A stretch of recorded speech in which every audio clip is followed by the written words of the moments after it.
Hello, can you hear me?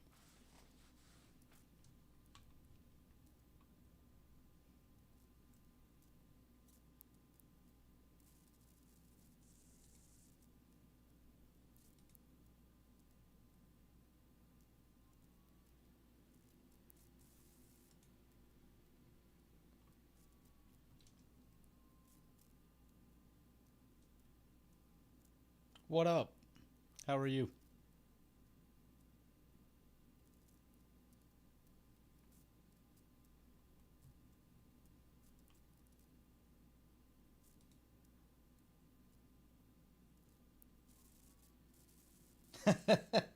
First night I log into Moto since I moved and PJ decides to stream. Coincidence? I think not. What up, Jeff? What up, Jake? All right, get my deck selected here. Cool, we got a few people in the room. All right, welcome in, everyone. So, maybe about a month ago, probably 6 weeks ago at this point, Tomer and Trinket Mage both released videos of the theme Red is weak in EDH. So I built this mono red deck to counter that argument. I've played it 3 or 4 times a couple weeks ago. So I've already taken this out for a spin, and it plays pretty good. It's not that it wins every single game, but I always feel like I'm in the game and I'm very close. So, yeah, we're gonna take this out for a spin. What am I doing? That's not what I'm doing. Where's the make a game button? There it is.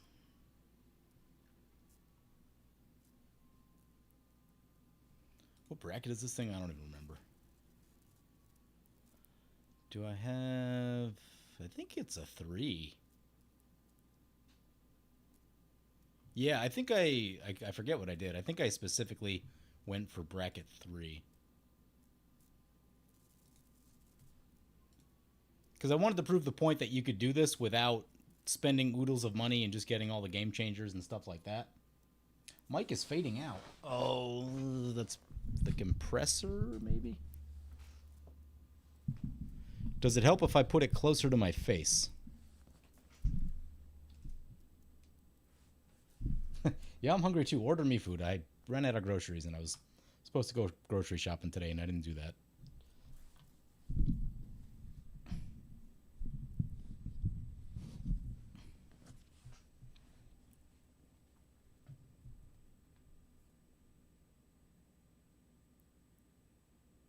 Is the microphone stuff better?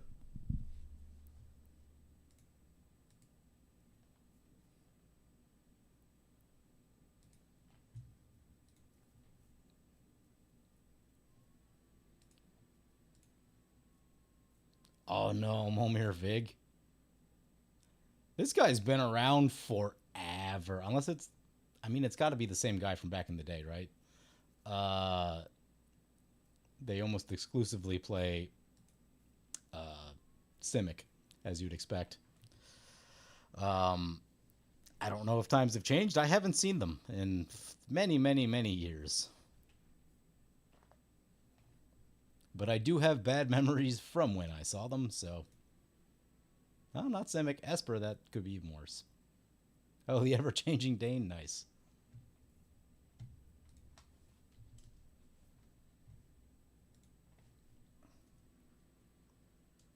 He lives! On here he is! Yay! Yeah, I'm alive. I am alive. Just tired and overworked. What do we got? Inventor's Fair. Yeah, there's not a lot of, like, value in the hand. This ramps. That ramps. Inventor's Fair can get us the cool things. Yeah, it's fine. We'll keep it. Does have removal, which I like. Delina's very strong. So, yeah, we are playing Karlach, Fury of Avernus today, and this is my generic red aggro deck. In response to the Tomer and Trinket Mage videos of red being weak in EDH, I decided to build just a really generic good red deck. Doesn't focus too hard in any real direction other than just aggro and combat and just kind of red good stuff. And it's played really well in the games that I played with it. It's got about a 50% win rate, I think, in about 4 to 5 games. Because I was fishing for shorts content that I need to edit up at some point also. And yeah, it's been playing really well. Back to our turn. There's a Return the Favor, a little bit of protection, spell stuff. Could be good for us.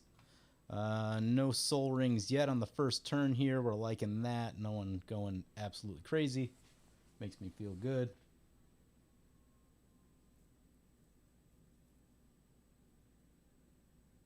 Someone donate this man enough Kensbo to make a video again. Enough money. Yeah. It's not even the money. It's the time. I don't have time. I have money right now. I don't have time right now. It's funny how life works. Previously, I had time and not money. And, you know, that is a different set of circumstances. But, yeah, right now we've got the opposite. It's just, if someone could just make like 12 more hours in my day every day, that'd be fantastic. Boots for opponent. How's the microphone, by the way? Did we solve the cutting in and out problem? Bounce land for opponent. Ooh, bounce land into Triome is a little awkward. One day you'll save enough money so you can exchange it for time. Actually, my savings is probably the best it's ever been right now, so that's very exciting. More removal. So if creatures ever hit the board, we are well prepared to blow them away. That's exciting. Nothing, well, I guess we have the Guild Artisan on 2. That's why we play 2 drops, right? So, yeah.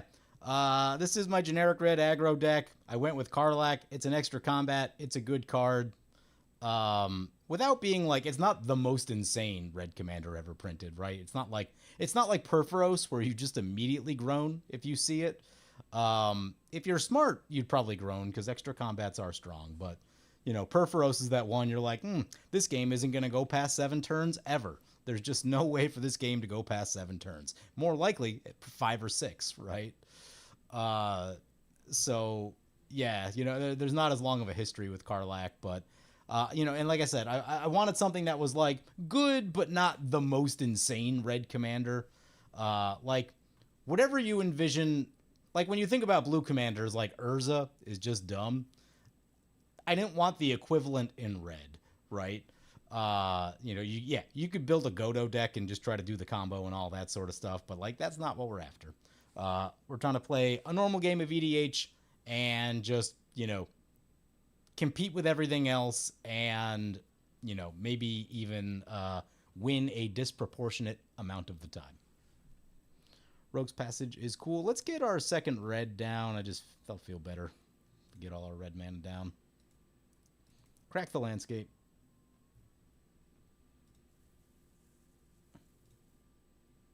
This deck can get weird with the utility lands, and I have had struggle with my I've struggled with my red pips at points, which seems like it shouldn't happen in a monocolor deck, but I found a way to do it. So, you know. The real question is, what are we doing next turn? I mean, we can't just go for our commander. But I do feel like that's the kind of thing that just gets shot. There's a Hearthen Home for opponent.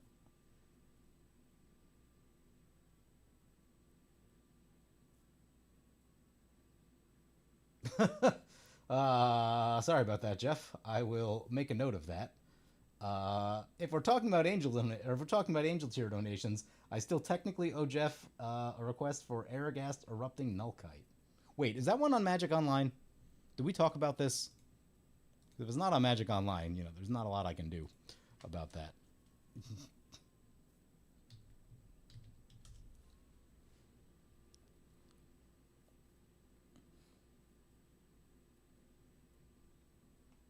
Oh, no, there it is. Okay. Okay.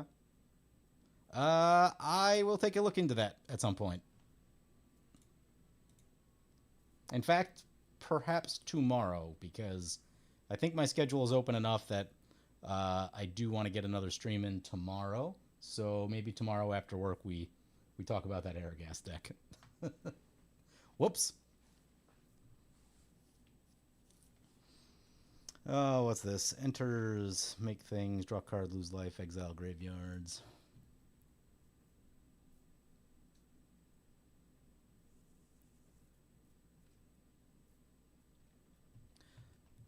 Let's see what opponents got. Secrets of the Dead? Oh, yeah. Okay. So we're doing what? Blue-red stuff? Oh, oh, Yidris. Oh, I see. I see.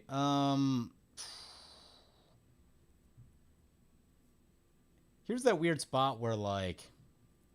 Let's get the Inventor's Fair. Like, if we cast our commander...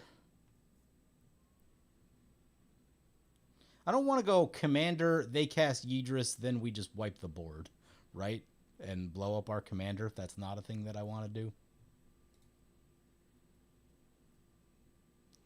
You may exchange life totals with target opponent. If you lost life this way, what? Well, at least it's 7 mana, but still, that's... The Thran Dynamo, they'll be there, like, very soon.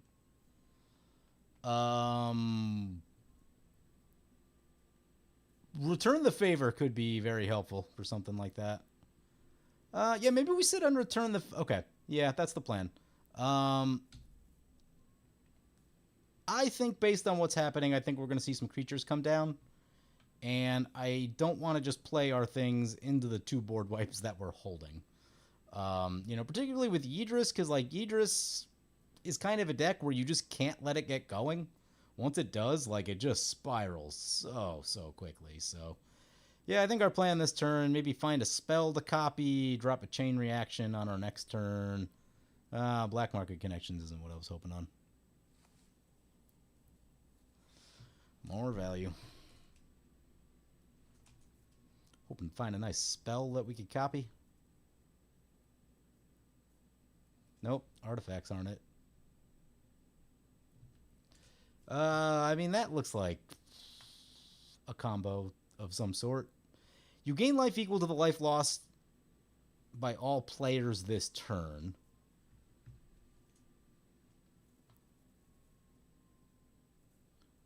So you exchange life, they lose a bunch of life, then they gain it right back.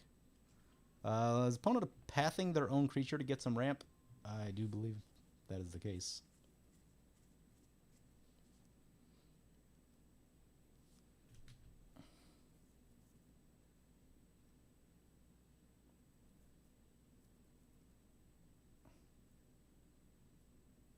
It was right before I went on break for Magic. Yeah, I mean, that was a while ago now. But, yeah, you know.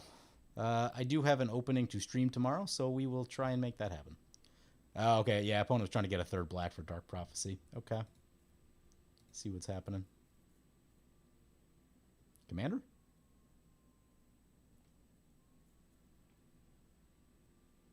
Yep, here comes the commander.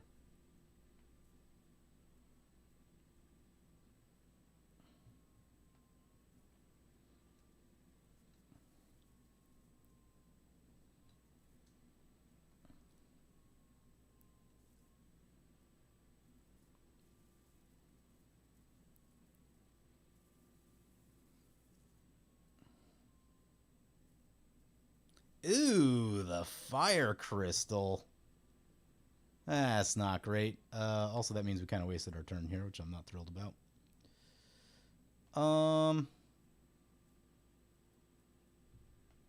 Crap.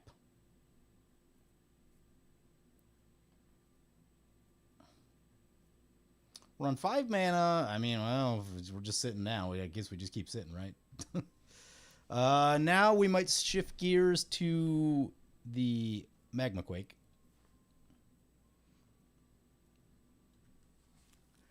Playing mono red control here. We're supposed to be playing mono red aggro, but you know, this is the hand we've been dealt.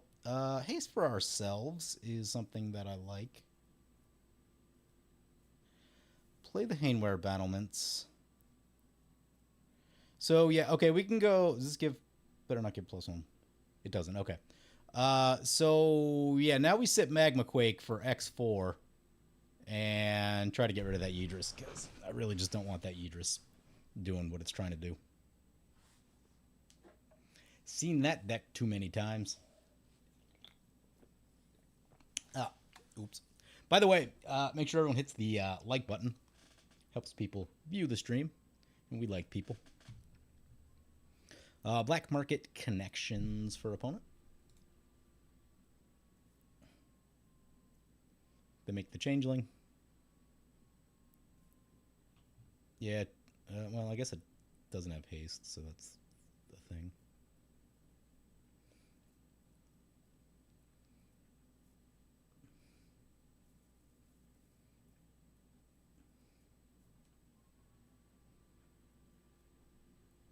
Here comes this nastiness.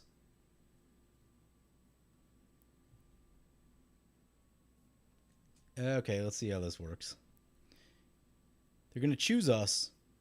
You may exchange life total with target opponent.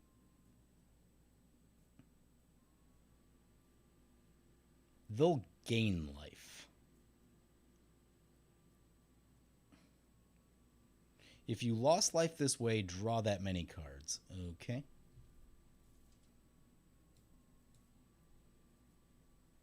We go to 33. I'm not really thrilled about that, but... Then they put the sword on, because of course. 1, 2, 3, 4, 5, 6. You gain life equal to the life total lost by all players this turn. Okay. So they go to 53. That when I saw that, I was nervous. I'm like, oh, there's got to be some sort of like instant kill sort of thing, but it's not that way yet. The other thing I'm looking at here, if a few more creatures come down, because I'd kind of like to get this out of play also. If we start running this up, it'd be pretty good.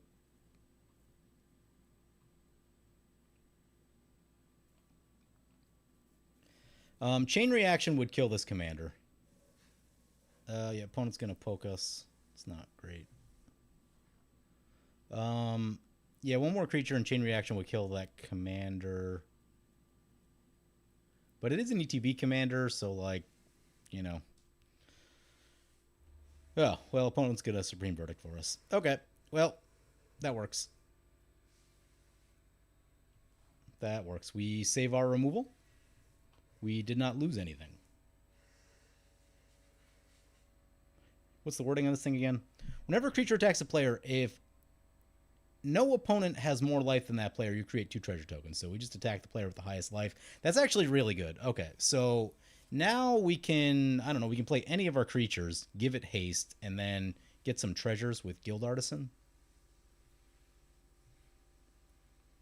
And the extra mana will do wonders for us. With that Supreme Verdict does not catch the Yidris. I don't think I'm gonna Magma Quake for just Yidris.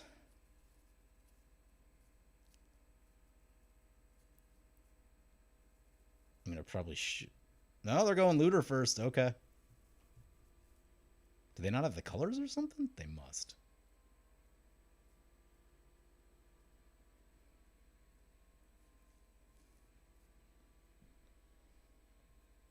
Oh, they're gonna mess around with this thing. Okay.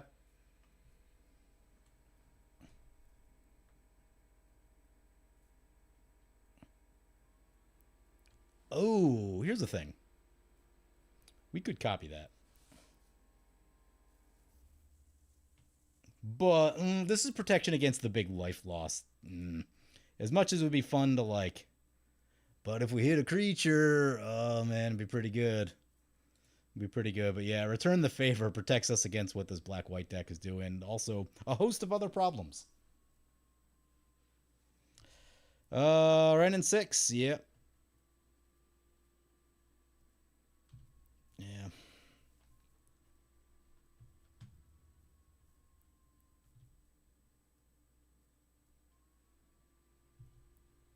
I'm gonna loot.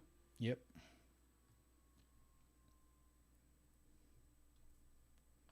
What was the wording on this thing again? Okay, so yeah, I think we just get our commander first. Opponent's gonna get a land, yep.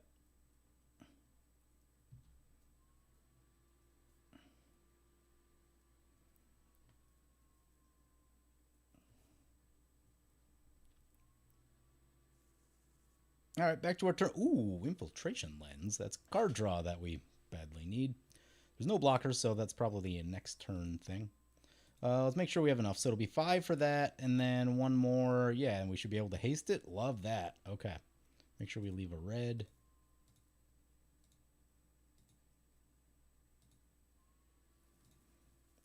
Cast Karlach. Karlach, underrated card. I mean, I think it's gotten more expensive now. I think, after about a year or so, people realize how good this thing is, but I still don't see it that much relative to how good it is. Karlach has haste. Yep, attack the player with the most life.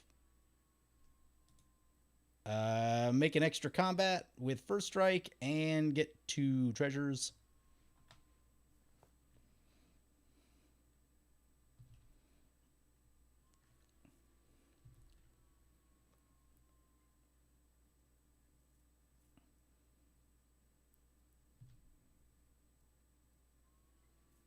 Back to combat.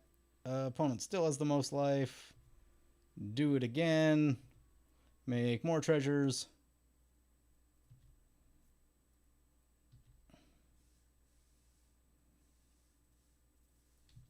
And now we have enough mana to leave up Return the Favor, which I like.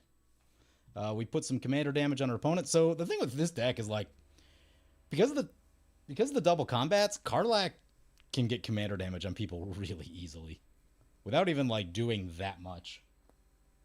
We are running Karlach and Guild Artisan as our commander today. This is my generic red aggro deck. So in response to Tomer and Trinket Mage saying that red is kind of weak in commander, I have built this very generic red aggro deck that basically slaps people around. I've played about 4 games with it, not tonight.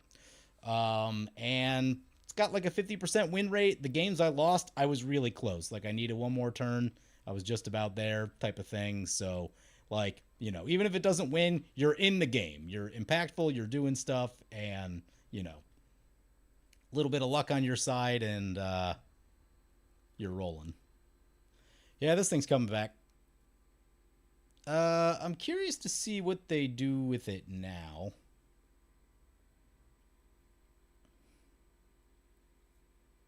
They're going to target us again, so their plan is to draw 7. I think I actually like the life gain. So we are mono red. One of the things we don't do well is gain life. There's a Luxodon Warhammer. The Shadow Spear still $1 million, I think it is. But outside of Luxodon, there's not a ton of life gain for this deck. But I guess we have Inventor's Fair. Well, we can do something with Inventor's Fair also. Note that. In fact, Luxodon may not even be the worst idea. Opponent's got a Talisman. Yeah, that's fine. While all this is happening, we're going to take a peek at our deck and see what artifacts we can go dig up. We have Infiltration Lens, which is fine. Hearth and Home... Ooh, Light and Shadow is very relevant colors and life gain, which I like. Hearth and Home, always good. Forge and Frontier gives us value that we very likely need. The colors are a little less good for this table, though. Yeah, Light and Shadow might be getting my vote here. Opponent going to Anguish on making the Planeswalker. Love that. Love that.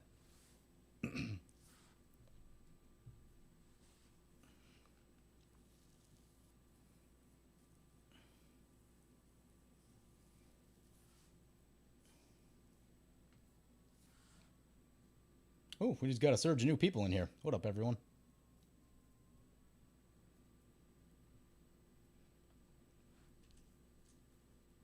So yeah, we're playing Karlach.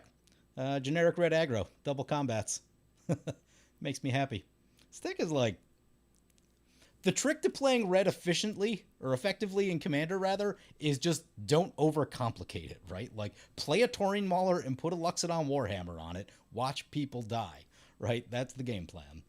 If you start trying to play a mono red deck like it's a Simic value deck or something, you're going to be sorely disappointed in how that goes.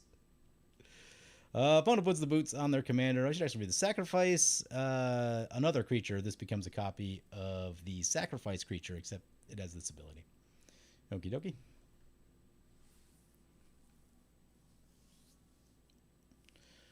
Yidris is wide open to come slap us around a little. Not the most thrilled about that, but do I have a deck list? It is not posted anywhere. I do have a whole video, like I do have a whole like talking head video kind of thing that I'm supposed to release for this. That it's been filmed for like 3 weeks, and I just need to sit and edit it. But yeah, we can get this list. Did I export this? I might have exported this list. Let me double check.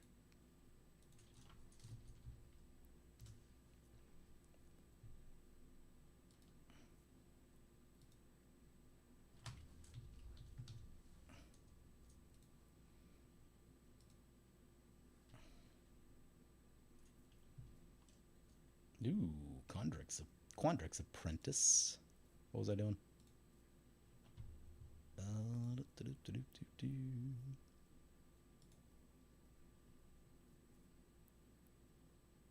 I did not yet, but give me a few minutes and I can get this thing exported and put into a list.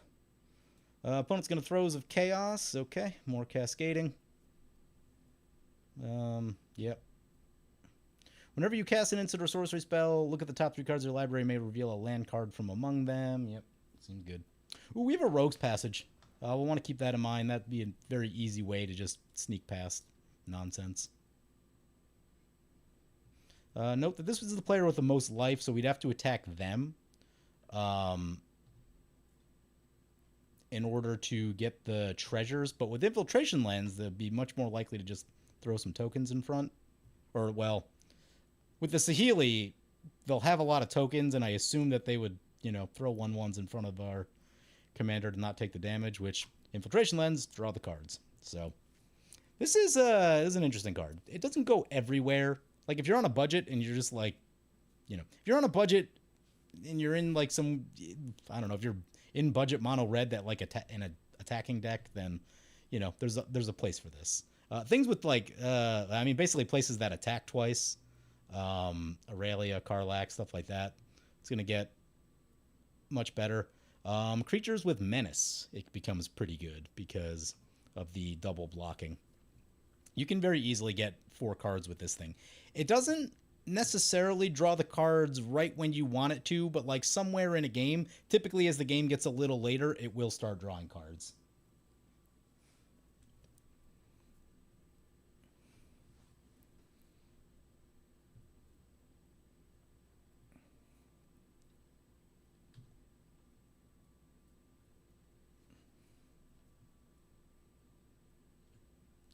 Well, they only have this guy. Okay, they didn't get any spells with Saheeli, so let's see what we. Ooh, right. We're supposed to be doing Inventor's Fair stuff. Forge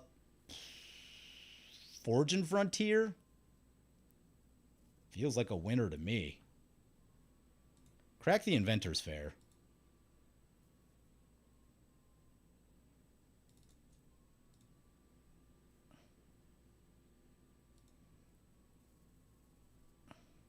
Do you have to do that in your upkeep? I can't remember.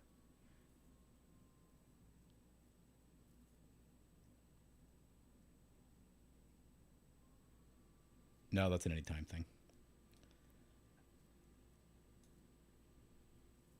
Yeah, I'm gonna go Forge and Frontier. Forge and Frontier is ramp and card draw in a way, and we are not doing the best on both. So, yeah, let's just get that going.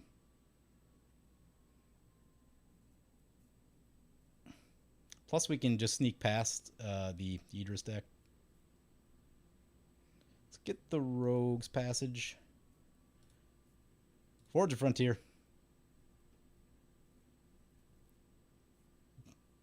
In a way, this deck is kind of just mono red Aurelia. All of the same tricks work as it is an extra combat deck, but it's got some spiciness with the Guild Artisan in the command zone. Also, Karlak being 1 cheaper is amazing. Yeah, let's go to combat. I will take some value, please. Karlak.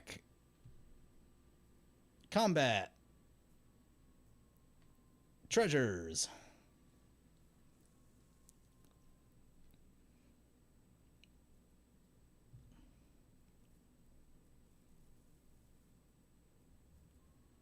Yeah, you want to know how to value the mono red deck? Sword of Forge and Frontier. For some reason, I find that I really like Sword of Forge and Frontier, like mono red, mono white. The monocolor decks seem to really like this for some reason. I'm always gonna like, oh, you know what solves the problem here? Forge and Frontier. There's a Forge and Frontier hit. What do we get? Land and a Thran Dynamo. Not bad, not bad.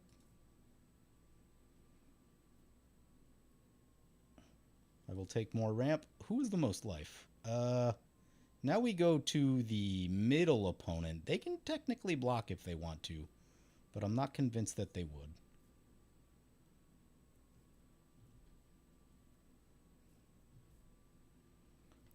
More treasures.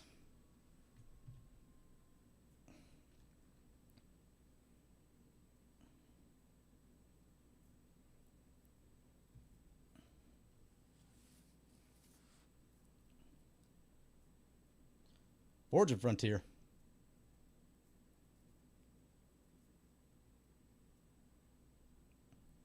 Ooh, Seething Song. Yeah. Yeah, that's why we run rituals, baby. Shenanigans like this. You know these things are like $5 now? Hasn't been reprinted in a while.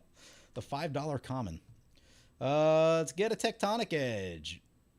Let's get a Mountain. Let's get a Seething Song.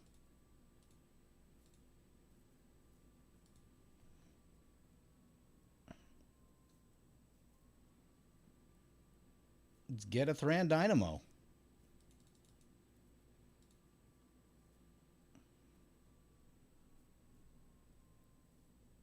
What next? I mean, a blocker wouldn't be the worst thing I've ever heard of. We can sit on Magma Quake and what you call? Return the Favor. I think that might be a pretty good plan. That's 7 mana. Yeah, we can Magma Quake for quite a bit. The one floating, I think we'll drop down the Infiltration Lens. I don't know that anyone's committed enough to shoot that. With single target removal, a Vandal Blast, something like that could get it, but yeah, that was a turn. Feeling good about that Forge and Frontier decision. Yeah, Forge and Frontier has a place. It has a place. For some reason, monocolor combat decks seems to be where it shines. Your mono red and your mono white both have access to double strike. Red has more of the combats, which are super helpful also. Yeah, it's just a lot of value. It's a little awkward, like right when you can cast and equip it on like turn, 3 or 4 usually, 4-ish. But at points after that, once you have just like a little bit of open mana, it can really fly.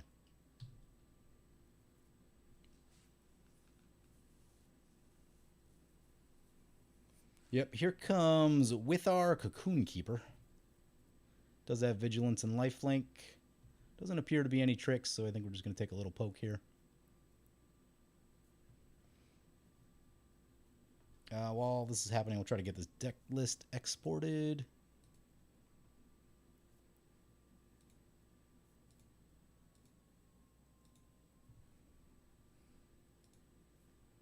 Ooh, Twilight Prophet. Haven't seen that in a while.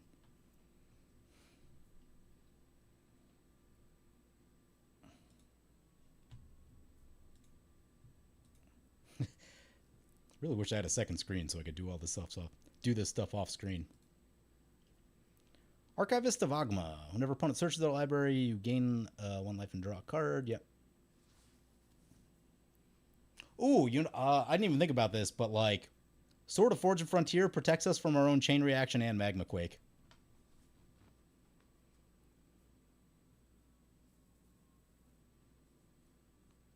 That is very notable. Have you ever played with Jolly Balloon Man? I have not played with it. I have played against it. It's on my radar. As far as Boros decks that I want to build, that one's, within the top 3 that are kind of floating around my mind right now. I saw someone play it at the shop a little over a month ago, and they showed me some things with it. I forget the outcome of the game. I think they might have gotten hated off, but they were doing crazy stuff.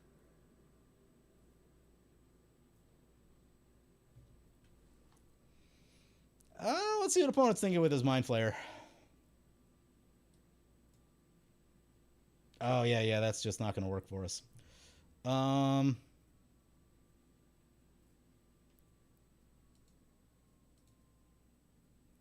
Yeah, we'll do both of these. Wait.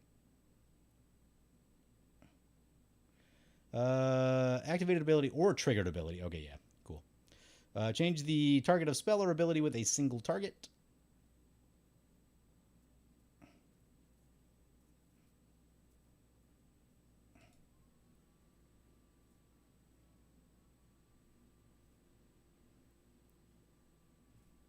What happened? Start over. Choose that. Choose target or spell. Choose target spell or ability with a single target. I'd like to choose that. I would like to pay this.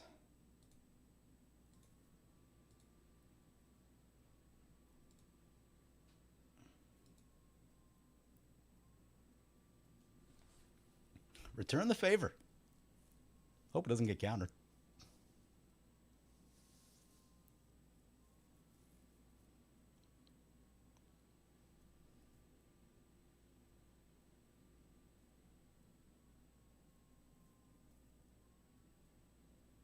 Oh god, I forget how these work.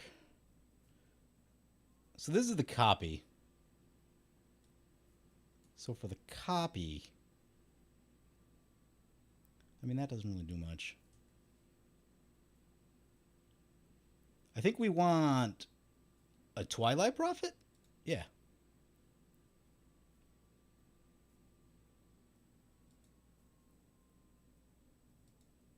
Yes, I would like to change the target to Twilight Prophet.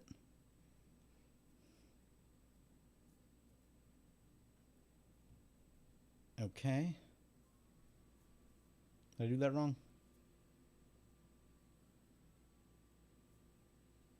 We have a Twilight Prophet. Excellent.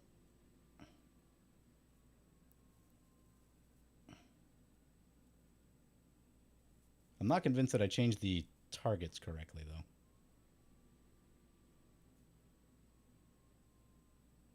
Okay, now they have a Twilight Prophet. Okay, I can live with that. We still have our commander. That's what's important.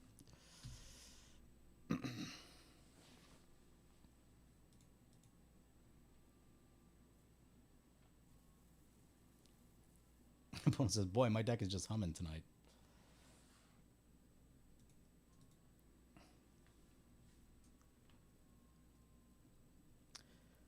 All right. Yeah, return the favor. So good. I forget. I was looking at this and comparing it to Wild Ricochet, and there was like a very slight difference. I forget what it is. Or no, I think it's Will's Reversal, actually. So Wild Ricochet, you may choose new targets for target instant or sorcery spell. Does not target effects. And then Will's Reversal is the other one. Will's Reversal works good in decks with big creatures. So it doesn't necessarily go everywhere, but in the decks that can make use of it, it's really good. Oh, it's not a Magic Online. Target spell or ability. Okay, so Wild Ricochet misses abilities, which is very notable. Okay, there's the Burning Vengeance and the Saheeli trigger. Burning Vengeance. Good old Innistrad. So hard to make that thing work in draft, though. Never got that deck working. What's this Karlach deck? This is Karlach Generic Red Aggro. Man, we have a lot of people in here now. Welcome, everyone. So about 6 weeks ago, somewhere between 4 and 6 weeks ago, Tomer and Trinket Mage put out videos saying red is weak in EDH. So I built this deck to counter that argument. It is my generic red aggro deck. It doesn't do anything fancy. It just plays aggro and wins games. I've played about 4 games with it a few weeks ago and sporting about a 50% win rate. And the games that I lost, very close. It was right in there.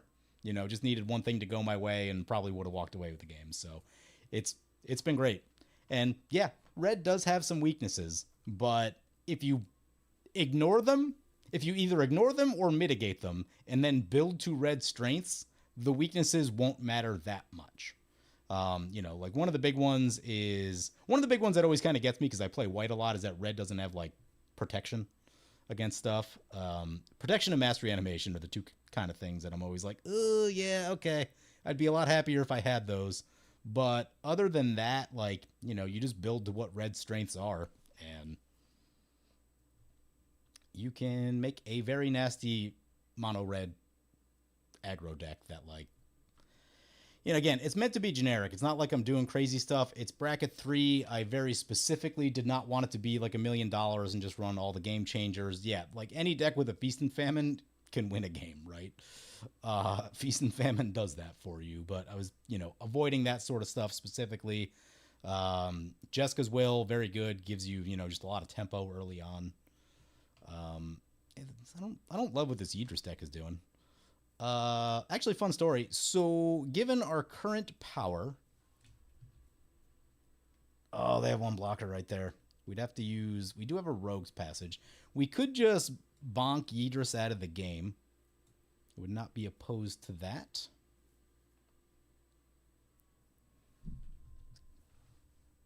Before this really gets going.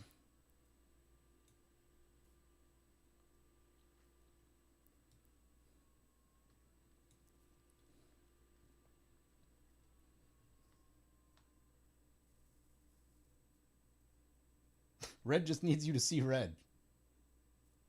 Red isn't weak. It just takes guts. I mean, if you're struggling with the red deck, you are overcomplicating it, right? Like Taurine Mauler, Malignus, Luxodon Warhammer, right? We've played like 3 things this game, right? Karlach, Forge and Frontier, and a Guild Artisan, right? And that's more or less spun us into everything else that's going on, right? Like, we've barely touched the cards in our hand. And meanwhile, opponents casting Throes of Chaos, every turn and trying to do all kinds of nonsense. Like, yeah, don't play your mono red deck the way you would play this Yidris deck, right? They are not the same deck. Play a good commander, put a sword on it, play a Guild Artisan, watch people die. A little nervous about the open mana over here. That's a thing. Arrange your class. Okay, so Yidris is tapped out. Here's what I'm thinking. I'm thinking we go Chain Reaction on our turn. Because what that does, there's some white open mana here. If the opponent has Teferis, we can Magma Quake over the top of it. And that would be pretty good, I think.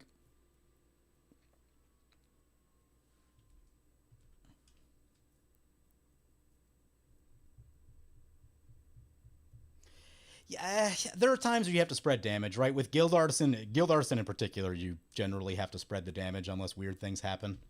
Right, but we've got 10 commander over here and 7 over there. With the double combats and the sword, right, we can get there really quickly.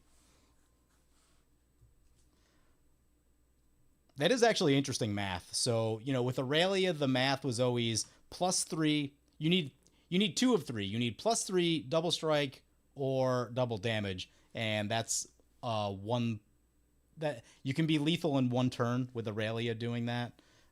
This one's interesting. I mean, it's slower, but 5 plus a sword with 2 combats is 2 turn lethal, right?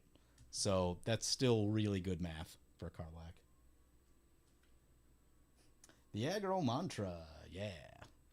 All right, let's see if we draw anything cool.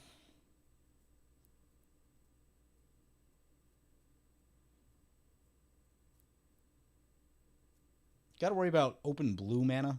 It's not my favorite thing ever.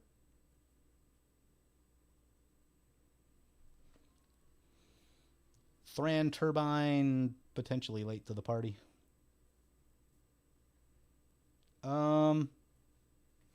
I might hold this mountain just for a second until I kind of know exactly what I'm doing. Okay,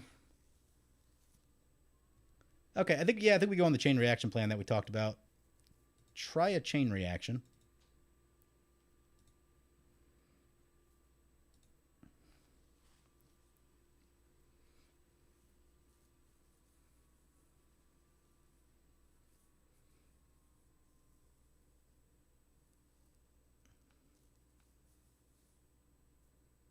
What up, Sean?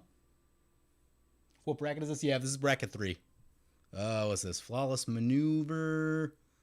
Who's casting that?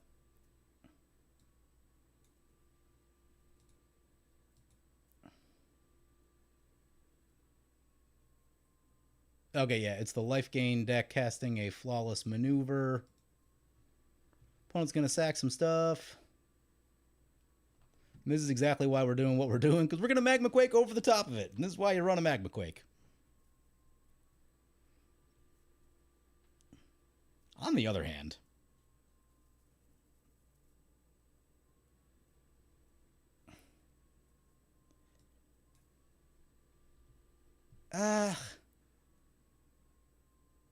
okay, here's my question. Do we care if their creatures survive? Because again, like I'm sort of more worried about the cast triggers with the Withar here. And they have a lot of mana. They have Thran Dynamo plus Mana Rocks, so like, yeah, they're kind of sitting pretty in terms of that. The question is, do I want to burn more mana and another card? I don't know. 2/2/2s in their commander?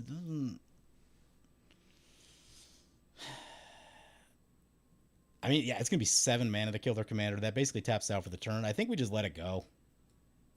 Because I'm probably just going to drop Yidris. Actually, I mean, do we even care about Yidris? I guess the other thing we could... Yeah, the other thing we could do is just Rogue's Passage and then go kill them.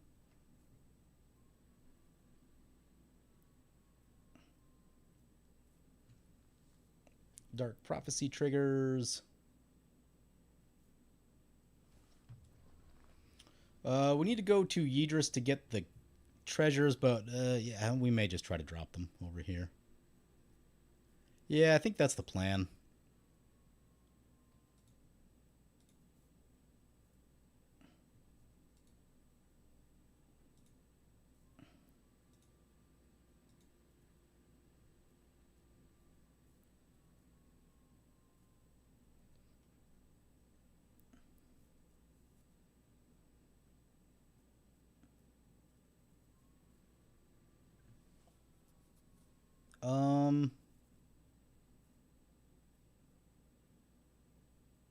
Yeah, we can just throw down this archetype of aggression.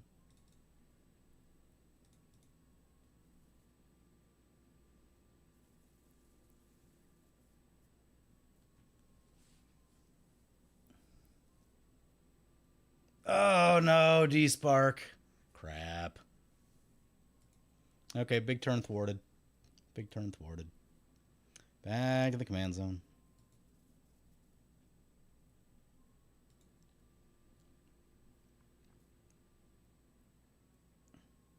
Okay, so what can we do? We can play a mountain.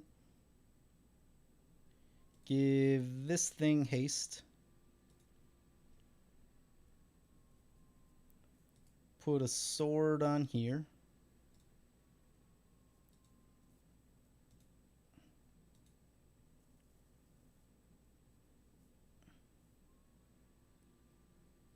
We have trample. That's interesting.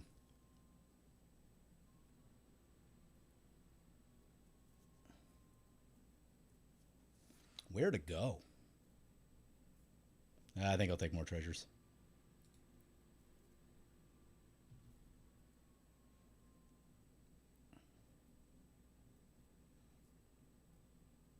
Did we not get treasure? Why didn't we get treasures? Oh, we need our commander in play. Whoops. Doesn't.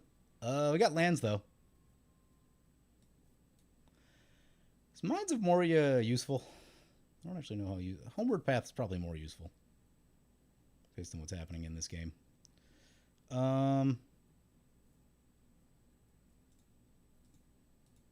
Drop down a Thran Turbine. Yeah, big turn got thwarted with the D-Spark. That will happen.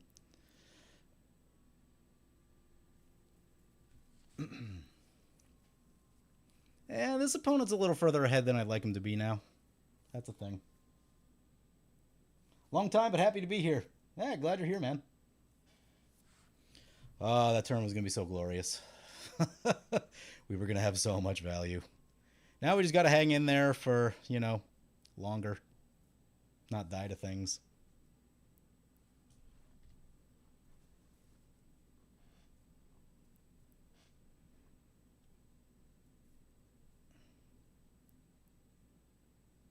Importantly, though, we have a lot more mana than two of our opponents. And we're probably, I haven't counted, but we're probably close with the white and black deck. A couple turns of Forge and Frontier. And a lot of it's lands, too, right? Only, what, 3 of it's coming from the Thran Dynamo, and we do have the treasure production, which is good.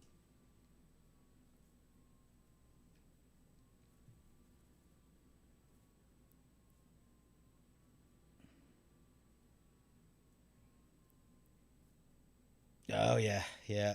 Here that comes.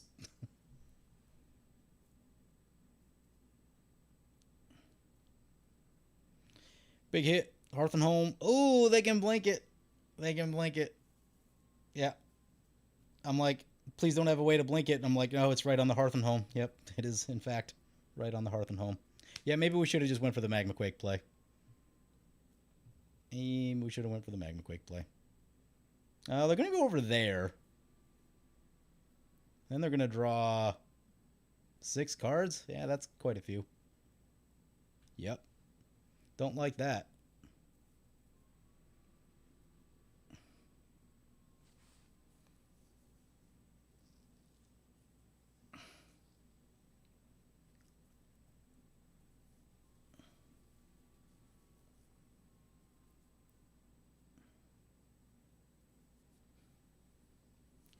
Somehow,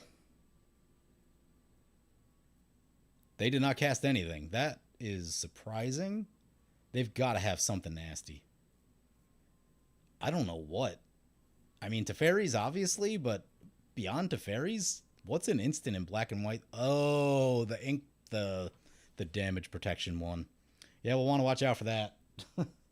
We'll want to watch out for that. Okay, we may have to stay away from that opponent if they have, what's it called? Inkblot Shield or something like that? That doesn't sound right. It's that 5-mana black-white spell that absolutely wrecks combat decks. I am guessing it's that.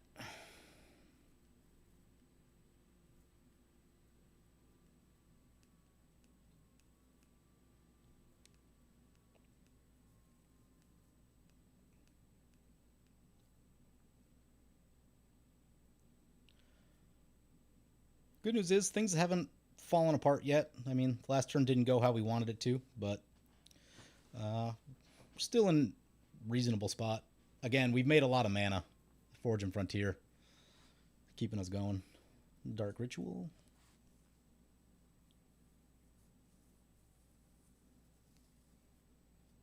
Mole Drifter.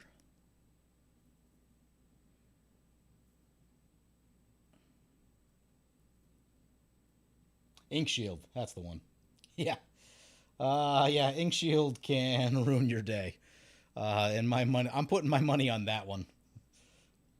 I mean, here we go. Place bets in chat. What card do you think this black-white opponent is holding up on, let's see, those treasures? They got 3 treasures, 4, 5, 6, 7, 8, 9 mana. What are they sitting on with 9 mana where they didn't cast anything? Teferi's and Ink Shield? Both? They got both? Tireless Provisioner.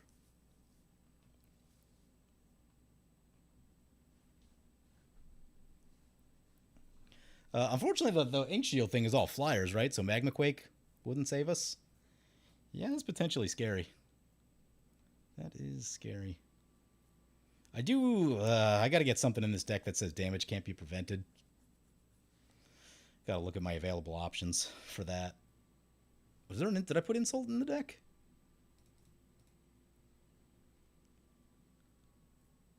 No. But boy, would I like to.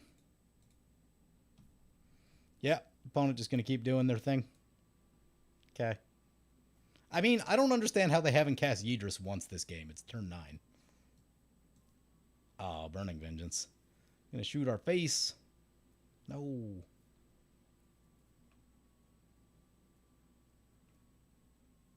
Yeah, we need to deal with this black-white opponent. I mean,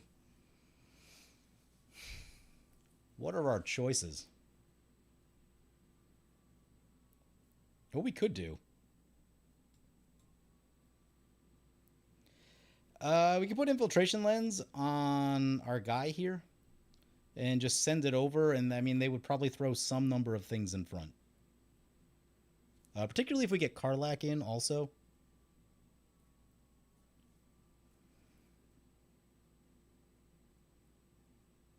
So the question is, do we want to make this unblockable? Because there is also a world in which we just want to try to get a lot of card draw.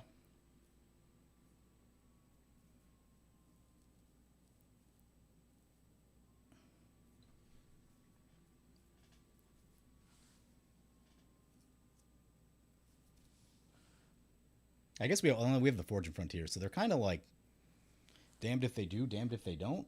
Final Showdown. Okay, yeah, now we're talking. No, the full Monty is 7 mana, I believe, on Final Showdown, if I'm not mistaken. Yeah, Final Showdown seems that's a potential. That's a potential. This is indeed not Spell Table. This is Magic Online. You would know that if Wizards of the Coast spent any money at all marketing this program, but it was the flagship Magic Online program 20 years ago, and now it's basically the redheaded stepchild that they don't even acknowledge exists anymore. Um, okay. So we have the Thran Turbine. It does get us cost reduction on the Rogue's Passage, which isn't the worst thing, but part of me is, yeah, let's just do it. We don't have that much else happening, so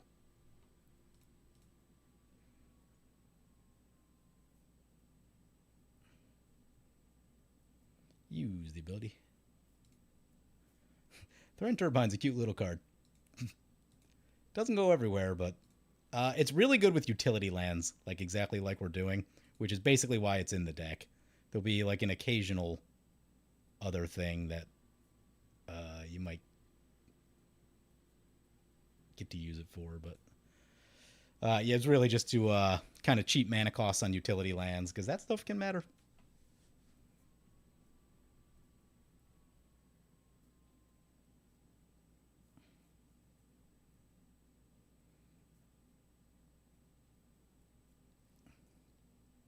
Strip Mine is not what we were looking for.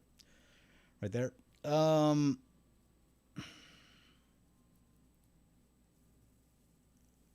Karlak?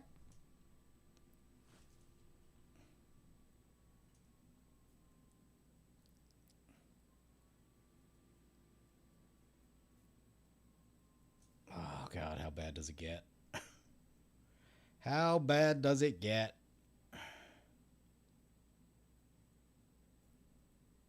Yeah, I mean, we got to cast Karlak, right?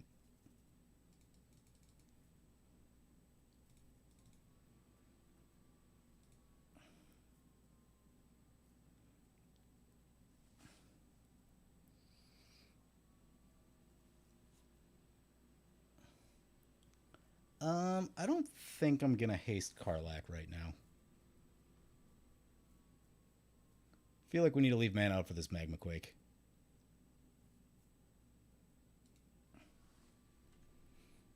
And whatever we may hit with Forge and Frontier. Yeah, going to this black and white deck. Let's see what it is.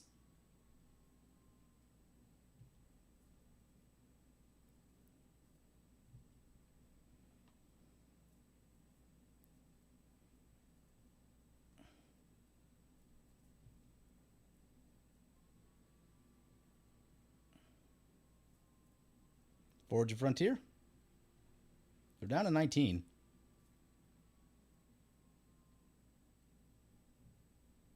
Frontier Warmonger is interesting.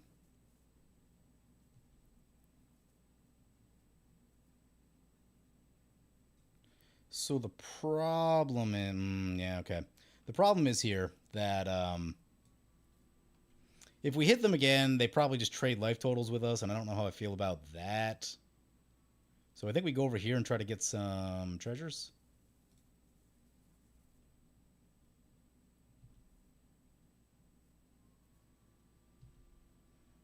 Wait, why did that not work? Ah, crap, it's commanders only. Eventually I'm going to get that right. Can you guys tell I don't play with Guild Artisan that much?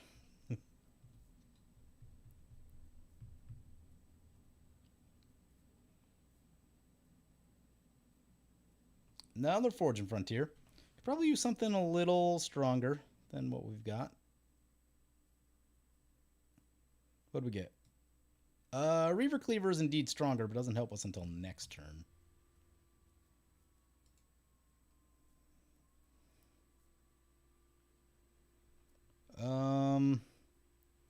Definitely the Bonders.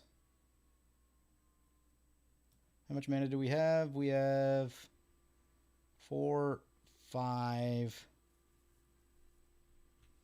Can't get both. What's this do? Double strike? Menace. I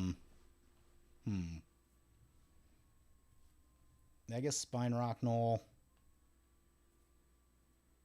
Hideaway.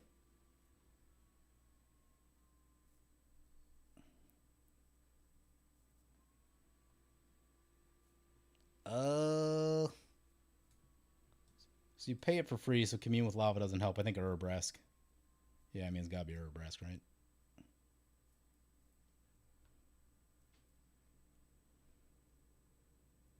Oh, wow, we get 3 land plays? Wow, that's crazy. Love the 3 land plays.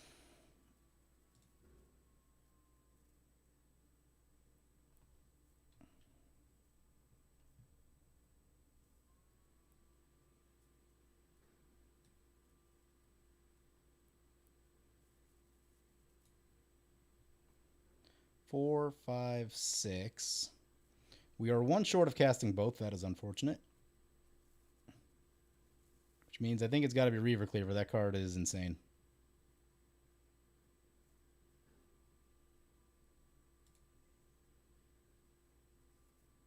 I don't have a lot of blocking. You know what? I think the right thing to do is leave up Magma Quake. There's a lot of 2/2s over here. Those could do a lot of damage to us. Oh, God. Yeah, I hate this. But we're going to let Reaver Cleaver go. Because I feel like we die if we don't.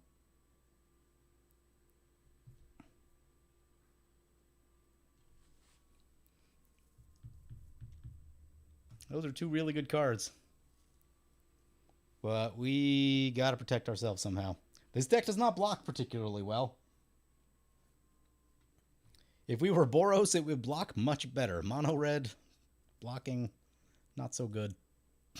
Not so good.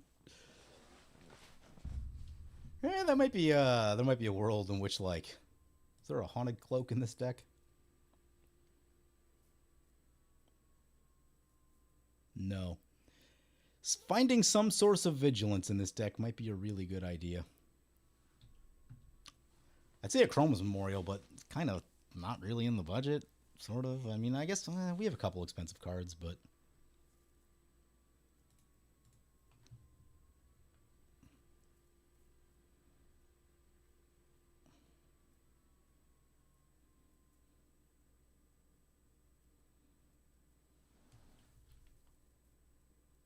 Yep, sword on this thing.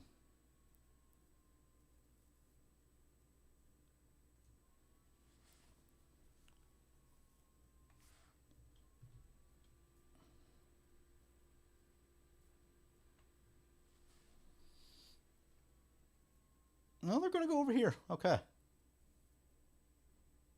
Block with a Muldrifter?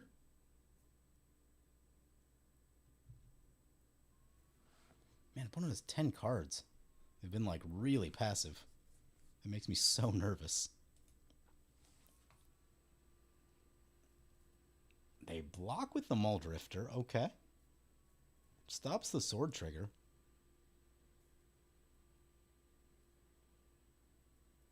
Yeah, that works for me. Opponent draws a card. That is fine with me. All right, what is next? What is next?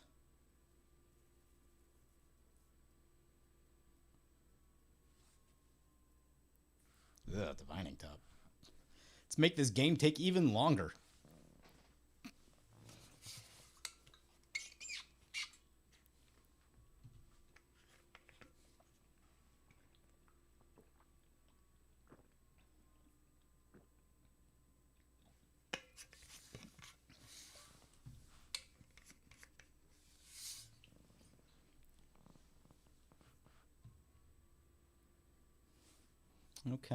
Okay, we,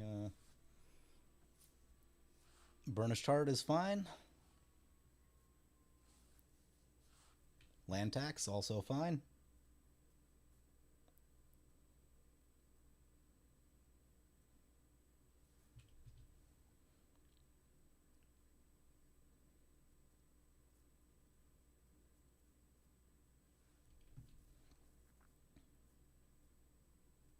Divining Top is back. Keep doing Divining Top stuff. I mean, they must be digging for an answer. Like, they somehow don't have it?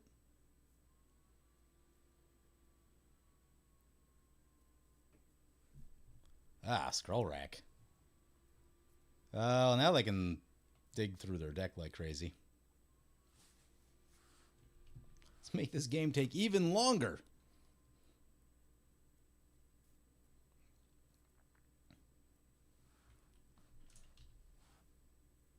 I'm going to F6 this for a while, even though I shouldn't.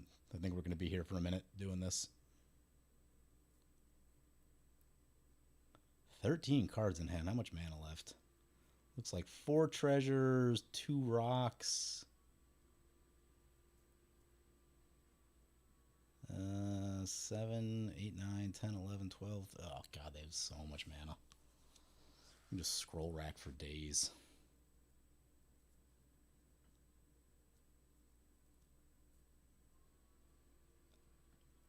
This might be hard to survive. Their one creature is Bolas' Citadel. Wait, what?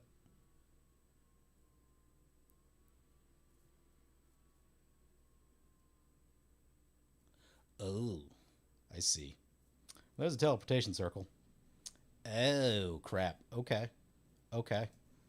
Turn off auto use. Teleportation. Okay. Sarah Ascendant. Yep. They're down to 1.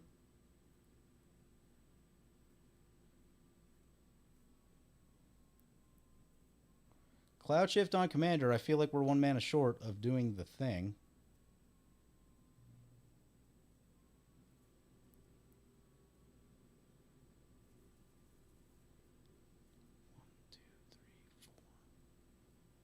Yep, we are. Of course. Didn't get those treasures that I needed.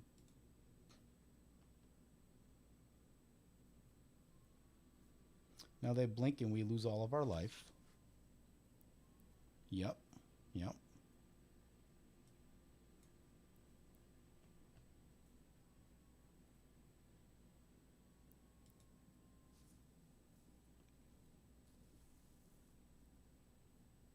We're down to 1.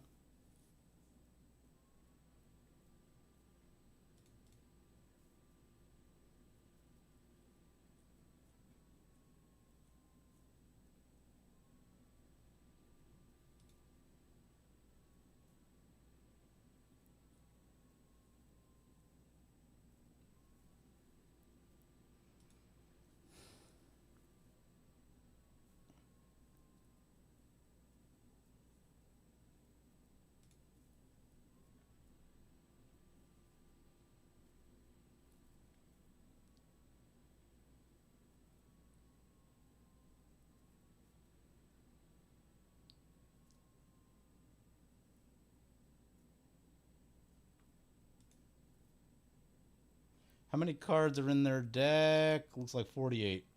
Oh, yeah. Yeah, this is near infinite.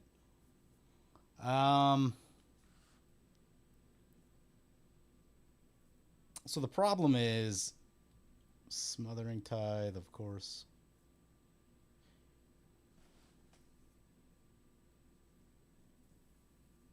Cane Signet.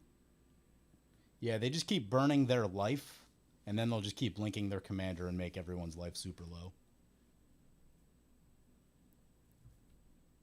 I really wish we didn't have to burn the return the favor so early. Because this is exactly the situation where you want to have it up.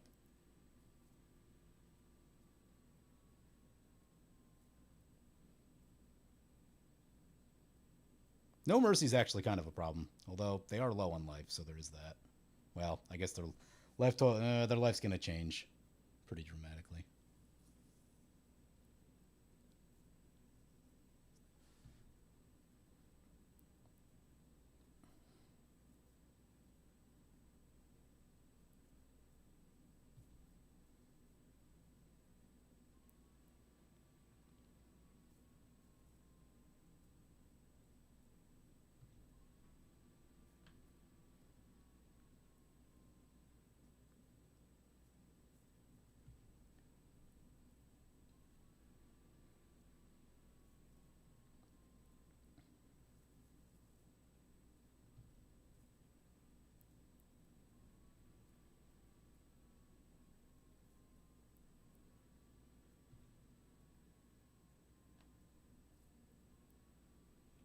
This makes servos not Thopters. That's important. That means they can be magma quaked.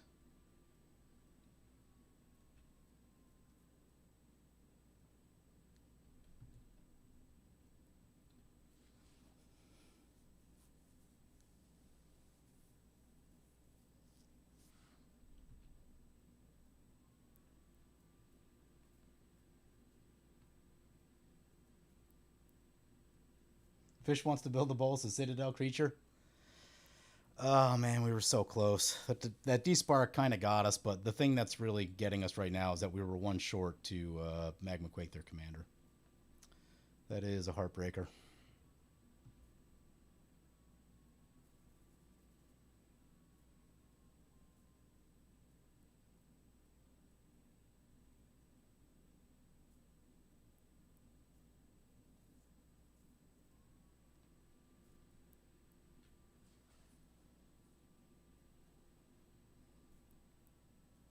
Man, if this were Fault Line, do I run both?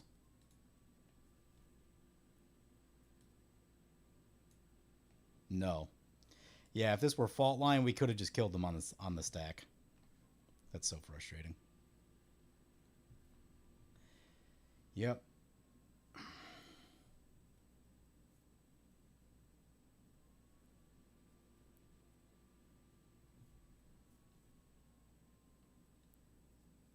Opponent has 24 cards in hand.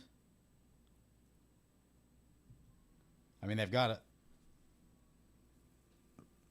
Well, I guess if it's true bracket 3, they should only have 3 game changers, but Teferi, I mean, they probably have Teferis by this point. Yeah, Ephemerate.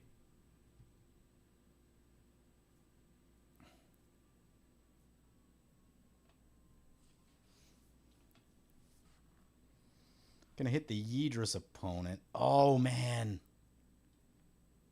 Ah, crap. Yidris has Burning Vengeance.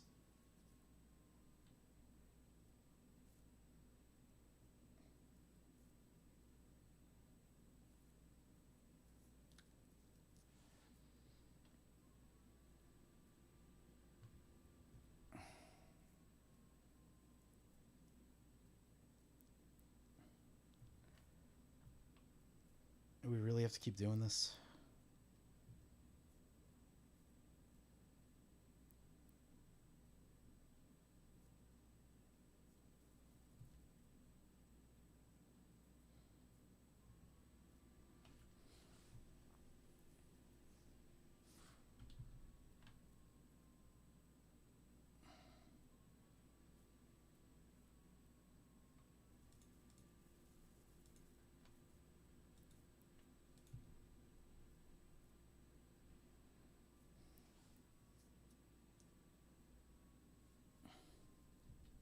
Oh, yeah, they might have a drain effect.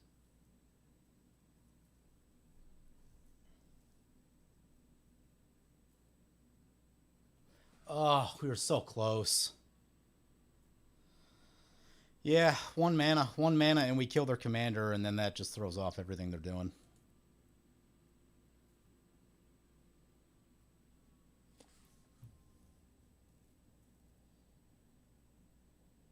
Also, like I said, we had to burn Return the Favor early to keep our commander in.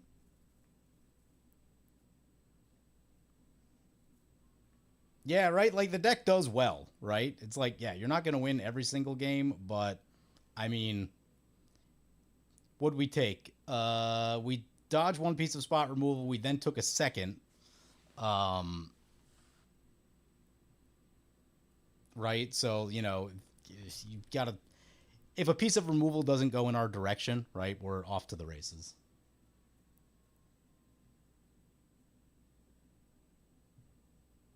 If we kill this creature, does this effect stop, or is that just like does that effect applied to the player?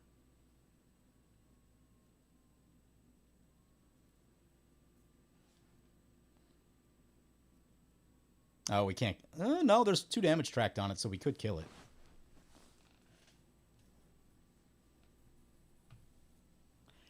Oh, I wish this was Fault Line. Oh my god. Gotta put Fault Line back in the deck.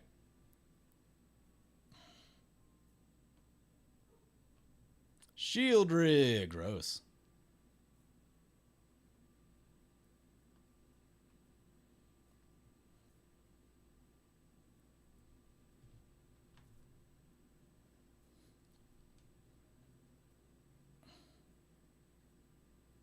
I feel like this effect stays with the player even if we kill the creature.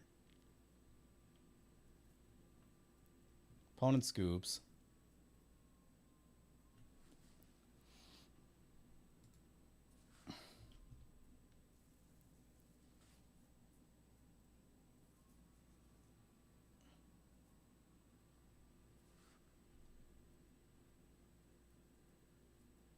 Oh, cool. Yep. That kills us.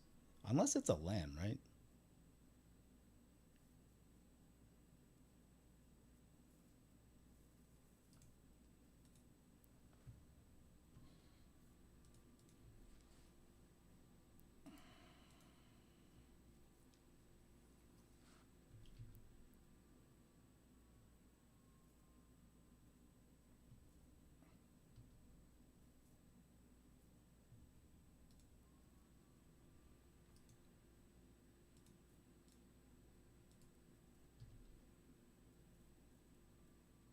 We can Magma Quake Shieldred in response to our draw. Getting around the sense. Well, if opponent scoops, actually.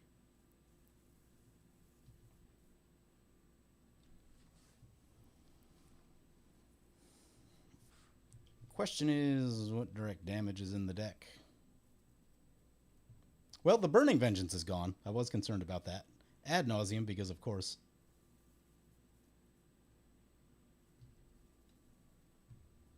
I only have 10 life. The real question is this a bracket 3 deck? Because that's an ad nause, right?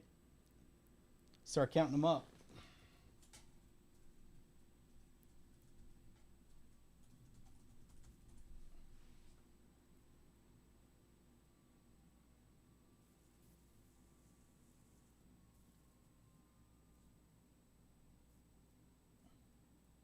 So ad nauseum is 1. Smothering Tithe is 2.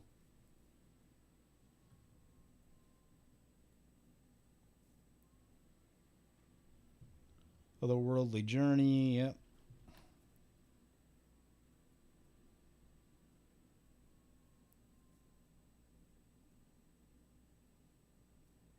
Well, I haven't seen the third one yet, but now we just have to get lucky.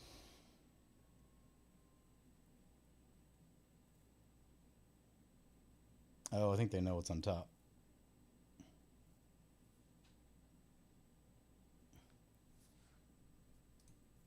Well,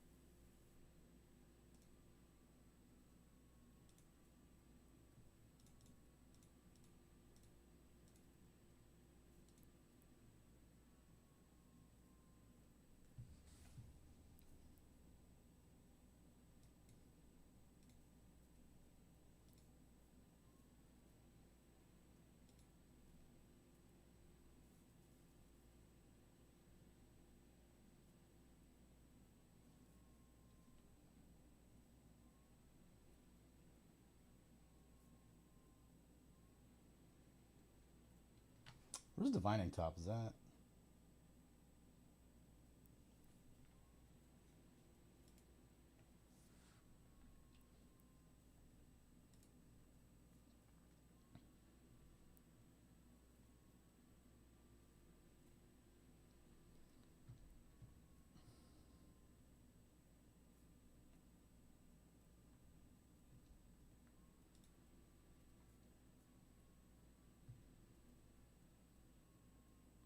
Doing that then, though, does mean that we do probably just die to Shieldred, but I don't think we survive either way. Oh, wait, does opponent deck themselves? No, because they gain life.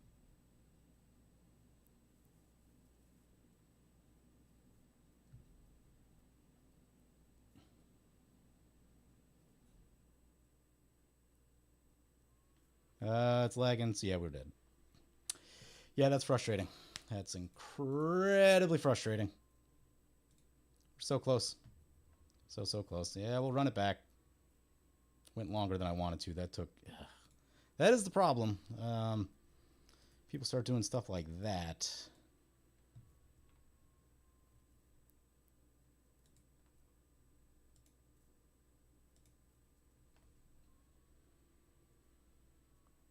It takes a while.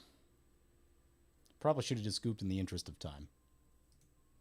We did that already. Get this deck list posted. Generic, red, aggro.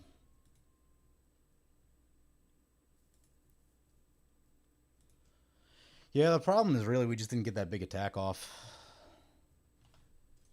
Might be, Conqueror's Flail. Might be a card that needs to go in, because, yeah, you're always kind of just going to be dealing with that issue of, like, opponent leaves something up, and then they thwart your big attack, where if you Conqueror's Flail, then life should get much better.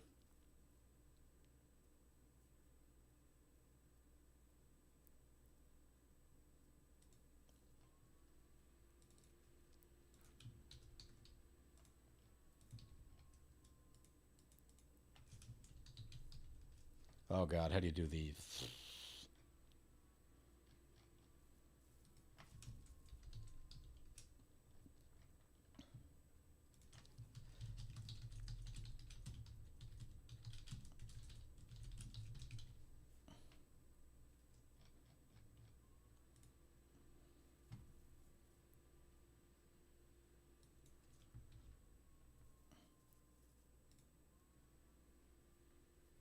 How do I edit my...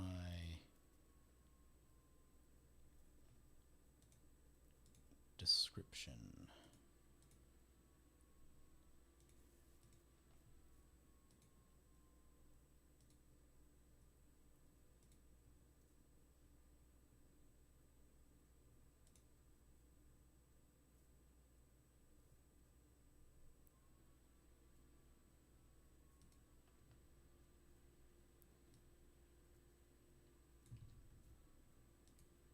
Okay, the deck list is now in the description.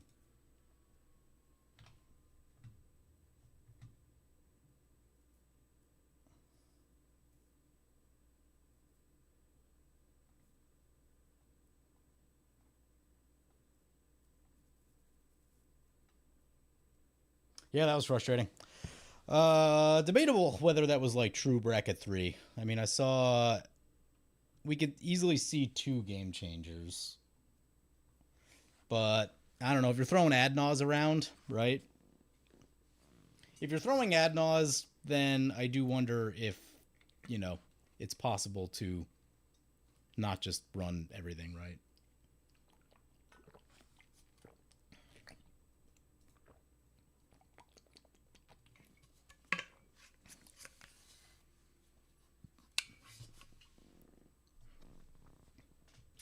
Yeah, the worst is when you look at it, like when you see that commander across the table, you just kind of know how the game's going to end before it starts, which is unfortunate. Hey, a Taurine Mauler. All right, so we're going to try to not complicate this game and just smash people over the head with a Taurine Mauler. Also, I really want this to stay in play. It never does, but I really want it to. We will keep.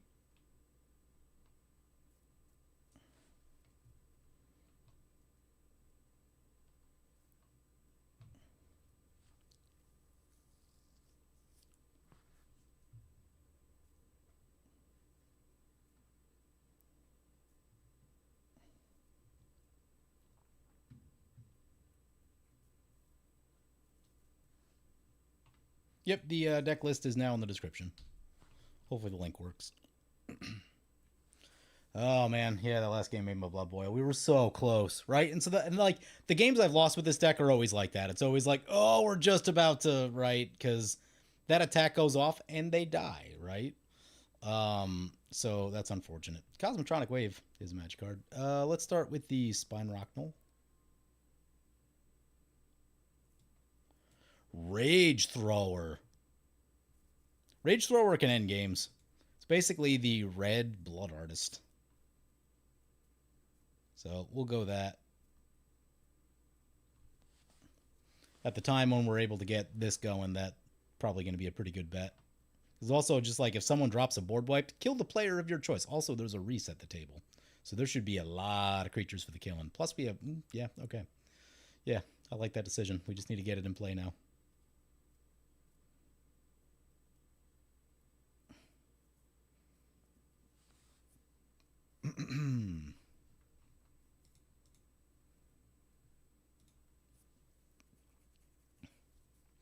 What do I think the issue was? I mean, well, the issue was kind of that we burned Return the Favor too early, I think.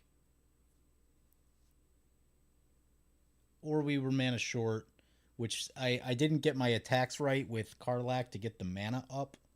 If I had gotten the mana up, we may have had enough mana to prevent all that nonsense.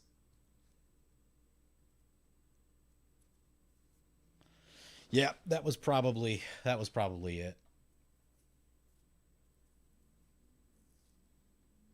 Do I have Price of Progress in this deck? I really just need like instant speed burn.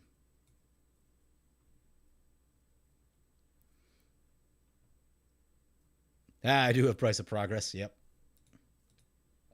So though, I do run probably too many utility lands. You got to be really careful with that. But, you know, in that last situation, like, I would have drawn the game if I needed to.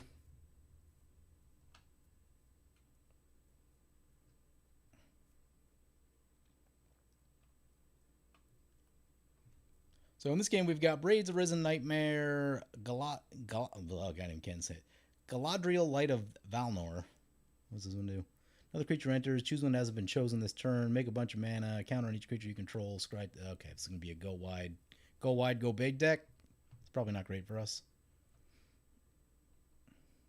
Mana Geyser is powerful in the late game, but not really what we need right now.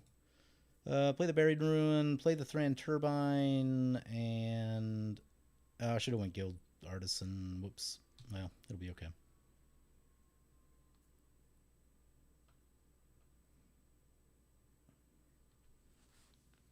Yeah, the next thing we need to do is we need to get a little bit of value. The card draw is always kind of touch and go with this deck, but that is indeed Lord of the Rings. There was a Lord of the Rings set. What, 2 years ago? 3 years ago now? Probably 2. 2 sounds right. Yeah, it's actually a pretty cool set. And it's one of the few universes beyond where, like, Lord of the Rings and Magic have essentially the same universe, so that one actually doesn't bother me. Lord of the Rings and Dungeons and Dragons are like, okay, those are cool crossovers, but everything else we're doing, I don't think I need Marvel at all. I don't need Marvel in my life. I like Marvel, just not in my Magic.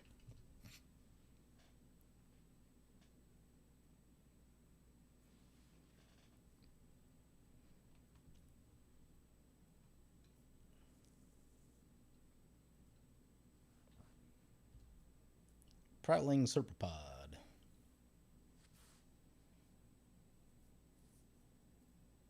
Worst set ever?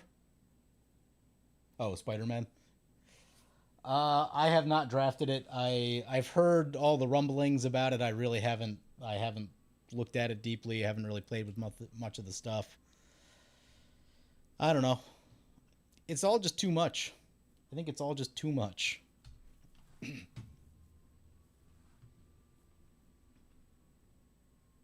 Back to our turn. Nothing to do with the Thran Turbine yet.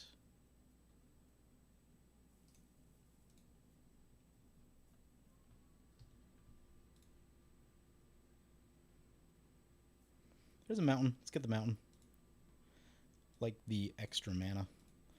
Get this Taurine Mauler down nice and early on turn 3. This thing should be huge if it doesn't eat removal.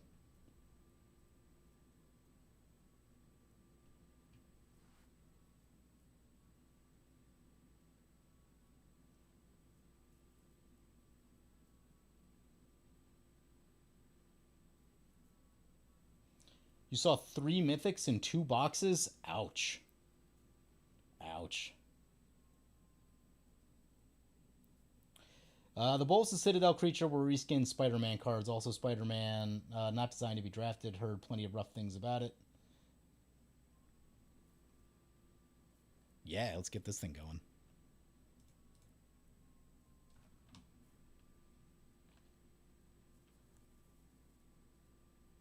Draft pods are 4-player, pick 2 cards. Weird. Yeah, I don't like it. I just don't like it. I miss old Magic. I would even take, like... I mean, it's probably kind of old now, but, like, I don't know. Ixalan era? Amon Ket? That stuff was cool.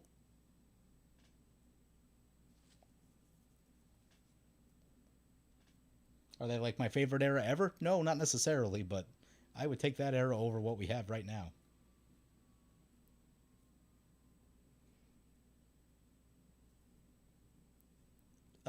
Coming out of Edge of Eternities. So, Edge of Eternities is an interesting set. I don't care for it in the flavor realm of Magic, but I actually thought they did a decent job with it mechanically. Like, the mechanics actually kind of like, okay, this is reasonable for a space-themed thing, just that I disagree with having a space-themed thing in Magic, right? But I thought the cards were fun to play and the mechanics were fun to play around, but uh, yeah, I don't know. It's just, you know.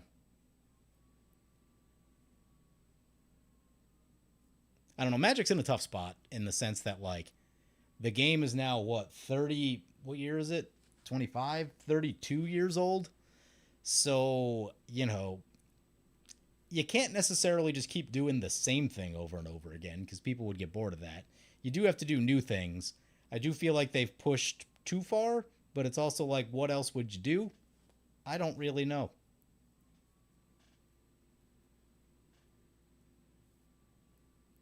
They had to make a bunch of throwaway commons and uncommons. It was originally meant to be an Assassin's Creed set, but that flopped so hard. I thought the Assassin's Creed set had some cool stuff in it, but I didn't like buy it as like a draft set or anything like that. I just buy the singles and use the cards as I need them. But flavorfully, there's some cool stuff in Assassin's Creed. Assassin's Creed universe, I'm halfway on, right? Like, kind of depending on which game. Not that I've played them. I've seen my friend in college played the first one a whole bunch. I have Black Flag installed on my computer, and I have not had the time to play it. But the Assassin's Creed universe, at least parts of it, still reasonably overlap with the Magic universe, so I can get down with that. Also, they made the cards really good. Like, what's her name? Uh, the one with the Spear of Leonidas there. That card's insane. Cassandra. Yeah, she's real good. Also, there's like a ton of equipment support in the Assassin's Creed set. So, yeah, whether like I may not have wanted it initially, but there's a lot of really good cards in that set, at least for like what I do.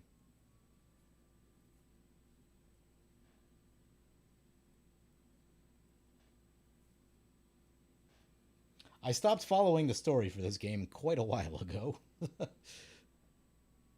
And I feel like so did Watsy at some point, and just kind of think that it feels like they just started freewheeling it and just like, we'll just make this work. It'll be fine.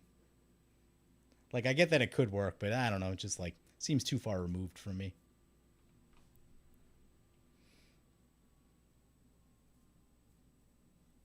What's this thing do? Oh, it's that one. Target creature can get +1/+1 and menace until end of turn.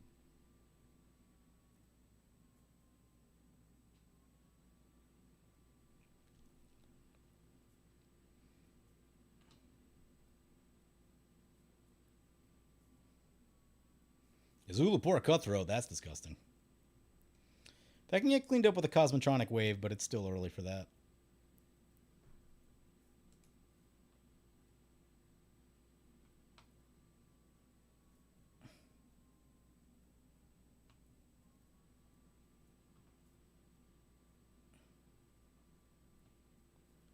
How's the opponent have so much stuff? How do they have all this mana? missing something? Oh, this thing. The Filer Flash. Okay, I see now. I see. Well, we have a 7/7. Yeah, of course it's going to come our way. Has Menace. Can't do much about it.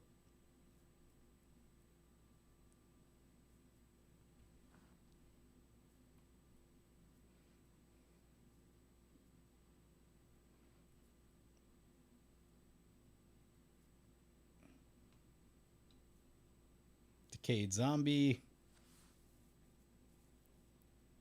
Zulaport. Yep. No, I'm not sacrificing my stuff.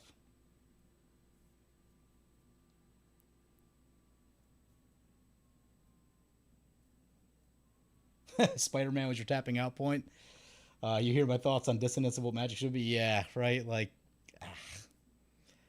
you know, like, there's some I can, like, turn a blind eye to, but I don't know. Spider-Man just is a bridge too far for me. Marvel in general.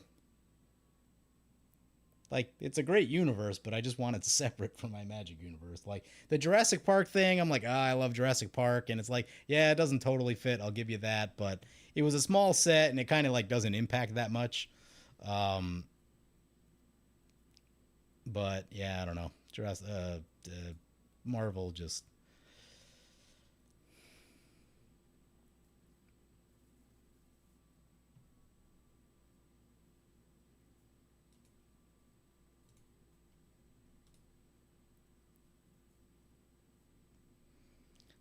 probably... Ah, crap, I meant to play the Flamekin Village untapped last turn. I did not do that. So what I'm going to do, I don't think opponent's gonna... I don't think opponent will block. That's the bet that I'm going to make here.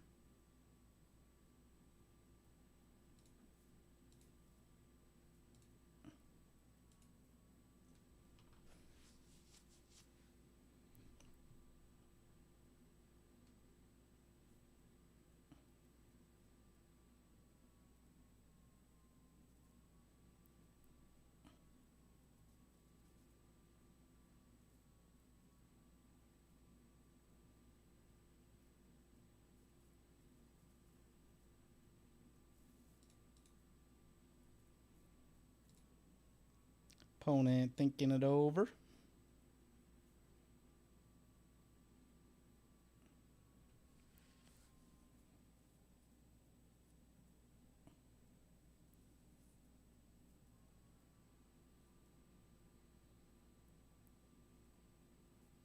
There's a card called Bagel and Schmear. Feel your pain.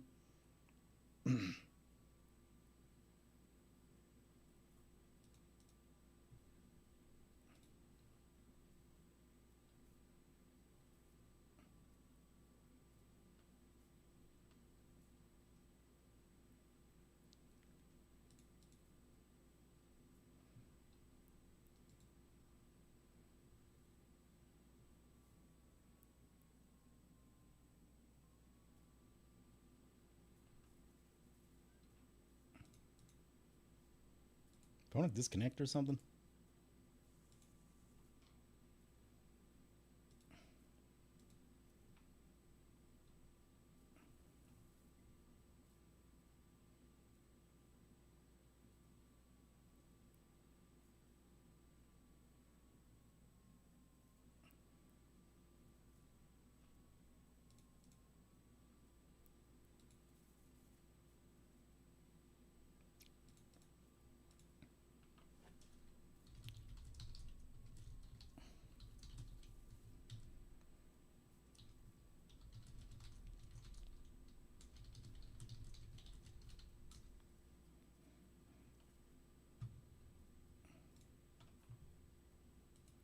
Opponent finally lets it go through. They take a hit for 7. We will activate the Spine Rock Knoll and get a very early Rage Thrower into play. And this gives us some game against what this black deck is doing, which I like. Now seems like a reasonable time to get the Flamekin Village in, since I forgot to do it untap with the Taurine Mauler.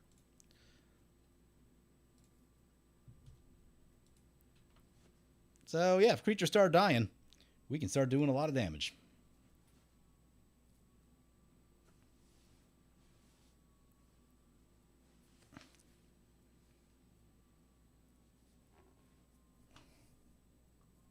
Good evening. He throws rage. Yeah, this thing's great in draft. I wish it was a little less than 6. Like 5 would be fine. 6 for... At 6 mana, this thing should have more toughness. That's sort of what we're dealing with.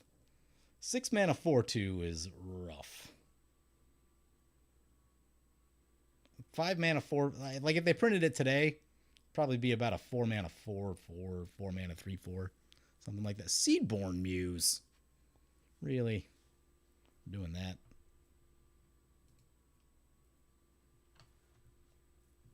Is that on the Game Changers list? I feel like it should be.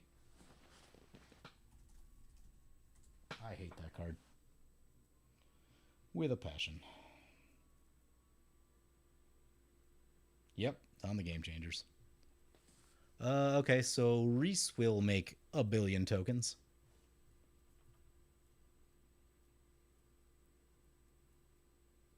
Unfortunately, we don't have the Magma Quake that we had last game. That would be very handy at instant speed. But even if they make a bunch through the next few turns...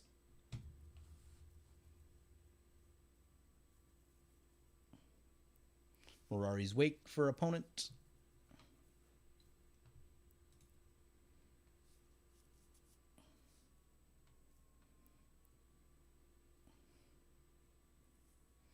What are we doing on this turn?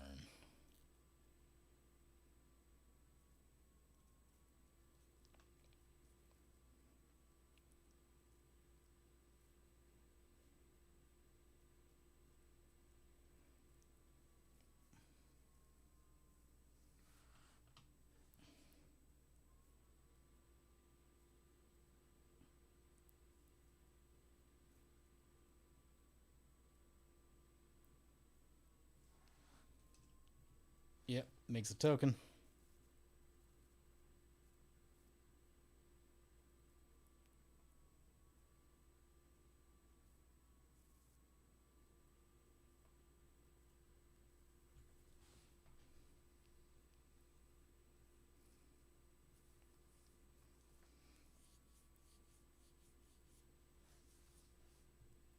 Grafted War Gear. That's spicy. There's ones you don't see anymore. I was very sad when I found out that the plan I was trying to do was you use Arden to attach this to your opponent's stuff. The problem, and then you just like unequip this. The problem is that you can't force sacrifice your opponent's stuff. There's a rule about it, which really annoys me because that's like it's such a weird and interesting effect, and I think like there's very few ways to do it. It'd be a cool thing, but alas, it's not to be. It would be annoying as hell when it's happening to you, though. Midnight Reaper. Yeah, like a straight board wipe here would not be the worst thing I've ever heard in my life.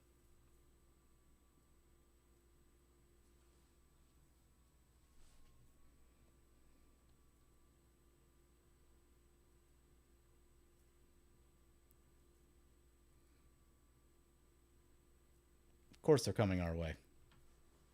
Of course. What does Mana Geyser do for us? It's 5. We'll get 1, 2, 3, 4. Be plus 4 mana on the Mana Geyser. They'll likely be untapped, so not that much right now. Down to 24.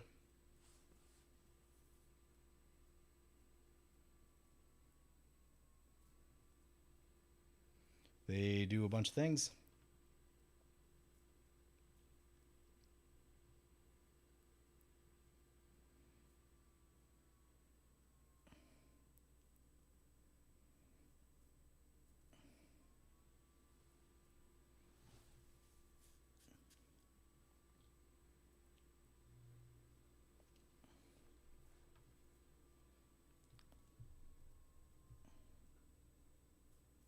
Rage Thrower trigger. Yeah, I mean, they've hit us for a bunch, so they're going to start eating these Rage Throwers.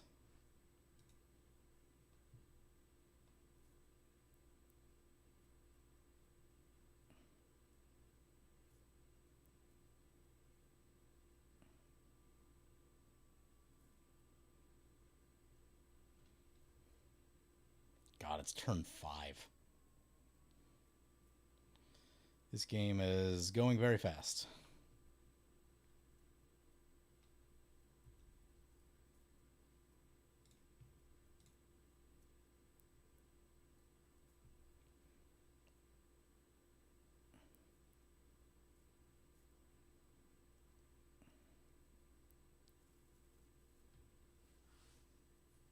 Down to 21. Wow, already. Could use a big draw.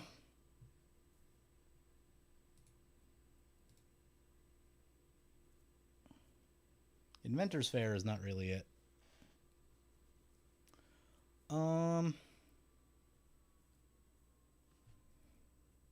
We have 5 mana. 5 mana gets us Karlach.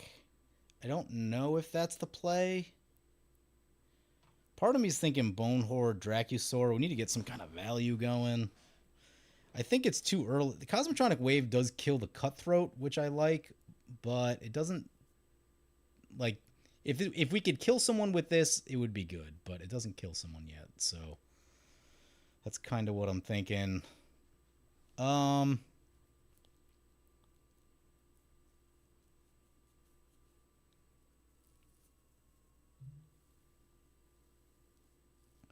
You may, let's see, the exile top 2 cards of your library you may play in this turn. If you exile a land card this way, create a dinosaur. If you exile non-land, create a treasure token. I think we go value.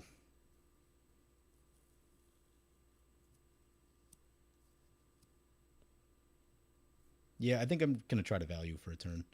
Inventor's Fair, Dracusaur. The feeling I have right now is that this is not going to be a board wipe heavy game. Like, I feel like it's going to be a removal light. So we're just going to sit put for now.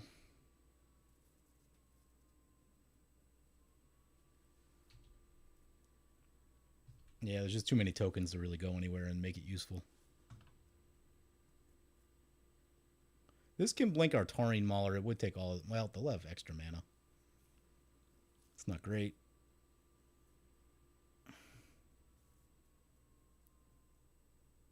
Yep. Opponent continuing to do the thing.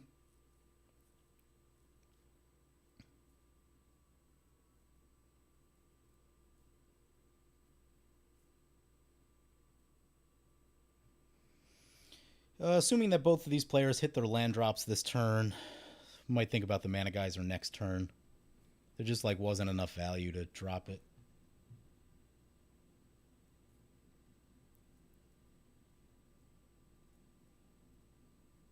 The MTGO Braids Precon is pretty competent, all things considered. Low on removal if you ask me, but that's the game plan. Low on removal if you ask me, but it has a game plan. Okay, yeah. Yeah, Braids is solid, right?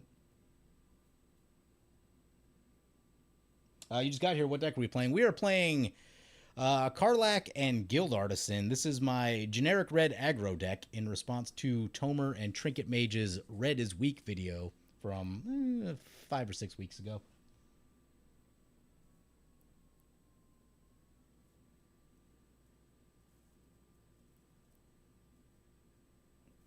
Yeah, Delayed Blast Fireball is a good card. Yep, just keep pumping up this Mauler.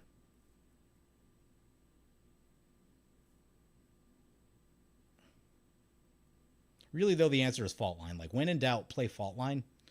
And I just need to put Fault Line in the deck. Like, Fault Line would solve most of our problems right now, as a matter of fact.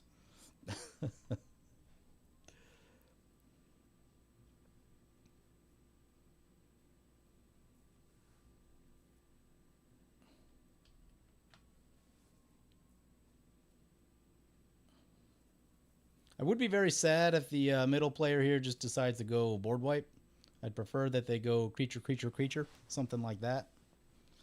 Try to value like everyone else. Unfortunately, this player won't be tapped out, and that does make me not the most happy.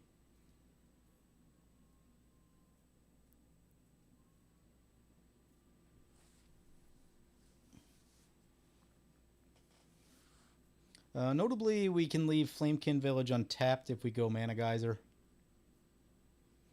We'll want to do that so we can haste Karlach and try to get some treasures.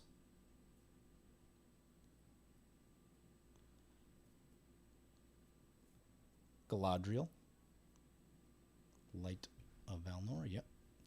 Keep those Mauler triggers coming.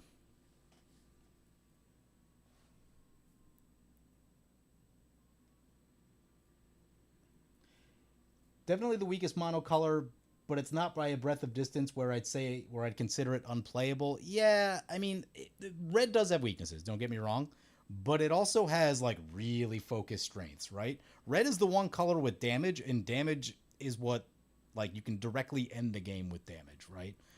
White has a lot of interesting things in its arsenal. Things that directly end the game are not really one of them.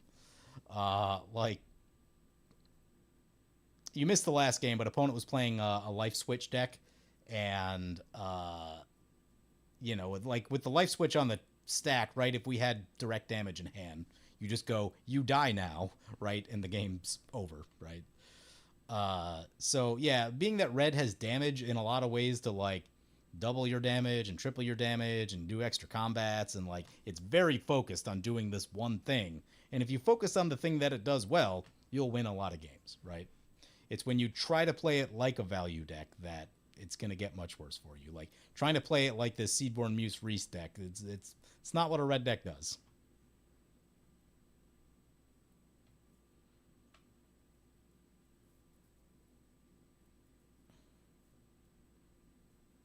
We doubling the tokens now?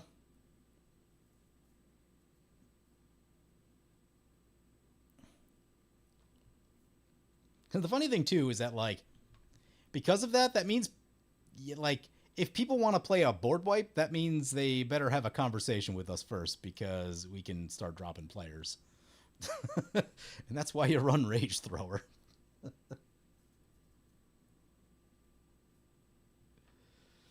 Oh, what's this thing do? I feel like it has a lot of text on it.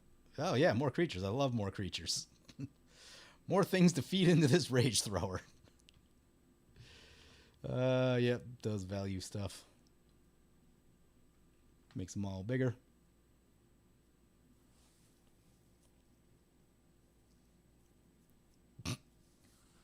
God, if we find that magma quick.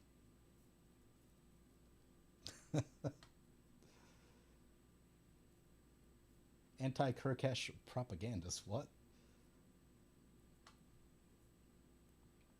Yeah, so, like, yes, removing enchantments kind of tough. Early game card draw with red is, like, not the best, right? Everyone has valued more than us. Well, maybe at least a little more anyway. Last game, there was one deck really valuing hard, and there were a couple decks valuing hard, right? And just, like, we were kind of stuck with the cards we had for a good chunk of the game. Forge of Frontier did a lot last game. And stuff like that is critical to getting the value you need to stay in a game. So really my thoughts on mono red are this, right? Like you don't need to outvalue the table to win the game. You need high impact cards in your deck, and you need to value just enough to win the game, right? Oh, I don't like where this is going. I mean, Seedborn Muse is a very viable target here. Let's see what they want to do.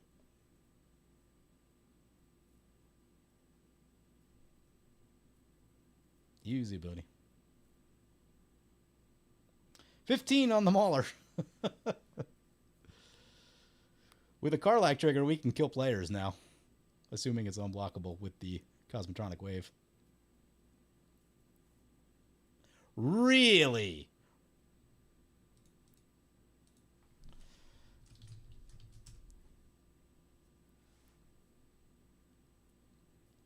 Cool. They shot a Rage Thrower, which was like basically our entire plan.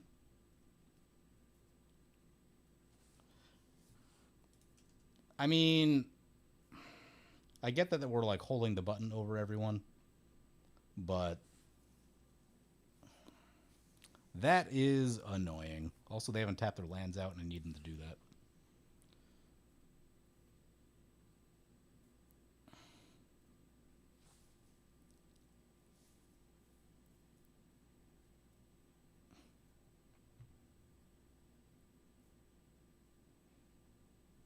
God, that's frustrating. Yeah, the one problem with red is that it does eat removal. Its protection is limited. Spot removal is actually a thing you can protect against. What's it called? We saw Return the Favor in the first game, but what's the cheap one? It's not Deflecting Squad, it's the cheap version. Bolt Bend, right? Fantastic card.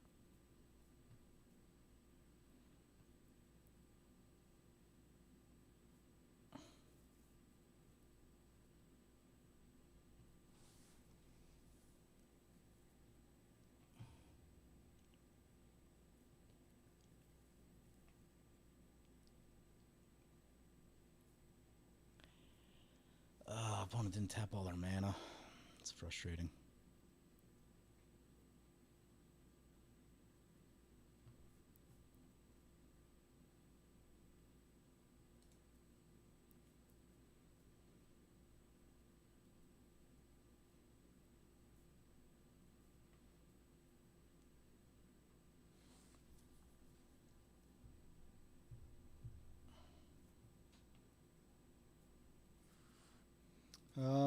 Bonehorde, Dracusaur, and Thran Turbine. Come on, good cards.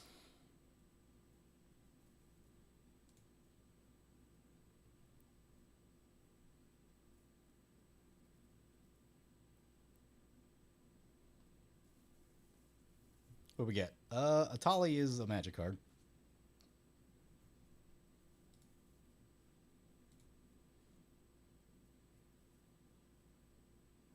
Mines of Moria. Play the Strip Mine.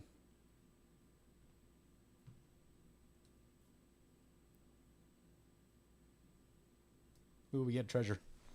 Also helps.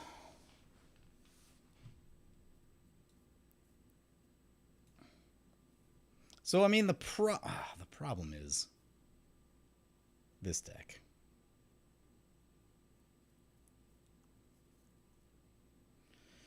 Mana Geyser would be +4.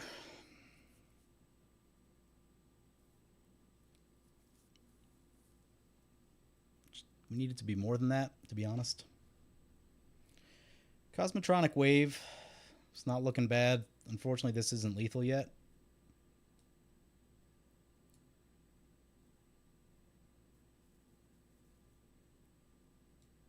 Oh, of course they scoop. Well, I guess that makes things a lot easier. Makes the decision. Now we don't have to worry about the blowback. I guess that has double stripe. Got to be a little careful with that. Oh no, that completely messes up the Mana Geyser. Of course it does. Okay, so we need Cosmotronic Wave and Karlach. Mana Geyser does not produce mana any longer.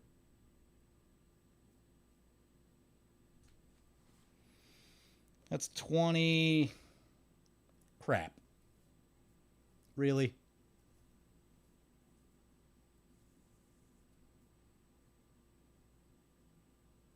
One, two, three, four, five, six, 7.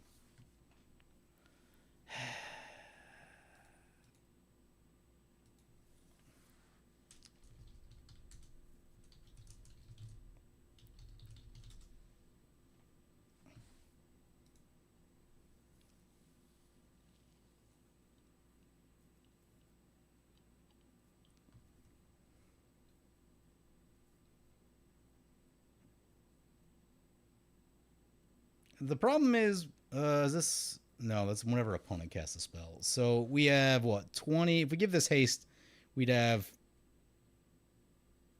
26 damage. What's this do? 1 damage each creature. Doesn't quite get us there.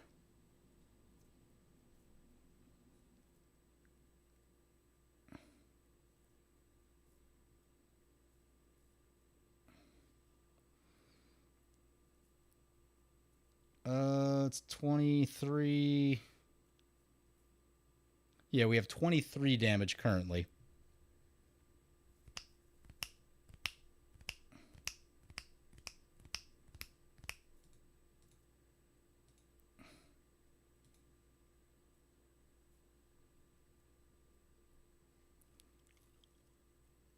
Yeah, the problem is Darien is pumping everything up. If we could just Cosmotronic Wave all of their stuff, that'd be great.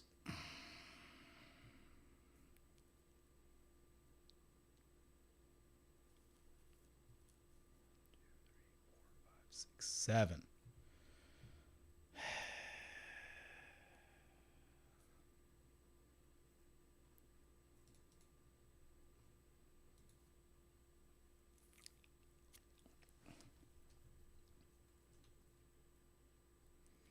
If we had the Rage Thrower, we'd have we'd have more damage. That's what we'd have. Maybe we should have went Karlak last turn. Dracusaur isn't doing enough right now.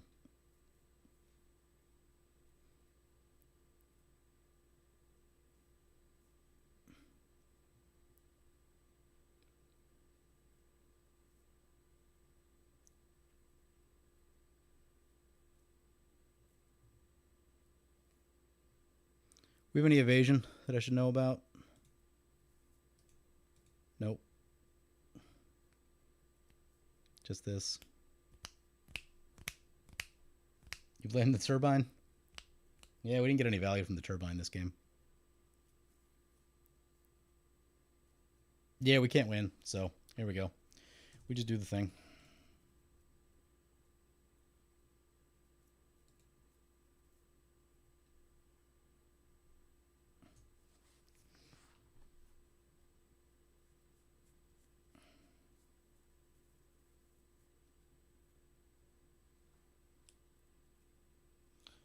No Gauntlet of Might in the deck. I was trying to keep this thing reasonably priced. So the premise is that you can any person can kind of build this deck without spending $1 million.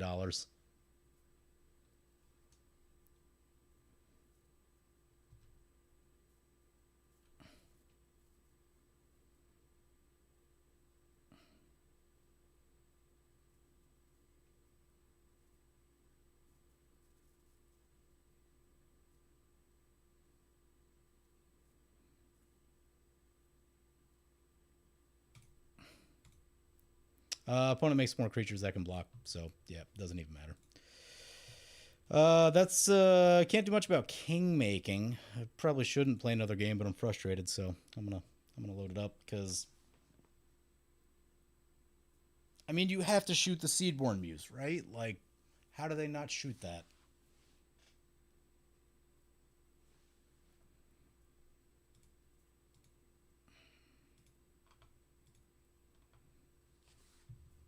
Also, I feel like the deck needs to get just a touch faster in the early game.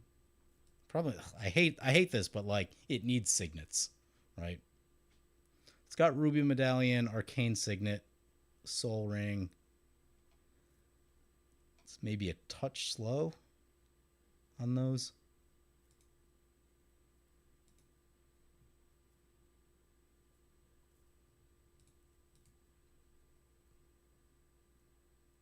How much would it cost you to make that deck on MTGO? That's a good question.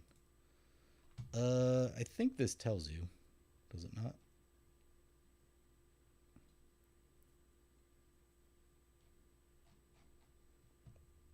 Somewhere it should. Take the... I can probably take this and go to Goldfish.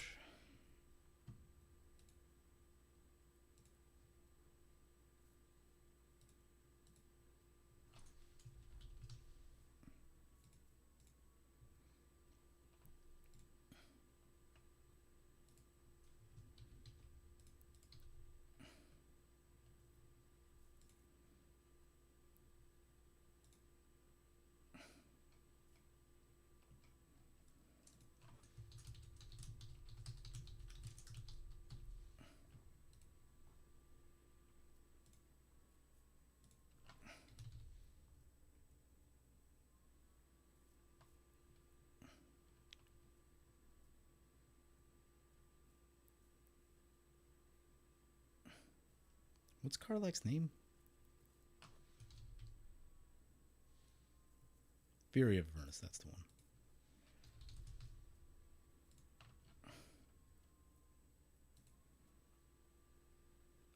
MTGO 40 tickets. Like to play first? Yes. God, that was frustrating. Chupacabra on the Rage Thrower. Really? I need a faster hand. Look at that. Oh, not Sakashima. Gross. More. Well, this is going to be a terrible game. Maybe not. Fervent Champion Sword of the Animist is a lot of mana ramp. Enough to get to the Zugan. Okay. I feel like we're going to have a good game. As long as we can avoid early game removal. This is going to do a lot of work. Also, we're on the play. And a Thran Dynamo to boot. Yeah, it really is like card draw. Seems to be the issue.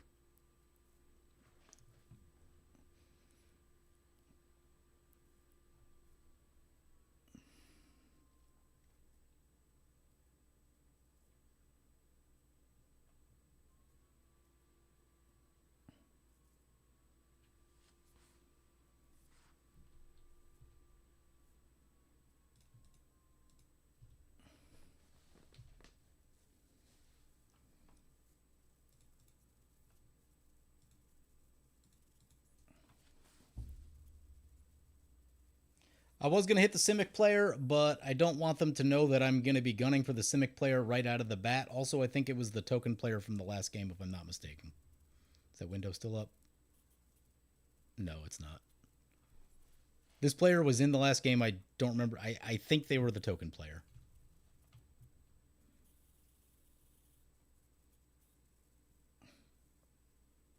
But yes, normally I would just hit the Simic player out of principle, especially since it's Tatiova.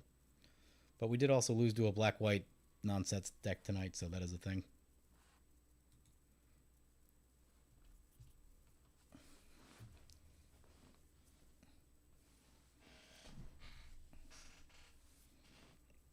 Esper Sentinel. Tatiova is a trick. He's playing goblins? Seems unlikely. Yeah. Let's get that Sword of the Animist. Can't pay for that. Free equip the Sword of the Animist. Go to combat. And now we're getting early game ramp, which we haven't really done in our games. I guess we had a Myriad Landscape in the first one, but this is continuous, if it sticks.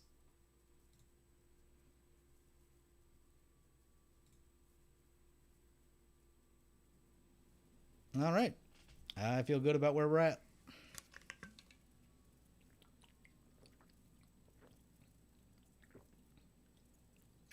I have not been drinking enough water during this stream. Orzhov deck is a good punching bag, and they know it, even if they whinge about it. I like where you're at on this. Because, like, going late against a black-white deck is never a thing you want to do, and that was the mistake we made in the first game after the 2 board wipes, and they did not get hit nearly hard enough. Opponent copies the Esper Sentinel. That seems good. Yeah. Everyone is a threat. Yeah, that's Commander now, right? Everything is strong, but some things are heinously strong. I mean, Tatiova's still kind of just... Don't want to go late against a Tatiova deck. That's not a thing that I'm looking to do.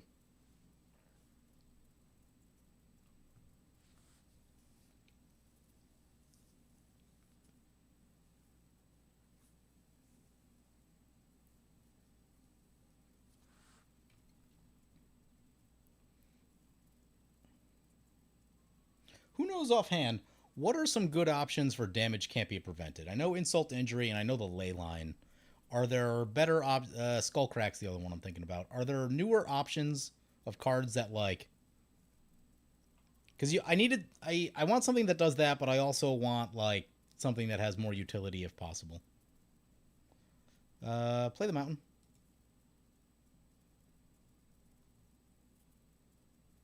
Yeah, now we'll swing into the Simic deck.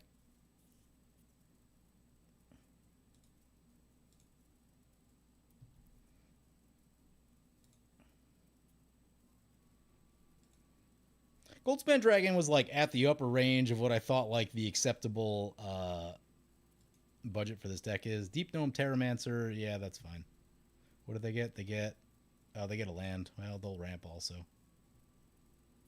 It's maybe not the best, but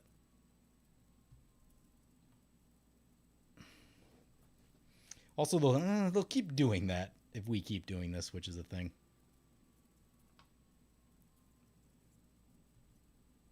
Any land? No, it's got to be a plains, right? Plains. Okay. But yeah, Fervent Champion, Sword of the Animist, is going to put in some work for us. Sunspire links. Ooh, yeah. Okay, let's take a peek at that in a moment. I feel like that one did cross my radar. It may have even been in this deck. I can't remember. Play the Thran Dynamo. Now we get our ramp game going. Yep, triggers both of these guys.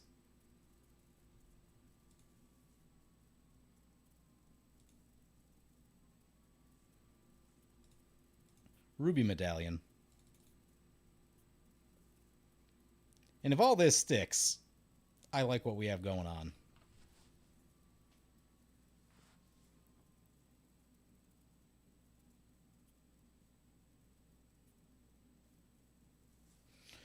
Are we on Ugin mana? Oh, we are on Ugin mana. We could just smother the game out with Ugin. And after the night we've had, I will 100% do that.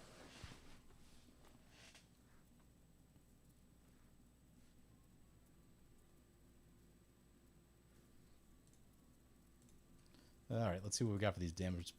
Sunspire. Sunspire Links is in fact in this deck. We just didn't draw it. Players can't gain life, damage can't be prevented. Definitely like that. Like what I was thinking when I built this thing. Bone Crusher Giant. Oh, right. Yeah, Bone Crusher Giant.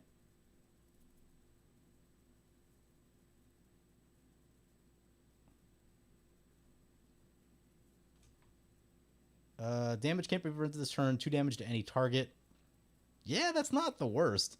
Whenever this creature becomes target of spell, this creature deals 2 damage to that. Yeah, right? The hardest part is probably just justifying a deck slot. Insult to Injury, that's on my radar. That's one that I know about. The problem with that one is just the way this deck plays. So, because a lot of times you're setting up for a big turn with Karlach and you're trying to get Karlach going all in one turn. Games don't go late enough where you then also have the mana to Karlach and Insult, right? Yeah, the giant is interesting for sure. What do we cut? I have literal no idea, but oh no, they can save. Well, they can kind of save their stuff, but yeah, this is gonna be. There's mana over here. We need to try to force some action out of this blue deck. I don't want to get Ugin countered.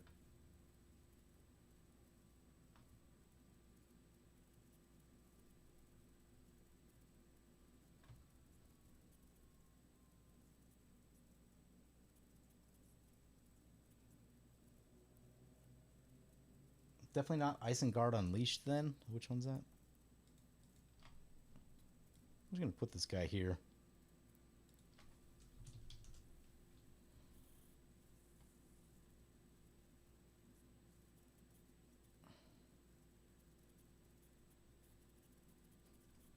Damage can't be prevented. It does have flashback. If source you control will deal damage to an opponent or opponent. It's a cool card, that's for sure. But man, with how fast games play now, like even in the game, that first game where we had a lot of mana, I just don't know when we get that card down.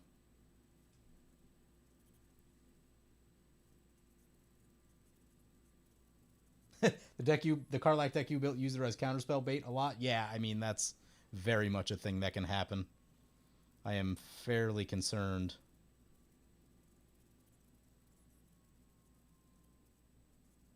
about that right now, to be honest with you.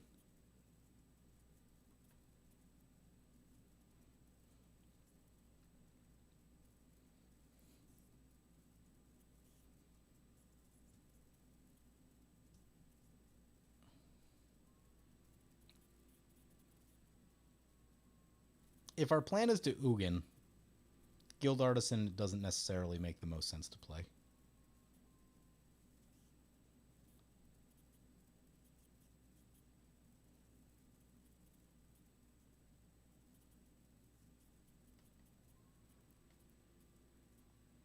Spectacular Showdown's a funny card.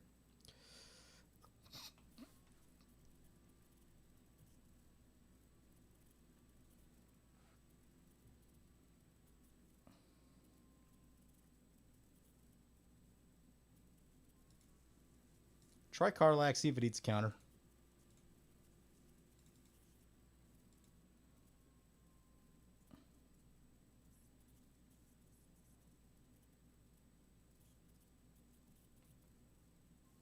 It does not. Well, drop a Goldspan Dragon then.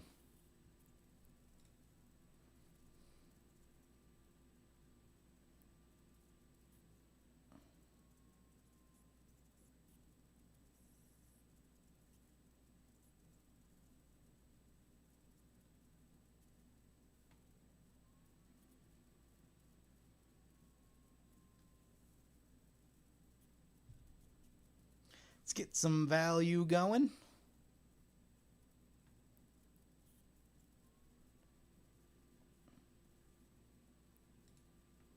This at the Simic. We'll just poke this one in here for now. Lots of triggers. Fervent Champion, Karlak, Goldspan Dragon, and Sword of the Animist. Our biggest problem is just that we're going to run out of cards.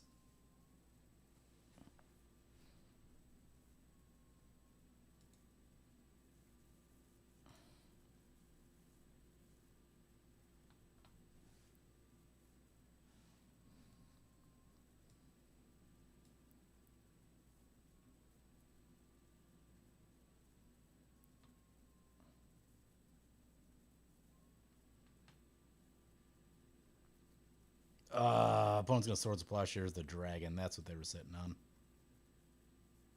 Yeah, at least it makes a treasure before it goes.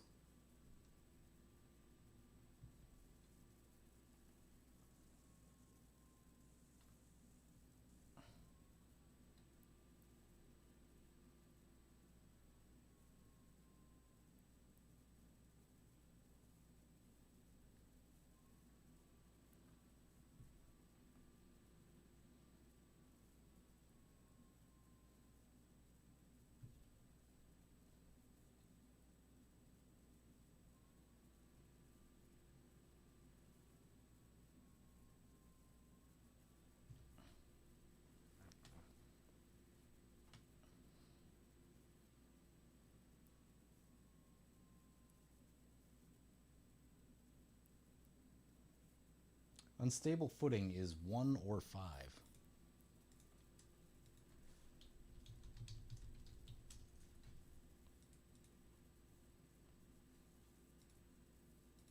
Send this over here since they shot our thing. Make our feelings known. No, Sword of the Animist. It is turn 4. We are on 7 lands. Which also means that deck is going to be on 7 lands, and we should probably be scared about that. But can't do much about it right now.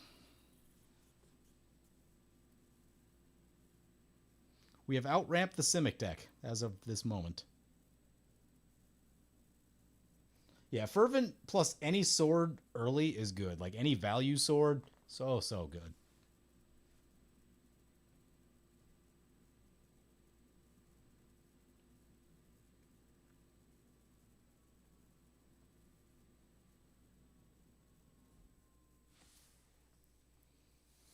Come on, blue deck. Please tap your mana.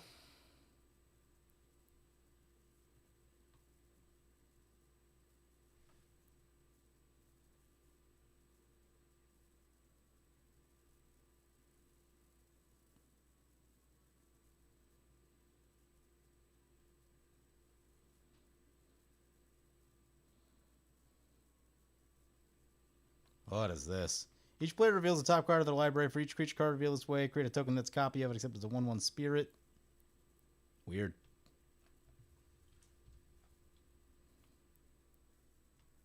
They get no creatures. This seems like a just copy everyone's stuff kind of deck, maybe?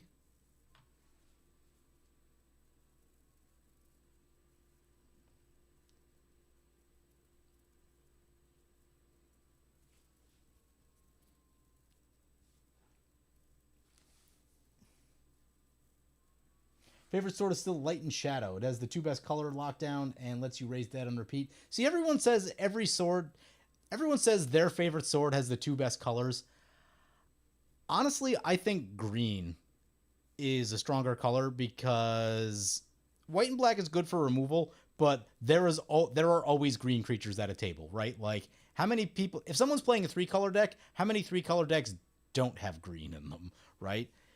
And just, I mean, the way green creatures have been over the period of time, right? Like, ew, that's a Dreadhorde General. Okie dokie. Yep. Well, probably gonna be losing some stuff. Yeah, so I think green is a color that you want, particularly for trying to attack, right? If you're just trying to keep your stuff protected, then yeah, black and white are great. But honestly, like, any two color combination that you are protected from is strong, particularly if it's at your table, right?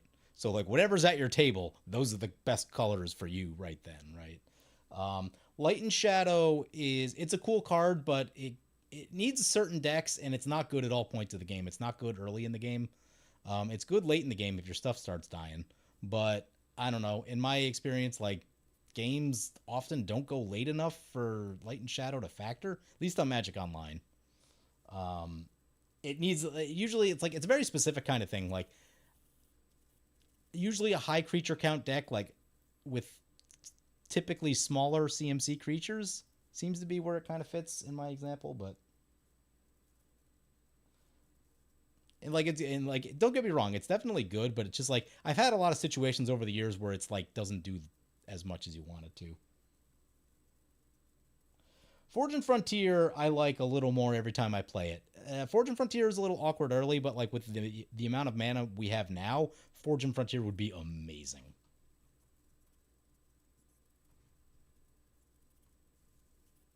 Although we did just lose all of our creatures.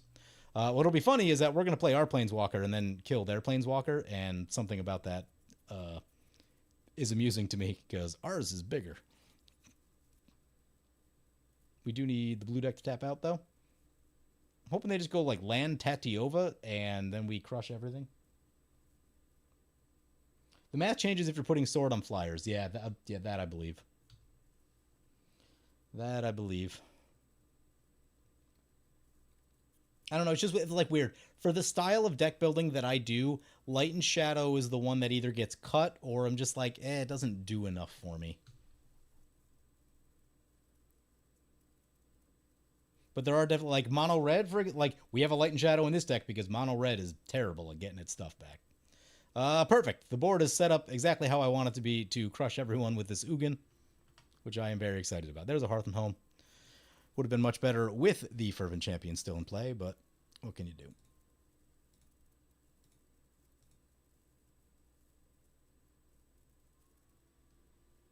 Yeah, we should probably pay, right?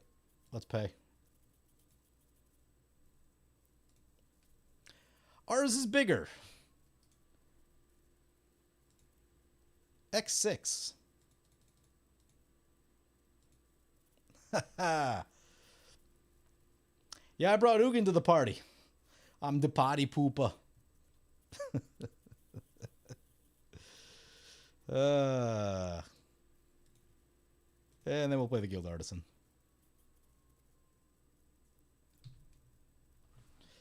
And now we just try to smother the game with the Ugin. And I'm very excited about doing that because we've had not the best night.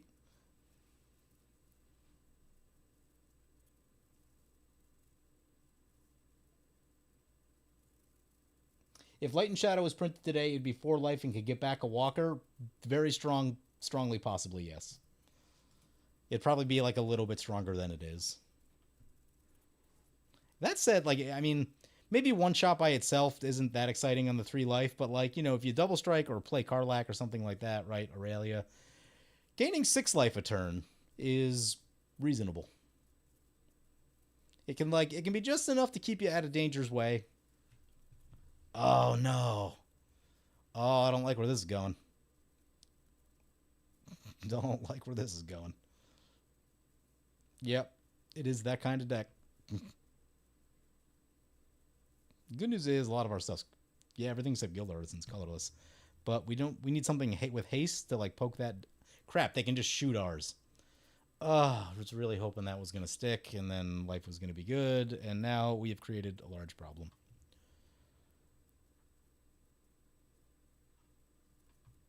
Yep.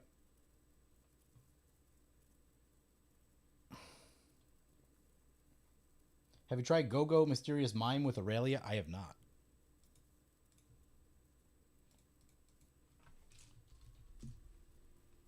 My only Aurelia deck currently, that at least in paper anyway, is my Angel deck.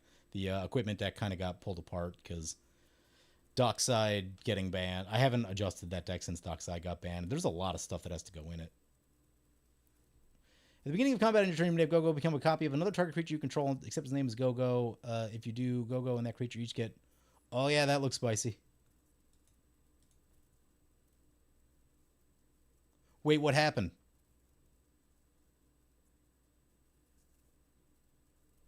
Oh, they went Thran Dynamo? Yeah, you can have a Thran Dynamo. You can copy a Thran Dynamo all day long. I mean, the play there is definitely copy Ugin, shoot our Ugin, and then they're like a turn or two away from ultimating. The fool.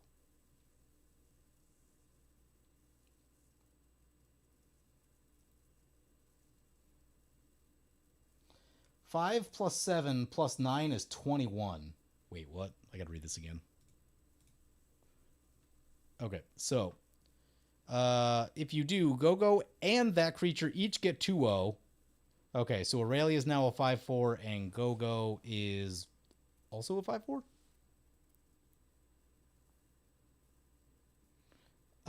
You attack, you get 5 damage with Aurelia, and then second combat you get 7 damage with Aurelia. So that's 12. You need double strike, right? You need double strike to do it all in one turn, if I'm not mistaken.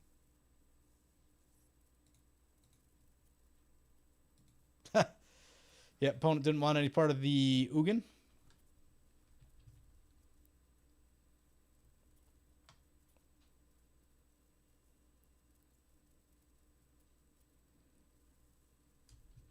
Charismatic Conqueror. Creatures you control with power 2 or less can't be blocked by creatures with power 3 or greater. We might have to get rid of that. Oh, no. Well, we can blast. It's going to be tough to get rid of all these creatures in a way that they can't just poke down our Ugin. Or we could do this.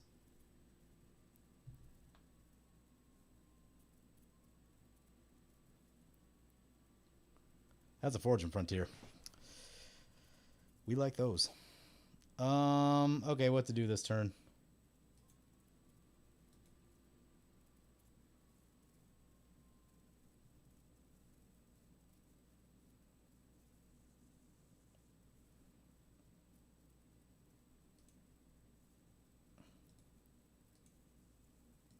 Let's try shooting this thing.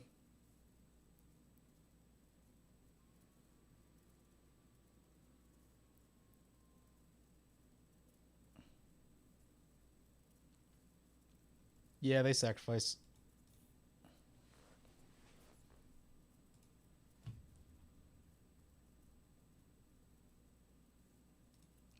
Cast our commander, try and get a blocker. No haste currently.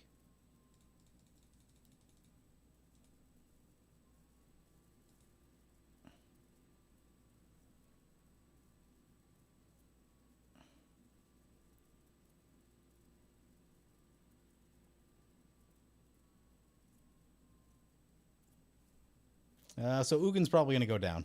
That's unfortunate. It's just like too much swarming.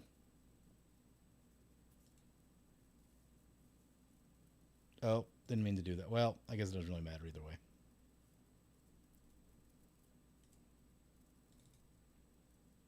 Play a sword.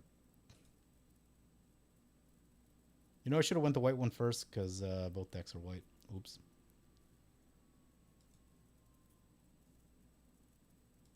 Yeah, we can tap that one.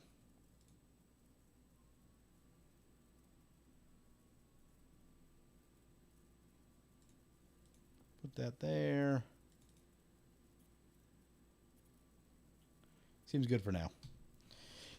Yeah, I mean, they can spend time messing around with Ugin if they want to. We'll just suit up our sword and then try to kill stuff.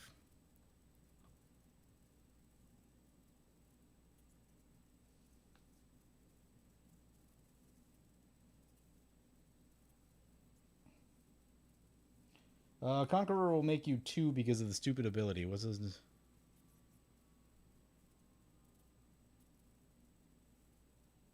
Oh, yeah, okay, we're making 2 of them. Okay. Yep. Whoops. So we just have to kill them. That's what you're telling me.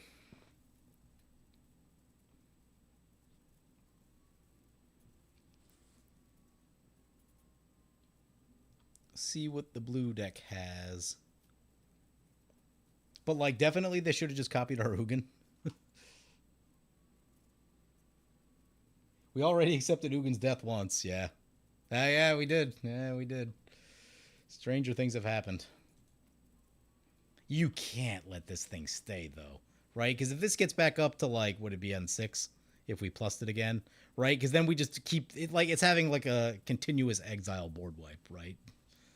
And the game cannot progress in a way that, like, you can do anything meaningful. On the rare occasions that, like, Ugin doesn't just immediately die, it will just take over the game. Oh, God. Create a token that's a copy of target... okay, yeah, there we go. There we go. Exile everything.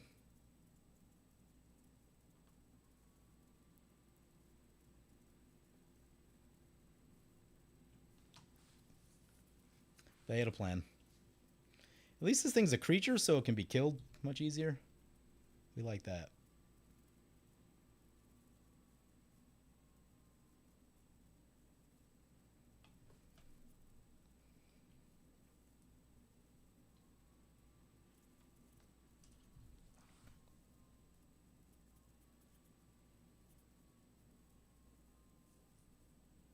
Let's see what opponent wants to do with their Ugin. Ugin is now a dragon. They're just going to shoot our Ugin. Okay. Well, that shifts focus, because, I mean, now everyone has to attack this thing. Opponent, they can't kill it, but they can really punch it down a lot.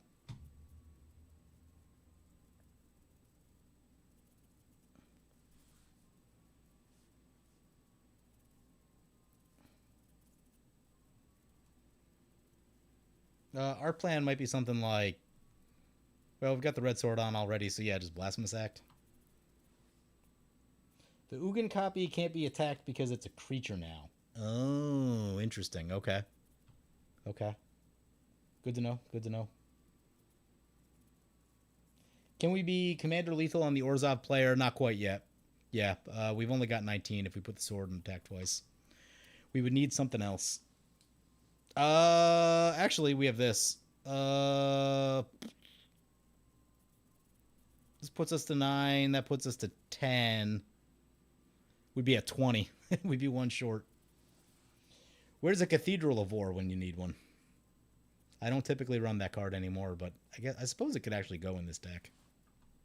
But there's already, like, way too many utility lands in the deck.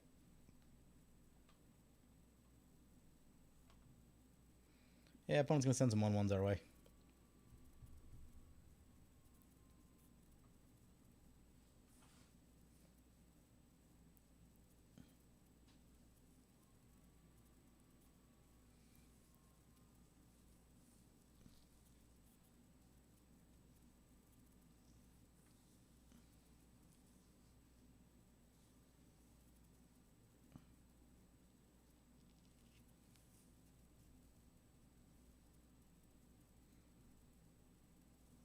Yes, please just send the creatures. Finish the attack. There we go.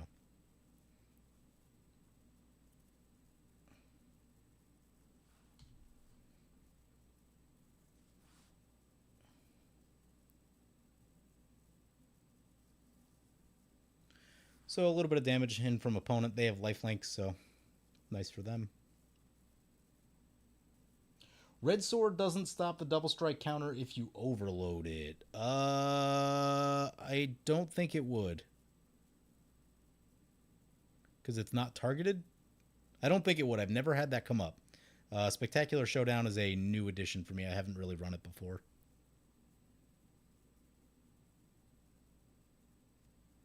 But yeah, I don't think it would because it wouldn't be targeted.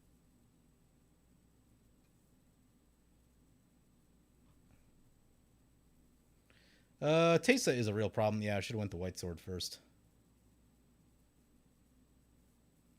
Sacrifice 3 exile target. Oh crap. Yeah, we're not getting this attack off. Is what's gonna happen here.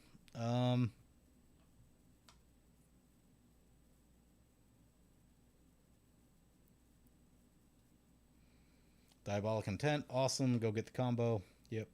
Love it.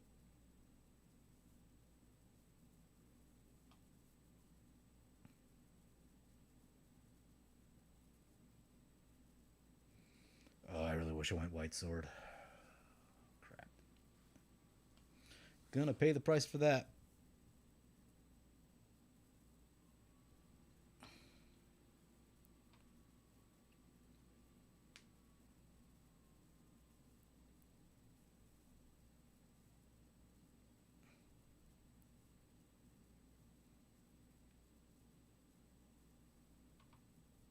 Well, Ugin's down.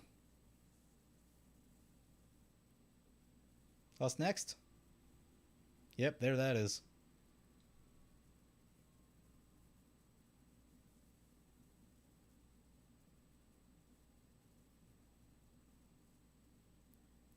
Whenever a black creature you control dies, create a 1/1 spirit. Yep. Bog the graveyard. This is going to be tough. This has to get removed.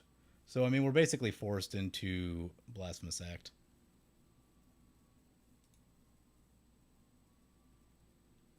I mean, what are the chances that they let this go through?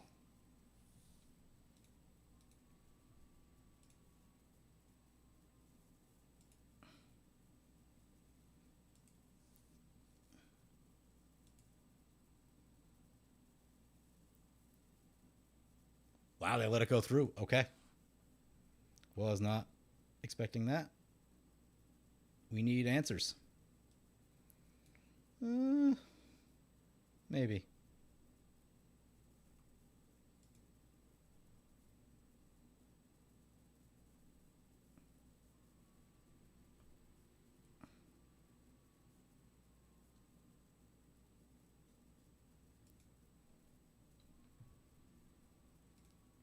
Crap, I just F6'd. That's frustrating. Okay. Let's try this and see if they miss it.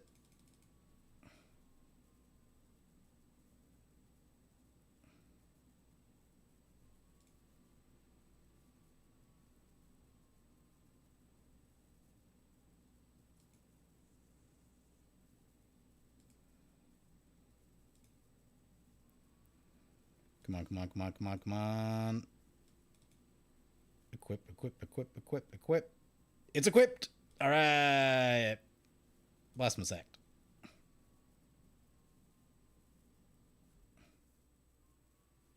Kaboom!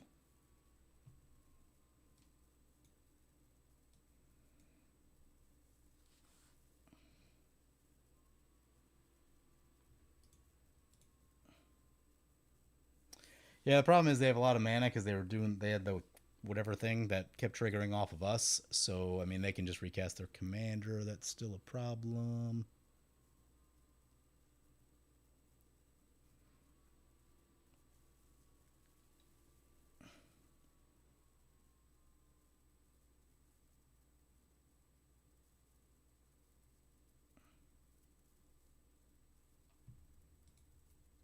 I want to play the Treasure Nabber just to try and steal some mana.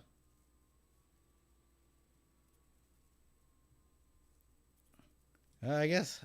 I mean, it's not going to live, but I guess we play Torbrand. Don't really have much else to do.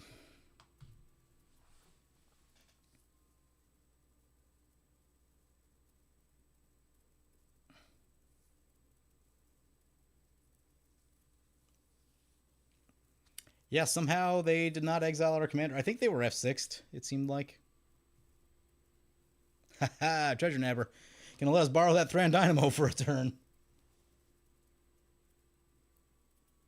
The Tesa combo isn't really a 2-card win con, it's just a value engine. Yeah, I mean, it basically says we can't have creatures, and that's still bad.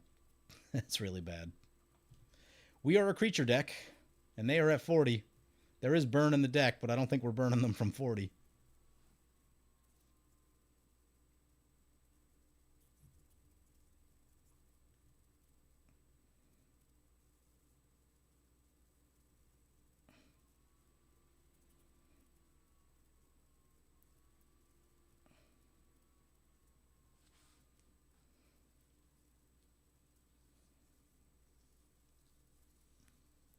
Opponent scoops. That means we don't get their Thran Dynamo. That's frustrating. Oh, this is going to be tricky.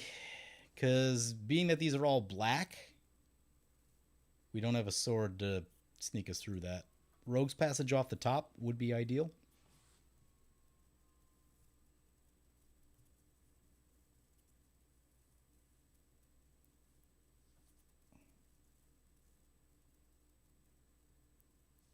With the third card, you get the win con.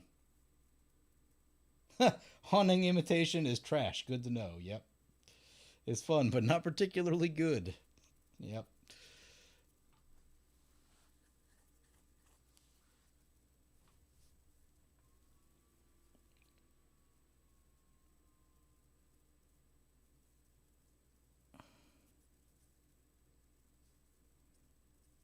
Anointed Procession is disgusting.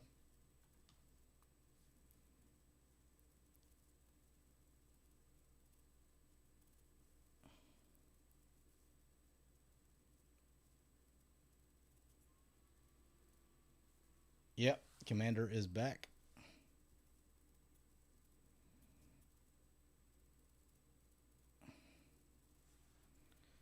They attack with everything. It's not great. Or, well, they attack with a bunch. We need big draws off the top. Cosmotronic. No, Cosmotronic Wave would not get us there.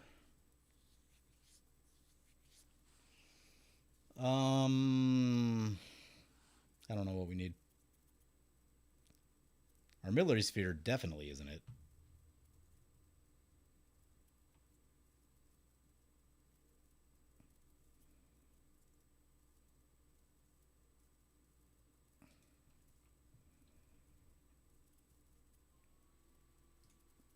Send it.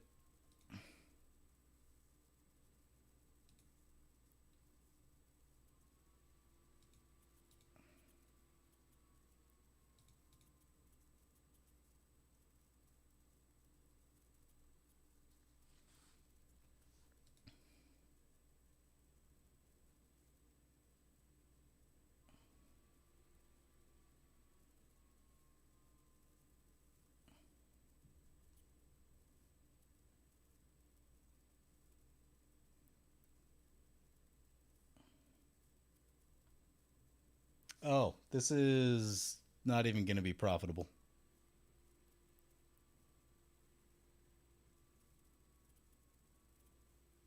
These are going to die, and they're literally going to get 2 back. Wow. Yeah, the one sword color we need. I opted not for feast. I opted for no feast and famine. Yep, this is bad.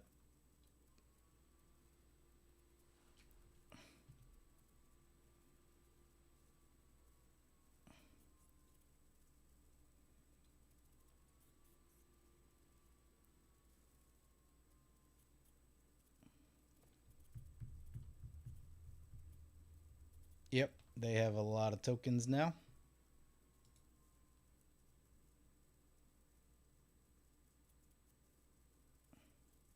Treasure Nabber is down. It does not make sense for us to attack again.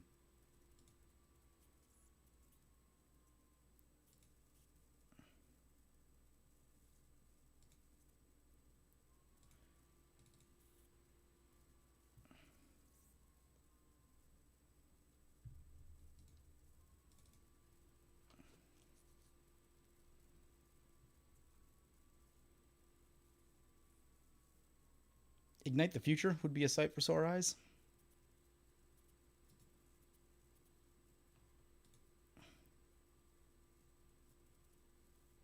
Crap, I forgot to put the sword on.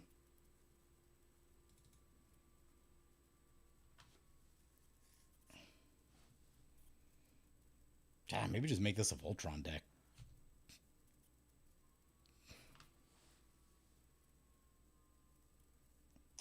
Sinew and Steel.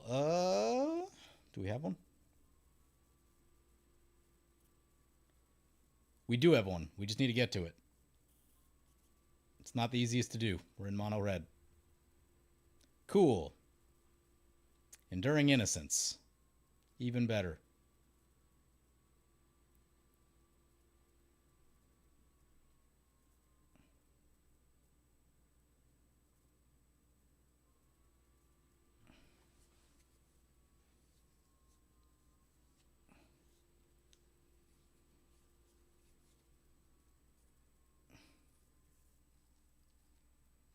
Yeah, I mean, if we can rip a Black Sword or Unblockable. Black Sword would be more ideal, because we still need 1 point of damage to be lethal. I guess we have this thing, but... Yeah, this is going to be a very quick clock if we can't answer all this stuff.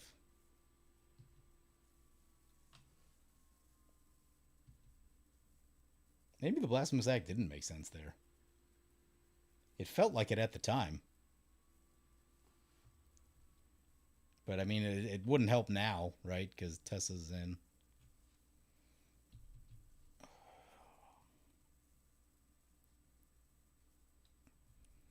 Yep. Already used the Ugin. Makes me sad.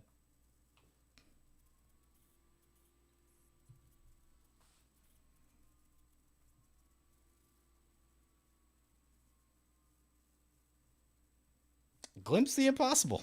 Gets some additional cards.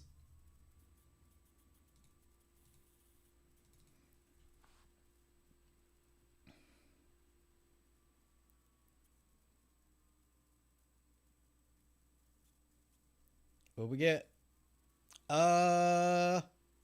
Trample is a thing, right?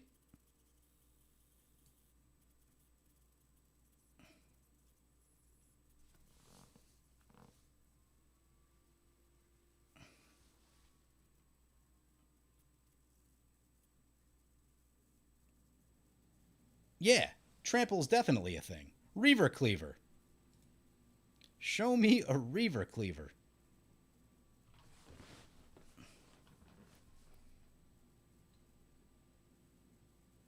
Equip a Reaver Cleaver. Oh no, it's red. We have to move. Let's see if opponent catches this.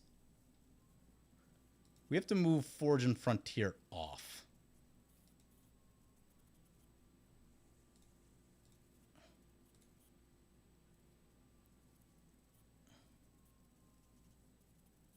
They missed it. That is amazing. Because if they shoot our creature in response, we can't equip the Reaver Cleaver.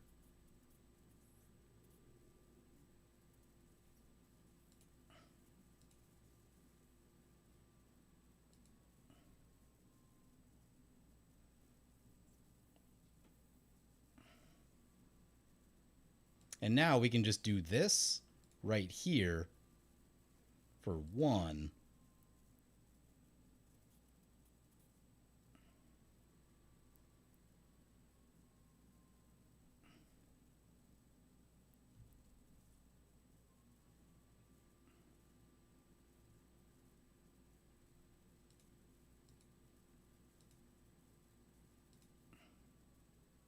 And then do that.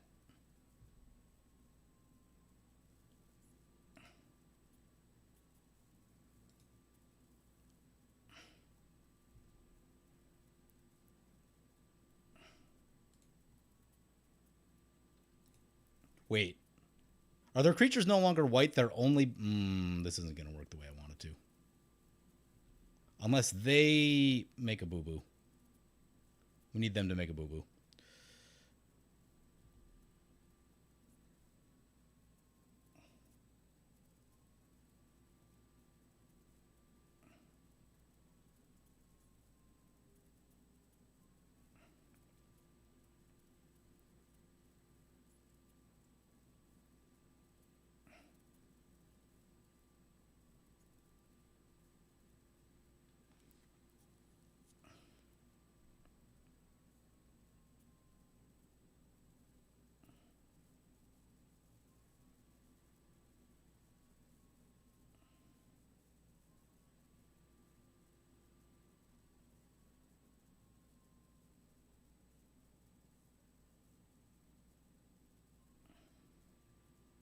I'm holding my breath in hopes that they miss something.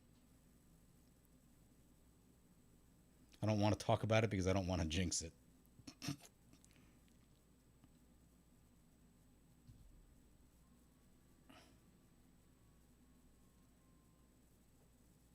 Okay, we're going to get 2 damage in, which is huge.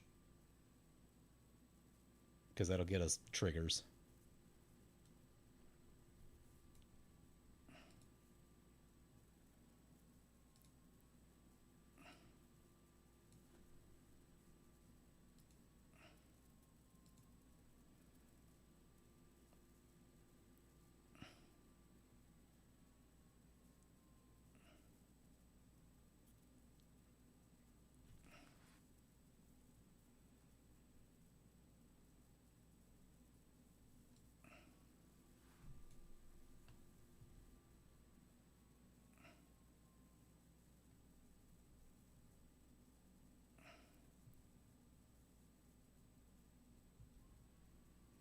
We may not be able to beat this.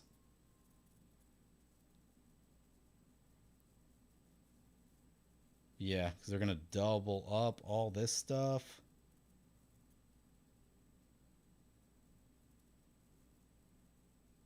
Yeah, we still need a black sword, is what we need. They probably almost have lethal on us.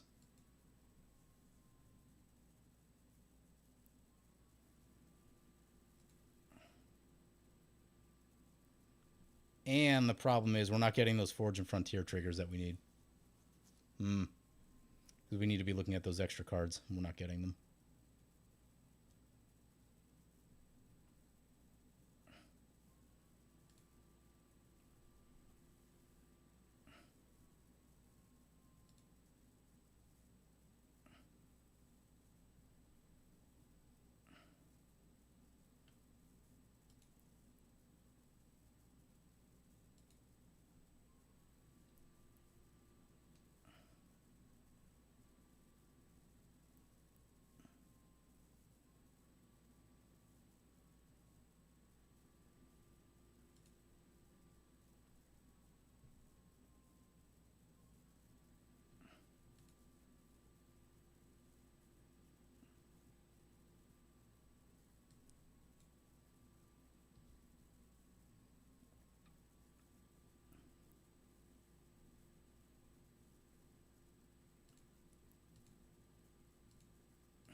Send both. Animist.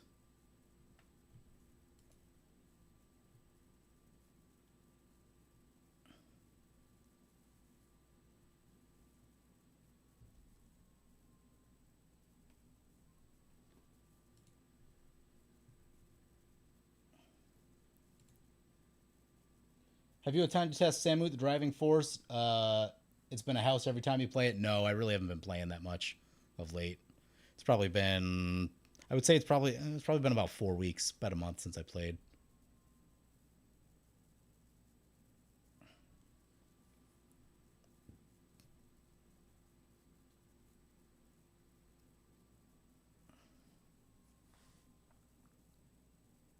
The question is, do we have more damage than they have blockers? And the answer might be maybe. Oh, wait. No, because all of their creatures are black, right? So they no longer have 3 white creatures that they can exile stuff. Okay. I think I've been misinterpreting. It's been a long time since I've seen this combo. It's also late, and I've had a couple pretty frustrating games, for being completely honest. I'd only planned on really playing like 1, maybe 2, but things didn't go the way we had hoped. You think people playing CDH have blockers? Not usually. Not usually. Oh, please die. Please die. I have no backup if this doesn't work.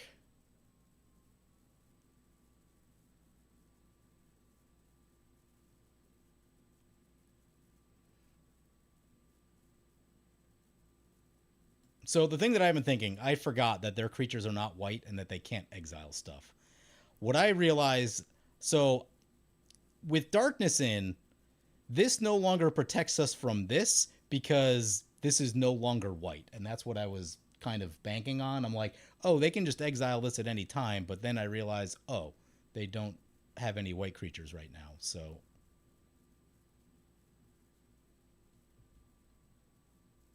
lethal? Please be lethal. I don't think it's going to be lethal. We're still in the first? Yeah, I think that's the second hit.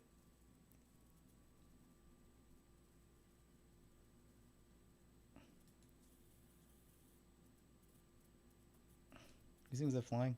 Yep.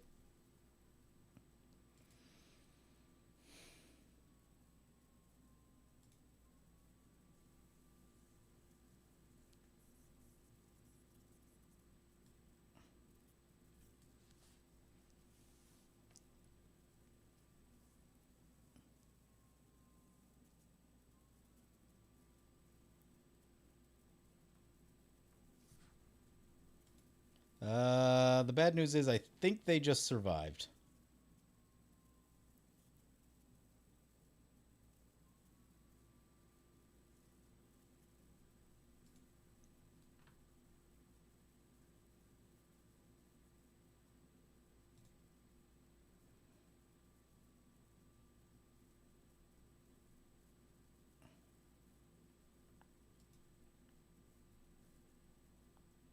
Crap. They just survived. Yep. Wasn't enough. Wasn't enough.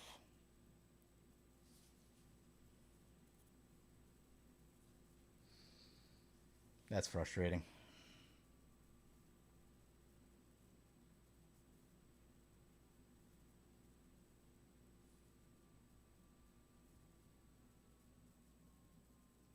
Yeah, trying to deal with enchantments in mono red is a pain, and we already used Ugin, right? Like, Ugin is what does that. Ugin is actually what solves this problem, but we jumped the gun on it.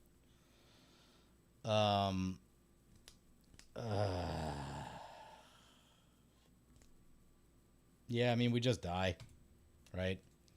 So, if one of these was something more useful, potentially game, right? Basically, we got like 2 mana rocks. There's no artifacts over here worth copying. Um, Sculpting Steel. Sculpting Steel. We could have Sculpting Steel the Hearth and Home, which would have been 4. No, that's still only 20. Yeah, there's nothing we can do. Nothing we can do. Yeah, right. So that's the thing. When it doesn't work, it's almost there, right? And like because it's almost there, that means if we make more tweaks, we can probably get it all the way there. Also, if we play, diligently, which I feel like I dropped a turn in there somewhere. Okay, let's make some changes. Thread Turbine out. I like it, but it's cute. We need. This actually may not be bad for this deck. Beginning of combat in your turn, you may have Go-Go become a copy of another target creature you control.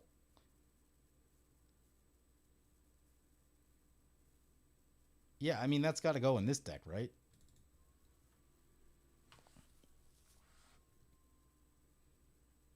Actually, I'm not convinced that, like, Torbrand's completely the answer here.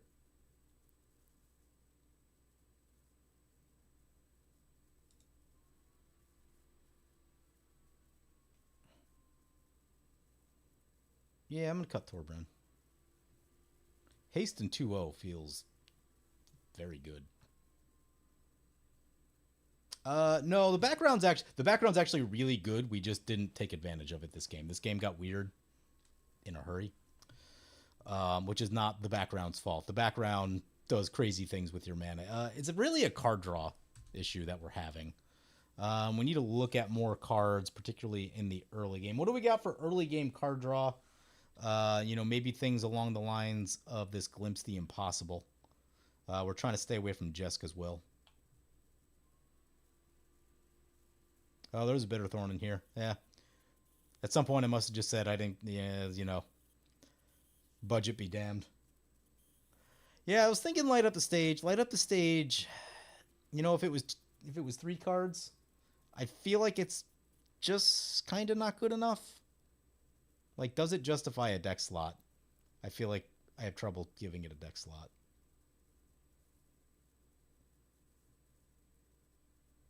Impulse draw seems awkward with 8 drops. It can be, but there's not a lot of them, right? So we have a couple 6 drops, one 8 drop. Yeah, like you wouldn't want impulse draw with the angel deck. That would I've made that discovery long ago. That does not work the way you want it to. Oh, what do we need?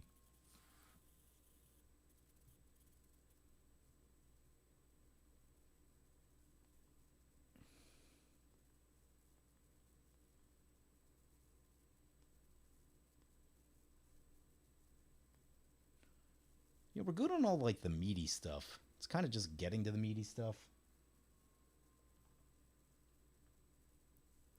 I got the Dragonhawk in here. I know I was looking at how much is it? So when I had started this deck, I wanted to keep it kind of budget, and then I think at some point I just, due to the presence of Bitterthorn, at some point I think I just threw in the towel on that. And how much is this Dragonhawk guy? It's only $6. Yeah, we should probably put him in. I might have cut it just because it was a 5-drop. We have a lot of 5-drops, but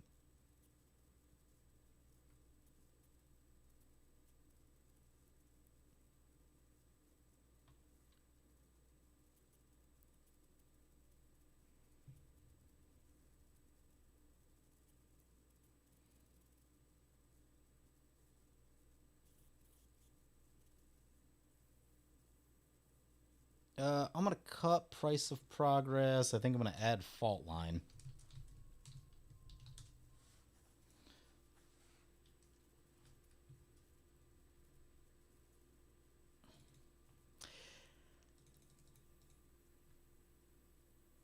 Oh, there's no mob rule in here. Let's just put Insurrection. When in doubt, Insurrection.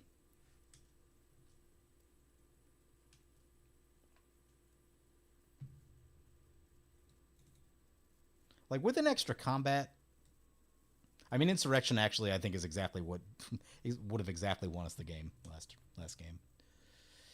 Is Treasure Nabber good enough?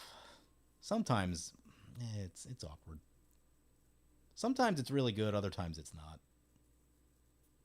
I'll cut it. Well, I'm supposed to go to bed, but bracket 2 to 3. That feels like us.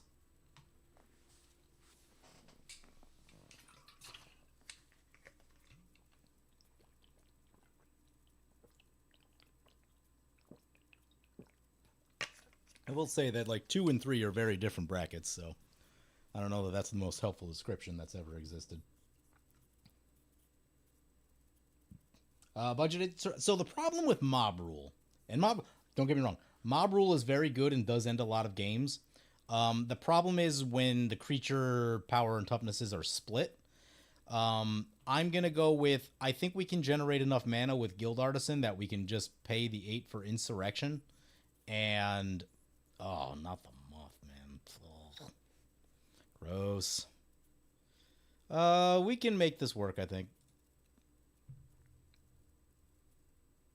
Urza Chief Artificer, Obnixilis, and the Mothman. All right, have a good night. Yeah, so like the problem is like a lot of times you need that mob rule to remove all the blockers, and it doesn't always do that. So that's why I'm going Insurrection over it. The 2 mana is a big difference, but with this deck, if we have our commander and land an Insurrection, that's probably game, right? Like mob rule is like probably kills a player or 2, doesn't kill all of them. What's Burning Fist do? I gotta look at Burning Fist. Spine Rock Knoll. Hideaway.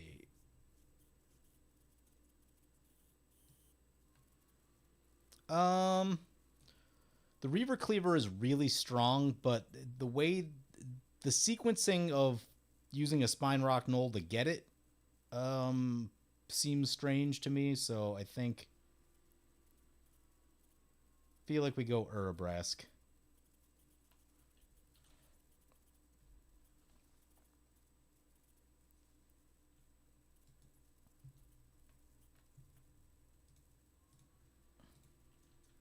What's this thing called? Burning Fist?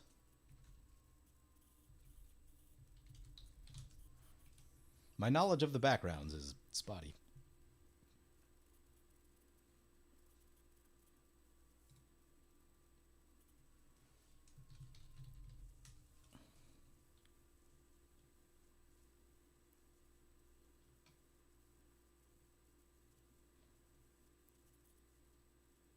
Let's try it this way. Oh god, it's freaking out.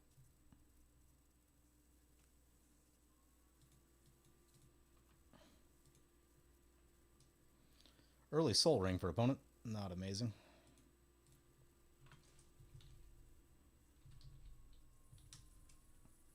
Flaming Fist.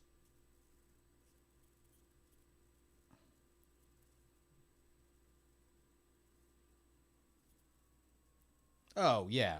Yeah. So this deck needs to be mono red for the purposes of being mono red. I've said it a few times. The stream's been going a little while, but so a little while ago, Tomer and Trinket Mage released a video saying that red is weak in EDH. So I built this deck, and it hasn't gone particularly well tonight, but we've been close to getting things under control in every game. We've been a little bit short on card draw in most of our games, and so because we're running out of cards, we're not quite. It feels like we need like one more card to get us over the hurdle in most of our games. Yeah, it's basically just red deck wins. But this game, I feel... So this game we have ramp and card draw with Toma Legends and the Medallion, and Glimpse the Impossible. I really like this guy. I haven't played it a ton yet, but even in the last game, like, it almost got us there, right? If we didn't catch essentially 2 mana rocks, then just a lot of utility here for early game and late game. I've historically had bad times against 4-mana Purphoros decks. Yes, everyone has, right? And if you're saying red is weak, you've apparently never faced a Purphoros deck, because Purphoros will melt you. What are we doing on 2? Are we going Tome, or... Let's get the Medallion. I think the Medallion could open up more plays.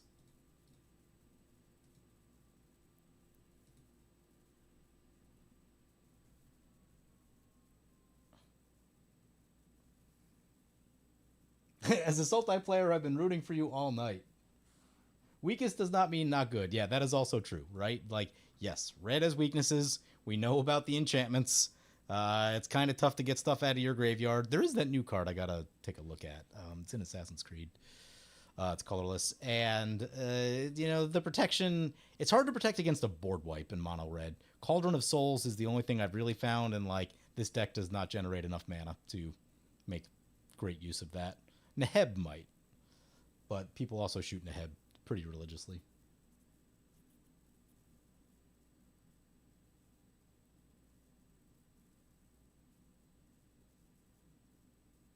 I think I'd rather play against mono red Purphoros than the premier other color monocolor commanders, to be fair. Yeah, I would take Purphoros over like Urza all day, or like Shieldred, right? With Purphoros, it's going to be a short game. And also, so the thing, because I've had this come up a lot over the years when I was playing Aurelia a ton. If I'm playing Aurelia and someone else at the table is playing Purphoros, right? Like, we're like 2 peas in a pod. Basically, everyone else is starting the game at like 20 life, other than the Purphoros player, right? So, like, with Aurelia in play, the other 2 opponents die to a gentle breeze, and then you just got to figure out how to survive against Purphoros long enough.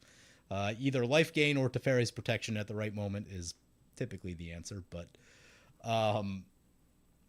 yeah, no, it's actually really fun. You're like, oh, someone's got, like, Simic value. Well, if one player's playing Purphoros and I'm playing aggro, then Simic value is not going to have the time to do the thing that they're trying to do. And...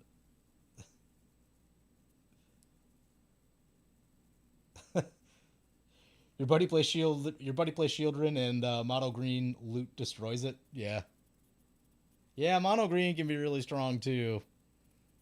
There were. I mean, I haven't seen it lately, but yeah, going back maybe 5 6 years. The mono green decks, like the Savage mono green decks on MTGO, were casting like turn 3 and 4 Tooth and Nail, and just Tooth and Nail combo, right? Um, so yeah, you can be very disgusting in mono green, and consistently too, right? Like I faced people like more than once who were able to do this, and it was disgusting how fast they can drop that combo. Bro had a Raffellos deck back in the day before it was bad. Yeah, that commander, what? Someone tried to explain, someone said to me in a comment post something somewhere that, like, Raffellos should be unbanned. I'm like, are you crazy? It's probably actually less strong than Mono Green Selvala, but I also have no love for Mono Green Selvala. And, you know, it's just too easy to abuse. I told him, like, that's like saying I just need infinite mana on turn 3. Raffello Sun Van Squad or Investor Bros, that tracks. That tracks.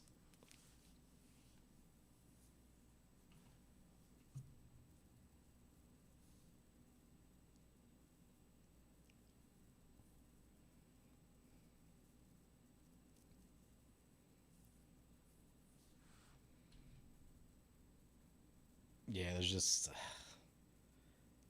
those. I Early game excess mana production is a problem, right? In all facets. That's why Mana Crypt is banned. Dockside's more of a late game thing, but I mean, Soul Ring is a problem whenever it shows up early, right? Just early game mana production is bad for the game. I'm not sure what the strongest mono white commander is either, to be completely honest with you. Give me a minute and I'll think about it more. We drew a Mask of Memory. This is interesting here. So we played the Buried Ruin. We can be on 4 mana. Um, honestly, this into Mask of Memory next turn just seems nice.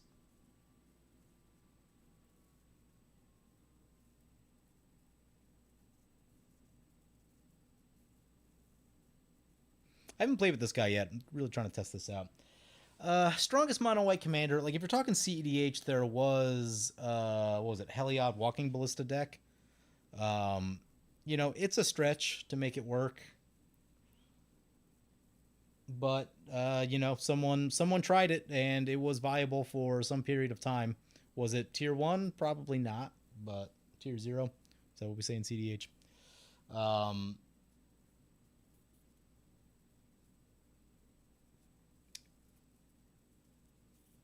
if you want like strongest non CEDH mono white commanders, I mean, I think Heliod's still a good one, the 3 mana one. You can make your stuff huge quickly with like not that much effort.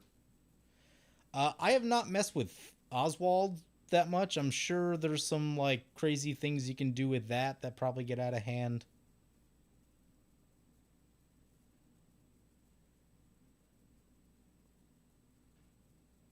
Yeah, Heliod is very upfront about what it's doing, but like your 1/1s become 6/6s, and then that's a lot of what's the word I want for that? It's a lot of efficiency for not a lot of mana, right?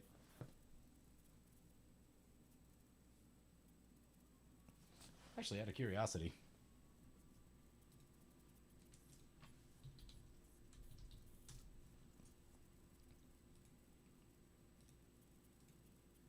who are the most popular mono white commanders? Giada is probably not the strongest. Light Paws is very strong and very annoying. Mural is also very strong and very annoying.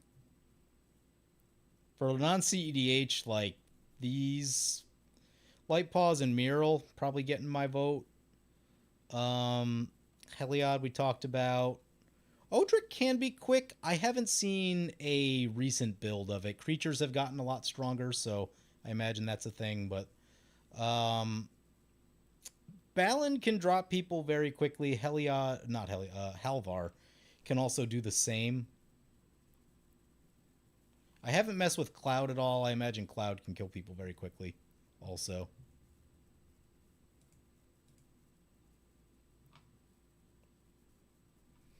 Yeah, Cloud is one that like caught my eye. I like I said, I haven't been playing that much. It is one that I would like to try. It does seem it does seem very straightforward though. Feels kind of like the deck might be built for you. Built, pre-made. Play Cloud, play swords, watch people die.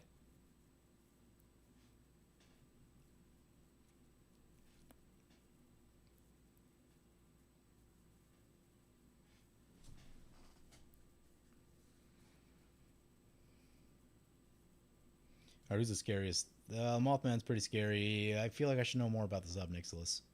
Whenever one or more opponents each lose exactly one life, put a +1/+1 counter on the top card of your library. You may play that card.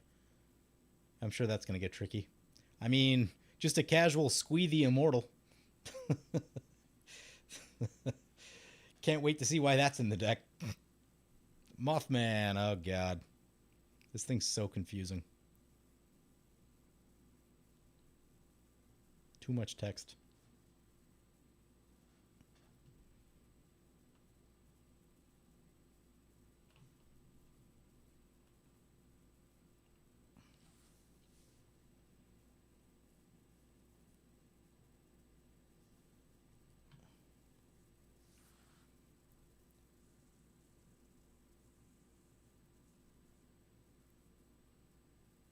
There's a lot of stuff over here already. Makes me nervous. Mondrak's pretty good.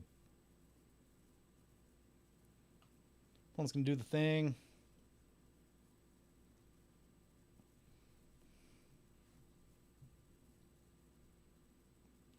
Mjolnir plus Cloud stun lock the table. Oh, that sounds fun. I hadn't even thought of that. Yeah, like I said, I just haven't been playing that much. I've been focusing on a lot of other stuff. I've recently gotten into foam sword fighting, and I've been having to learn how to sword fight, and that's a whole thing. Also, my band stuff is... I've been doing stuff with my band. We have our first show coming up, and that's been taking a lot of time trying to get all the songs ready. So, busy. Someday I'm going to edit this red video built around that I have around this deck.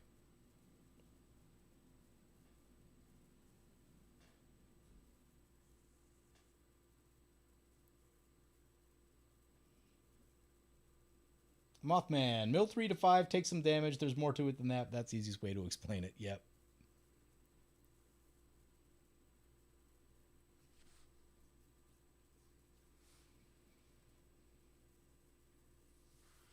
Okay, if we could get through this combat, that'd be lovely. We'd like to see if we're catching our land or not.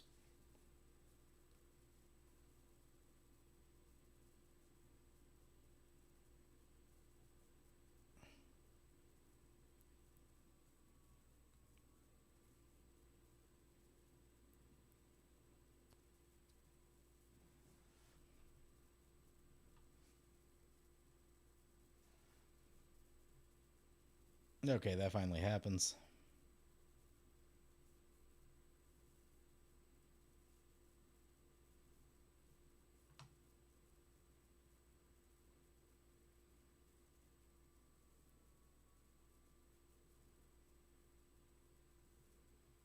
That's not good. Probably don't want to wait too long on the Blasphemous Act.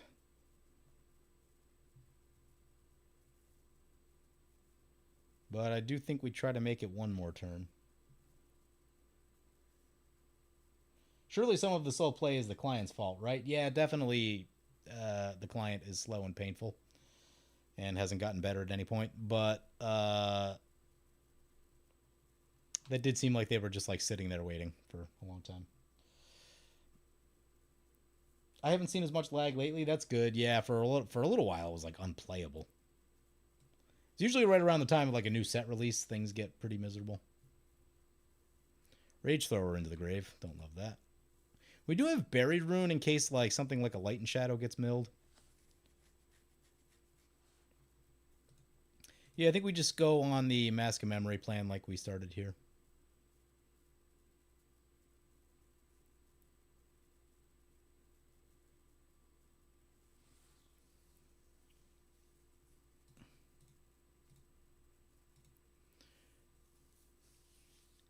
Do you guys think Blasphemous Act this turn is too early?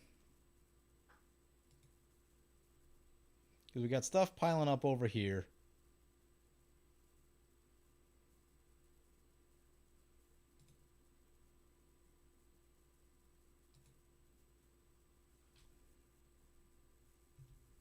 Is this sorcery speed only?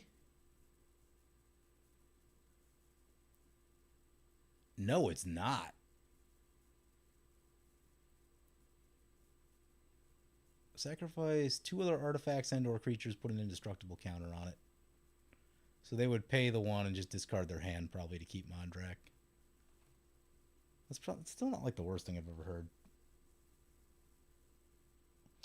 Blast Axe sets the Mondrak deck ahead the farthest.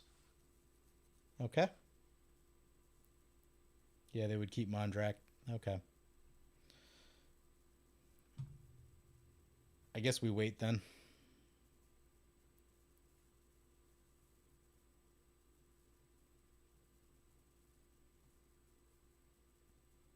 Mask of Memory.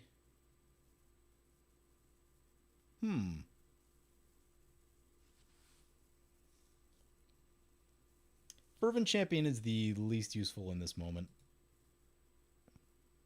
But as discussed, Mono Red, not so easy to get back. But I want this other stuff, so we'll do this and then we'll drop a Guild Artisan.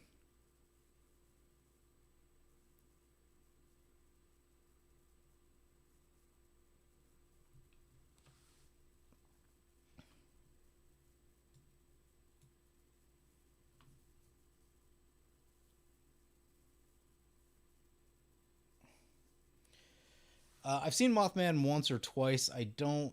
It's such a confusing deck for me that I don't know exactly how long it takes for it to do the thing. So hopefully we'll see about the Blasphemous Act on our next turn.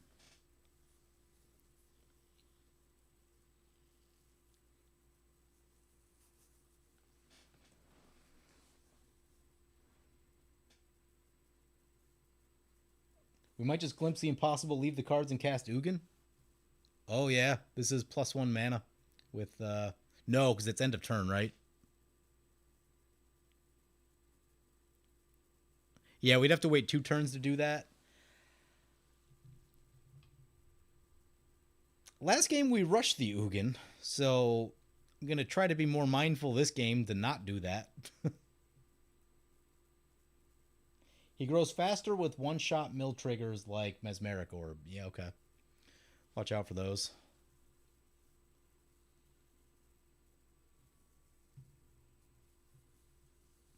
The other thing we could do, I mean, we don't have enough mana yet, but if we overloaded this, there's just, you know, there's stuff on the board. Creatures would tangle and probably kill each other.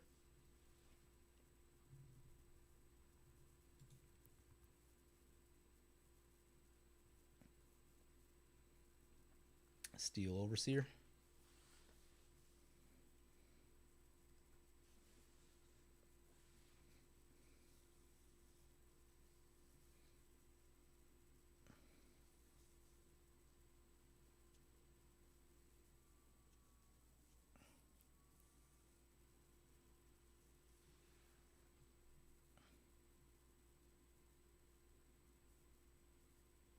Ah, good. Opponents send a big attack over to the Mothman. They have menace and they'll get even more menace.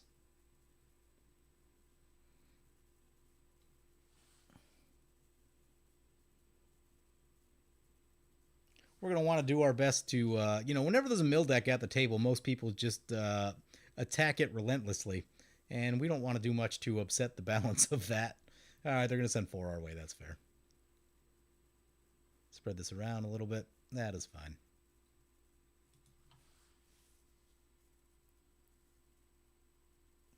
I saw the new Nasty Mesmeric Orb plus Water Crystal, mill 4 per untap. Oh, yeah, I think I saw that one too. Yeah, I feel like mill decks have been on the rise. Maybe Mothman's not helping. Some mono blue mill guy. I forget exactly what it does. But I remember seeing that recently with the Water Crystal.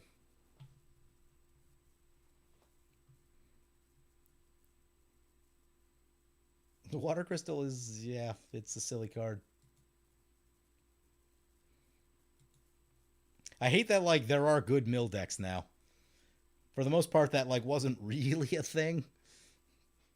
It was sort of like mill is sort of like the mono blue infect. Like you can probably get a player with it. Killing a whole table with it has generally been pretty difficult. But what was that one? What's the multiplayer traumatized? I can't remember the name of the cacophony one. I think the name of it. I forget now. But yeah, that really started pushing mono blue back up the ranks, and then now we got stronger commanders like Mothman and stuff like that. Water Crystal. It's just more mill support is difficult.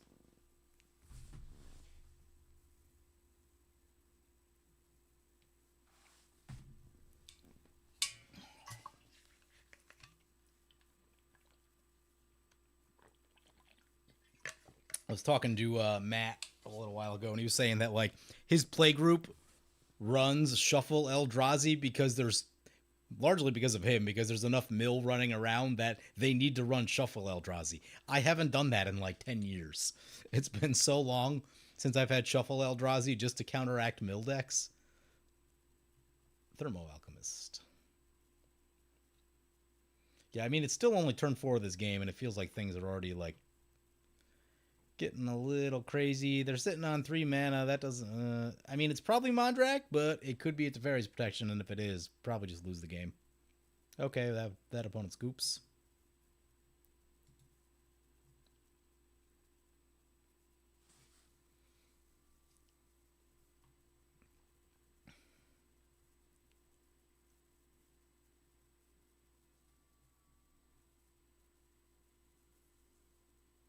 Speaking of mono blue, in fact, you made Aloma Sword Coast background, bracket 1. Okay.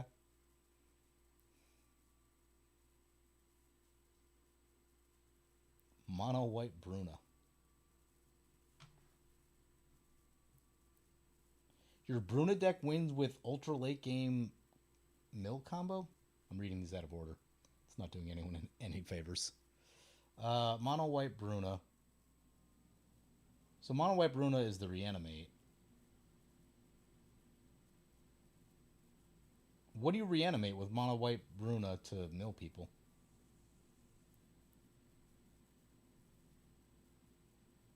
Well, so the problem is I don't run that much green, so yeah, I'm stuck with a Shuffle Eldrazi.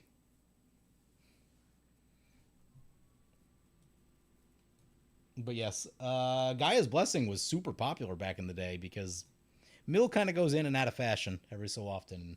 Gaia's Blessing is a very good. Oh, okay, Sun Titan Sack combo. Yep, that makes sense. That makes sense. Yeah, Altar Dementia is insanely good.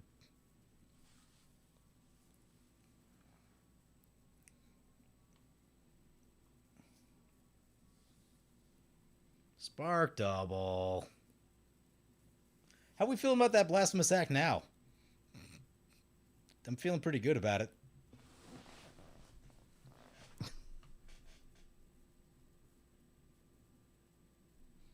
I don't think we can get this through anywhere.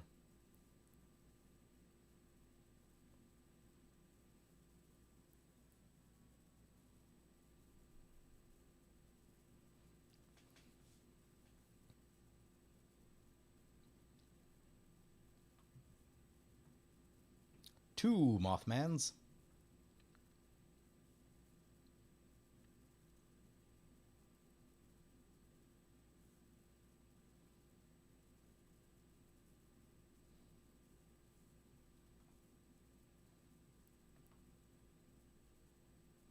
One's gonna swing, it'll get Menace.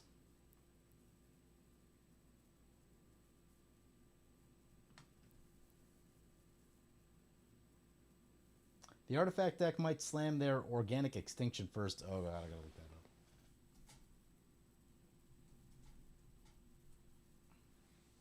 Destroy all non-artifact creatures. Okay, yeah. Yeah, we don't want that to happen.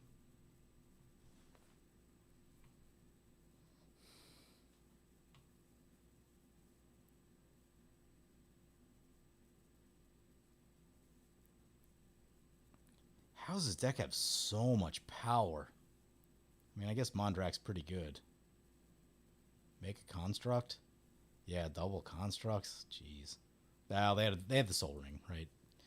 Anything with a Soul Ring is going to look insane on turn 5, so...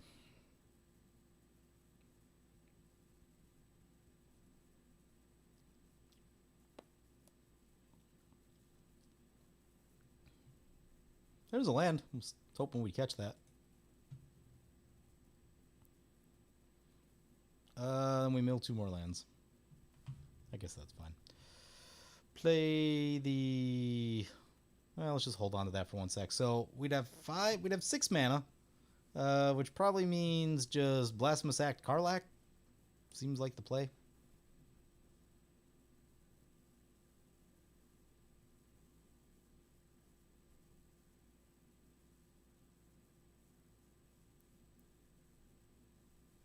Let's just see if we can sneak this in.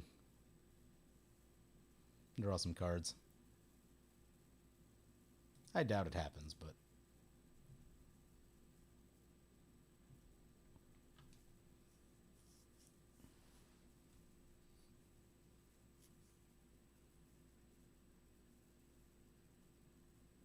Can we please just softban Soul Ring at bracket 2 or less? It's really annoying to have one player really far ahead. You know, that's not the worst idea that I've ever heard. Yeah, because it's like, if you're in bracket 2, things should be kind of chill. The problem is bracket 2 is the pre-con bracket, and Soul Ring is in all of the pre-cons. So I like where your head's at, but, like, there is a big problem right there.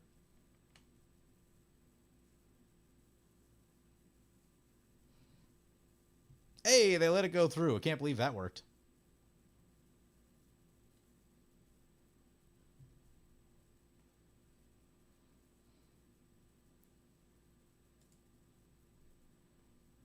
We need to discard a card. Who's getting discarded? Tempted to say Glorybringer, but...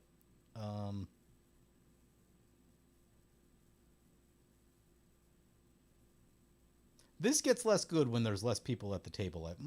We can double strike our own stuff with it. All of these cards are good. Which do we get rid of? Glorybringer lets us, like, actually bring damage, which would be nice.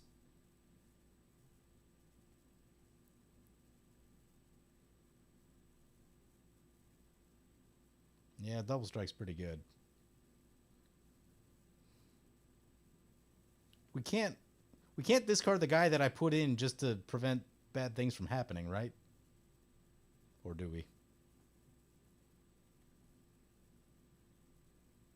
There's a white deck.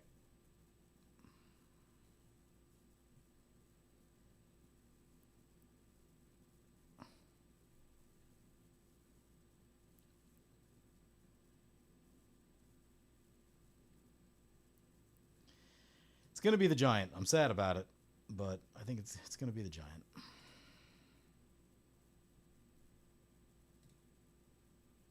Blasphemous Act.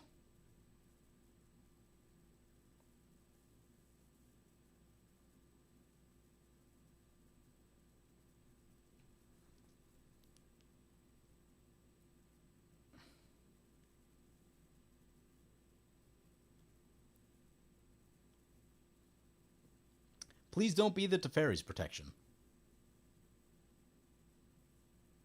If it is, I mean, it's just the game. Okay. Indestructible on Mondrak I can live with.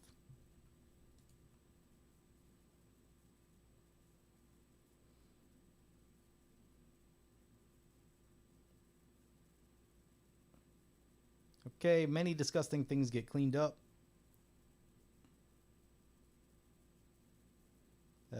So many rad counters we get stuck with from that thing. Wasn't really paying attention to that.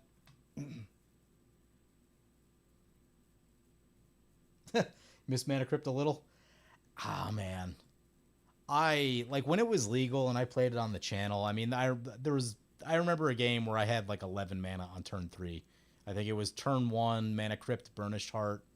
Turn 2, I don't know, swing with, I think there was a Sword of the Animist in there at some point or something. No, I think there was a Thran Dynamo to follow it up. And it's just like, yeah, I mean, I just ran away with it. And like, that's extreme. But even in its like most friendly scenarios, A turn 1 or 2 mana crypt is just insane. I mean, I've had games come together because I drew like a turn 5 mana crypt, right? I go from like 5 to 7 mana or something like that all in one turn. I'm like, ooh, now I can like haste a Sun Titan or whatever it is, right? And run the game with that. Yeah, it really was too strong for too long.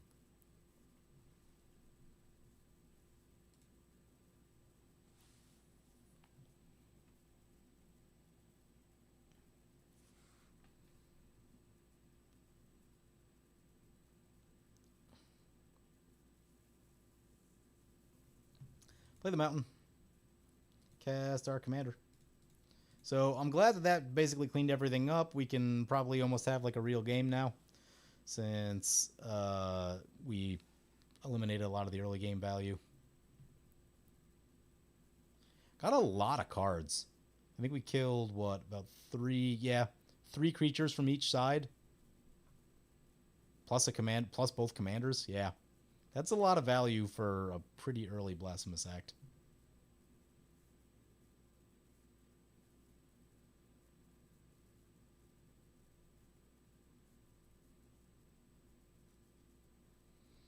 Okay. What are we doing next turn? We'd like to get that Tome of Legends in, get more card draw, but also we have the Mask of Memory. But, you know, card draw has been the thing we've struggled with, so you can never have enough card draw, since we have struggled with it. So, you know, if we can really pick up a lot of cards, that'd be cool.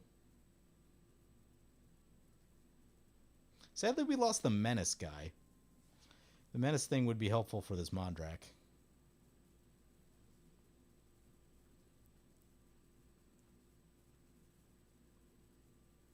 You think the Game Changers list will eventually have a point system like Canadian Highlander? I think the problem is you got to keep it simple. Like, I don't have great questions for it, but I don't have great answers for it, but you need something that's like easy enough to remember.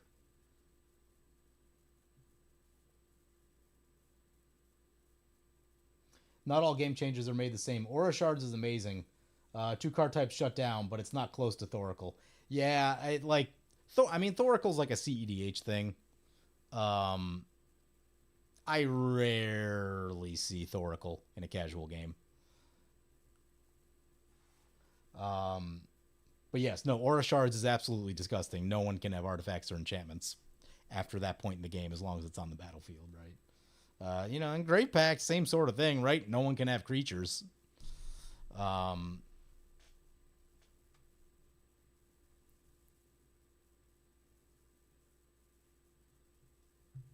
Yeah, like Force of Will.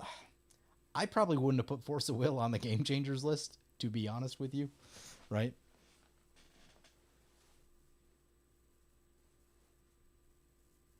Force of Will keeps you from losing the game. It's like it is less common that it makes you win the game, right? I suppose if you drew a million cards and you can protect your win condition, that's one thing, but that's like the problem is all the cards you drew probably off Rhystic Study, so it's like that's more of a Rhystic Study problem than it is a Force of Will problem.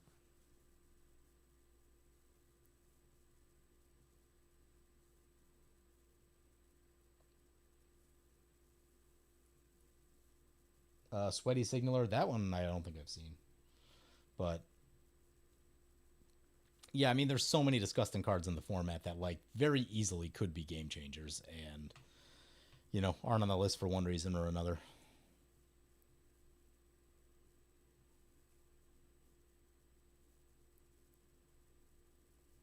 Hey, we can get busy with this Glorybringer. I've been waiting to do this a long time. I haven't played Glorybringer in years. It's been a long time since I played this. Well, this player is at 11 already. I like that. So what I think we do, does it have to be defending player? Nope, just an opponent. Yeah, let's play a mountain, play a Glorybringer.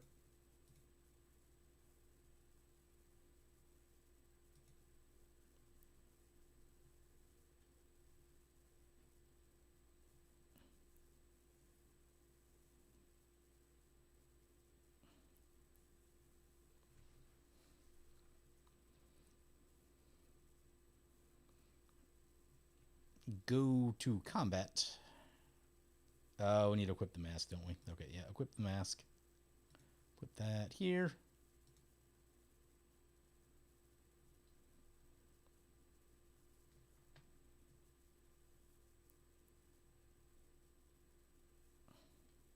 I need to make sure I click Glorybringer correctly. I'd prefer if opponent didn't have interaction to all of this.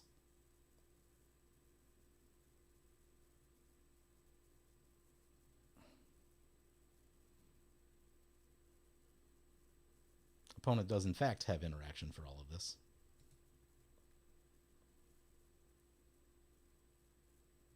Back to the command zone. It's okay, we can still get a little bit done. Mask on Glorybringer.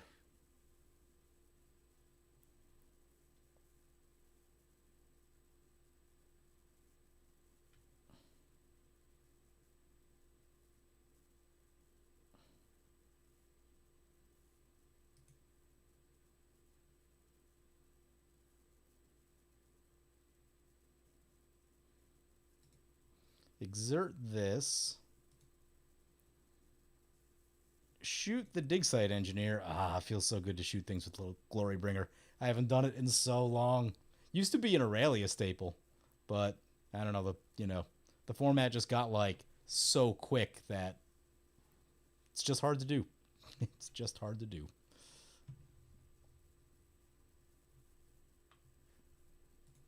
Get some damage, shoot their thing, get a thing with Mask of Memory. What are we getting rid of?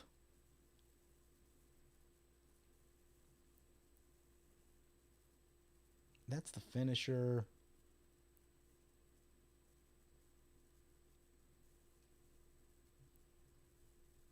I'm going to get rid of the Spectacular Showdown.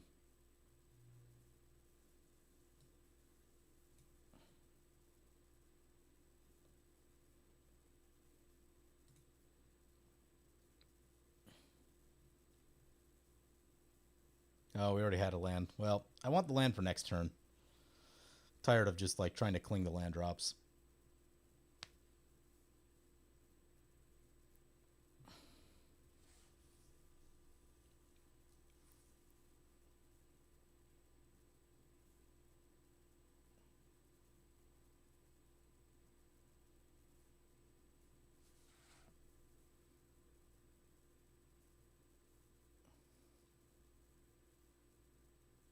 Pact, there's a very real downside of losing the game. Yeah, there's all the ways that the ways in which Pact makes you lose the game are hilarious because Winter Orb and Armageddon are the cards that make Pact make a person lose the game.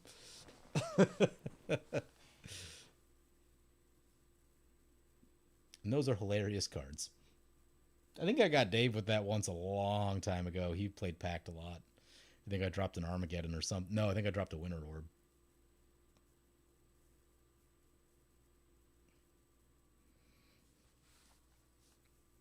Fabricate.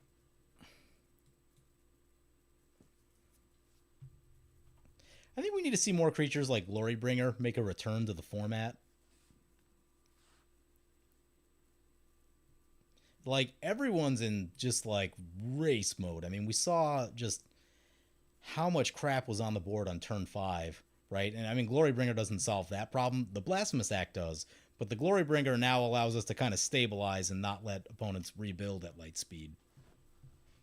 In particular, the Exert is kind of a thing, but Karlach with the Untap allows us to get around that.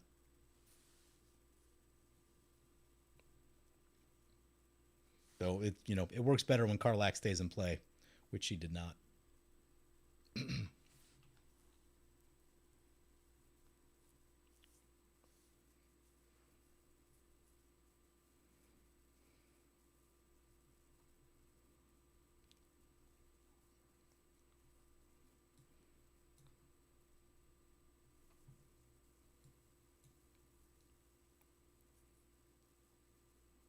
Yeah, I got morals. Don't run Rhystic Study and Smothering Tithe and anything. Yeah, right.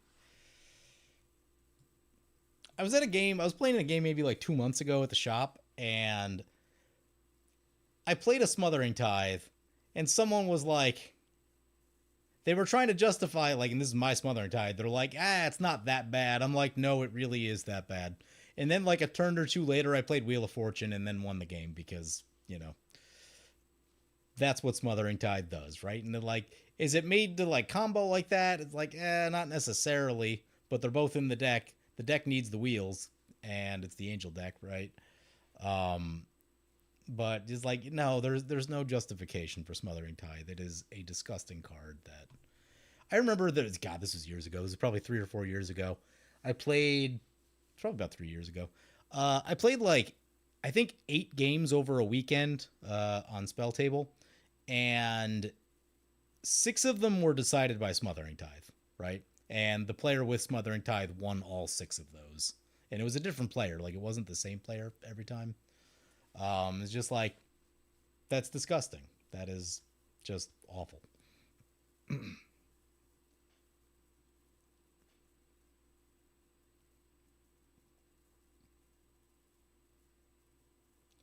Yeah, that'll ruin a game too, right? Yeah, if someone wheels into a Smothering Tithe, right? Like, if the person wheeling doesn't end the game right away, the player, as long as the player with the Smothering Tithe untaps, they will probably win, right? It's just too much mana. Yep.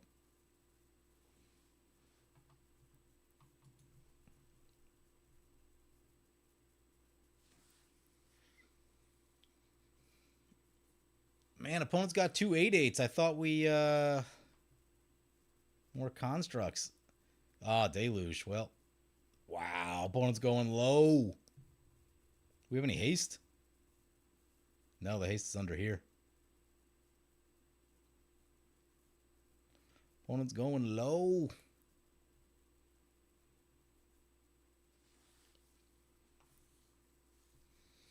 Okay. Now what? Kataki War's Wage, Stony Silent should not be required to not lose the stupid treasure generation. I agree. I agree. But it really feels like they are. I mean, Dockside's gone. That was the bad one. Treasures are still very strong and can be very like, we haven't seen it in the last 2 games, but I think it was the first game where we got going with our guild artisan, and yeah, we can just do things that we shouldn't be able to do mana wise. Meltdown, yeah, Meltdown's a fun one. I haven't run that in a while. Meltdown is decent for CEDH because you just blow up all the free 0 and 1 cost rocks. Yeah, brings it back to our turn. There's the thing.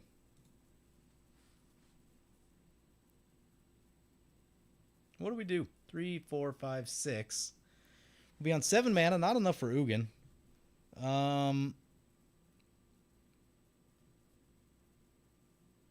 I would love to get Toma Legends before we Karlach, but part of me also feels like we just need Karlach.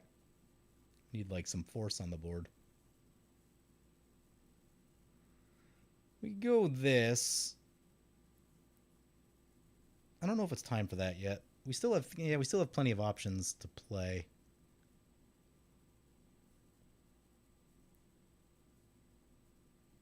How much is Karlach?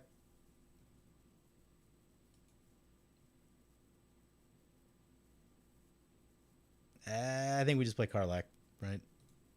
When in doubt.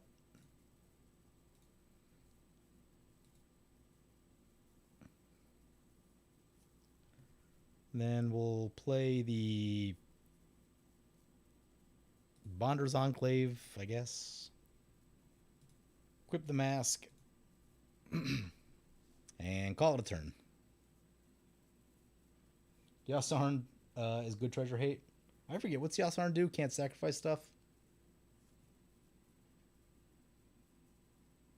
Do you run Descent into Avernus for a Karlach flavor? I don't think it's on Magic Online yet. Which is very disappointing. It's actually a really cool card. Like, that's one that's like, I'm very sad about because... Oh, I think it is on Magic... Is that new? I feel like it wasn't on Magic Online for like the longest time. No, I should be running this. I should definitely be running this. It's a very fun and very silly card. The beginning of your upkeep, Put 2 descent counters on it, then each player creates that many treasure tokens. This enchant deals X damage to each player, where X is the number of descent counters on this enchantment. Yeah, it's like, it's mana and damage. Basically all the things we want. I don't love giving opponents more mana, though. That's maybe not like the best, but, you know. Getting their life total down.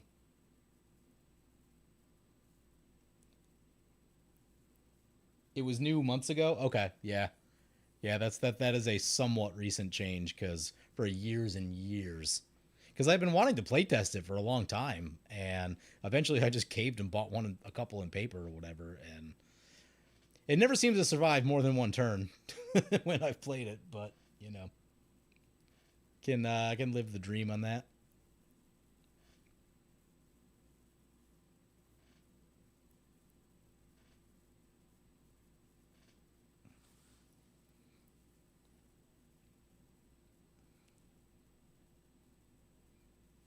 Lochiel.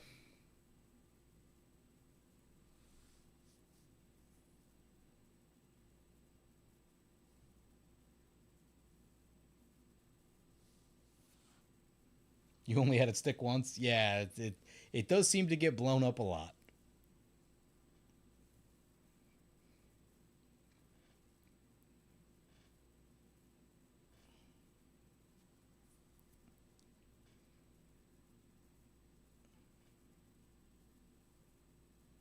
In my experience, from the little bit that I've played it, I mean, it's the type of thing, it's like, I want it to stick, but if it doesn't, it doesn't seem like it's been the end of the world.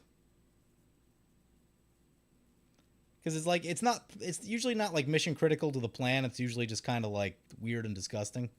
Sepulchral Primordial is a card.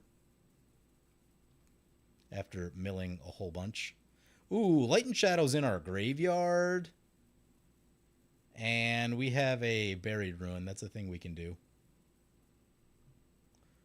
What's in our graveyard that we should be... Glorybringer is in our graveyard. We should be worried about. Neheb.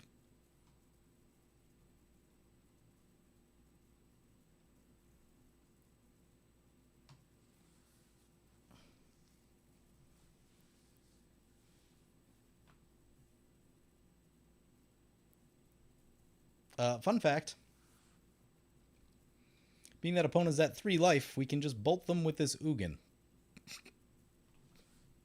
They do, in fact, go for our Glorybringer, so in all likelihood, Karlach will go down.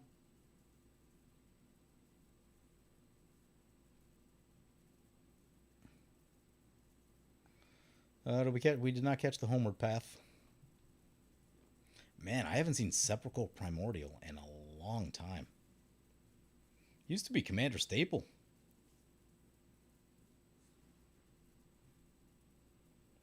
You could almost run the red one in this deck. I mean, at 8 mana, it's a little tough, but...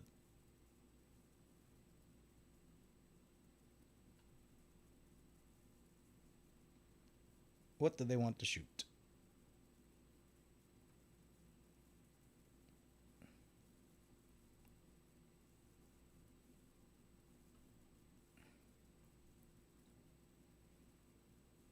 Oh, nice. They're going to shoot that. I mean, we probably win the game now. Yep. We do, in fact, win the game. Because, well, we need to resolve it. But if we resolve this Ugin, we win the game. He really had it out for that opponent.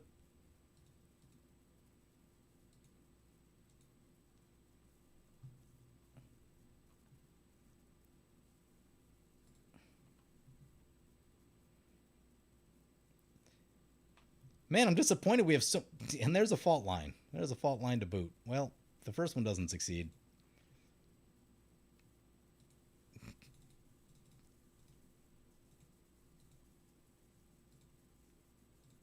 Play an Ugin.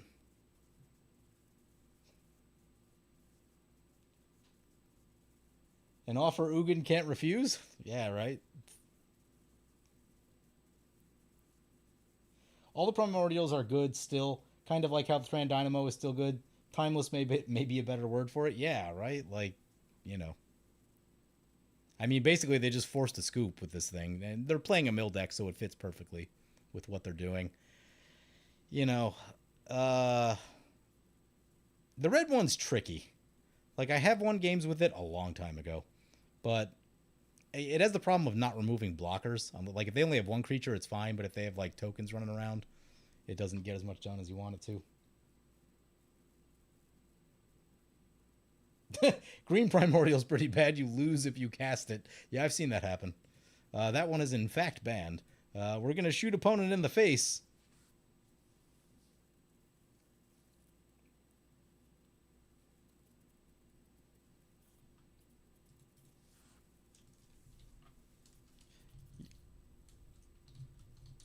Opponent says, weird game for sure. Yeah, I'll agree with that. It was strange.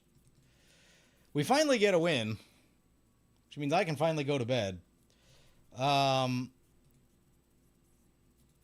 You know, the worst part is that, like, yeah, like, we're in all of the games, right? Like, yeah, let's see. So the first game we were 1 mana short of the Magma Quake when we needed the Magma Quake to do things. We also got hit with very untimely removal. Had removal flown a little bit differently in the game, could have been a very easy win. In the second game, I think, with the Tesa deck, like, we just kind of we didn't draw enough cards through the game, and we kind of hit the mana rocks right when we needed to catch something with a little bit more steam to it. But I mean, we put them to 16 commander, so, like, they were close. I probably didn't play the Blasphemous Act super correctly with that. I didn't understand the entire interaction. But, you know, again, we were close, right? Like, we almost kind of got there. You know, if we had just some sort of interaction to kind of break up what they were doing, would have been very helpful. This game we finally got there. Was there one between that? Did we play 4? I can't remember. I don't remember what happened in the other one. You could add just Pyroclasm. Creatures are pretty small. Yeah, I was thinking about that. Like, probably Anger of the Gods is what I'd go for. Or, yeah, in this case, probably Anger of the Gods. But that's also why I added that fault line back in, right? Because that kind of plays that role too. The instant speed ones are nice too, because you can, like, set it up for opponent's end step, so you don't have to waste all of your tempo.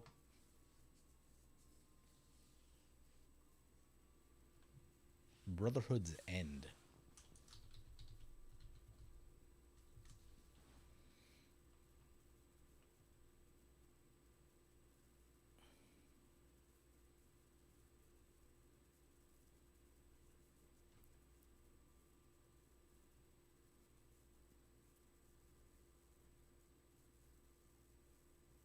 Let's see what we got here. 3 damage to each creature and each planeswalker. Destroy all artifacts. Oh, yeah, that's a pretty good one. The question is, do you want the flexibility of this one, or do you want the exile from Anger of the Gods? They're both good, right? We have a single Vandal Blast. The one thing I would say is that we do run a lot of artifacts ourselves. Was it 3 or less? Yeah. So it's literally, let's see, that's 3, 4, 5, 6, 7, 8, 9, 10, 11, 12, 13, 14, 15, 16, 17. That's 17 cards in our deck, which means that it is 25% of our non-lands, our artifacts. But, you know, if there's a time, they, you know, maybe get off to a slow start. Yeah, I mean, that's true. You choose when to cast it. Yeah, in all likelihood, you're probably doing the 3 damage thing. What do we cut? What do we cut for that? Here's the thing, is that, like, all these 5 drops are really cool, but they are hard to get to.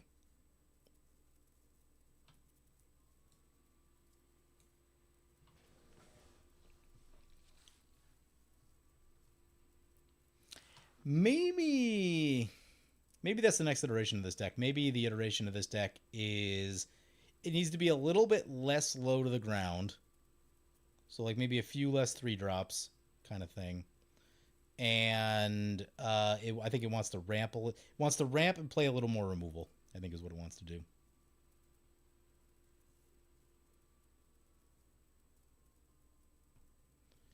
Yeah,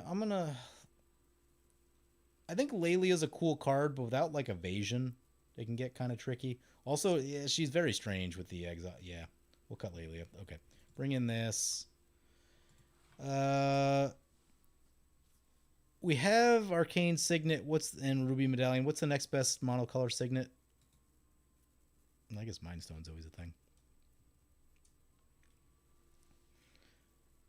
I'm gonna go Mind Stone. 13 ramp pieces. Here we come. I mean, I probably already have too many.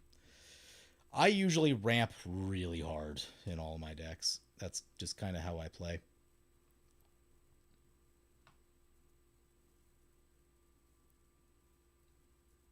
We'll check. So we have Soul Ring, Signet, Sphere, Medallion, Animist.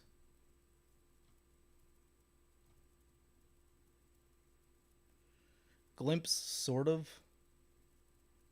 Seething Song. Reaver Cleaver. Bitterthorn. Sculpting Steel is like usually a mana rock. Forge of Frontier. Hearth and Home.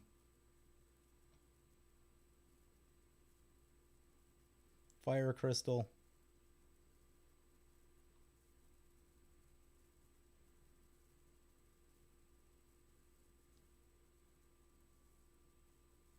Goldspan Dragon. Mana Geyser Naheb. That's 16.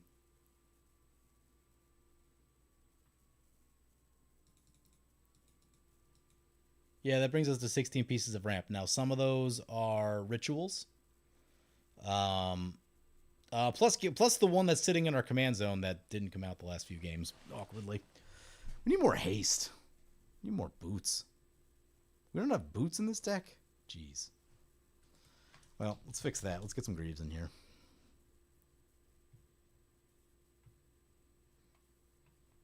Yeah, this deck wants both set of boots, quite honestly.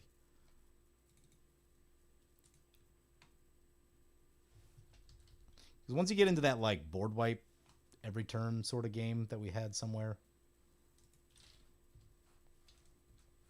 God knows what we're cutting to fit this stuff.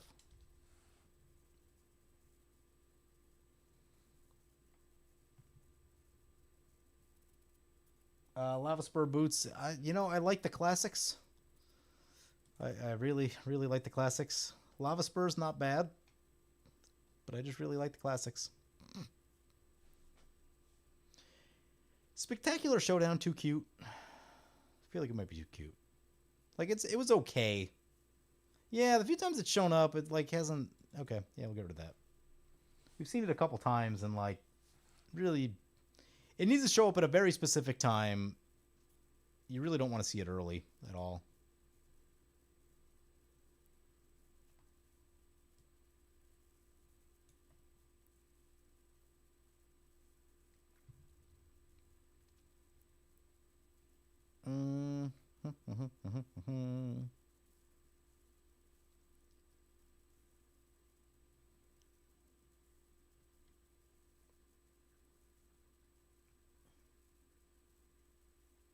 Showdown would be better if people didn't randomly quit on MTGO. That is a great point. That is a fantastic point.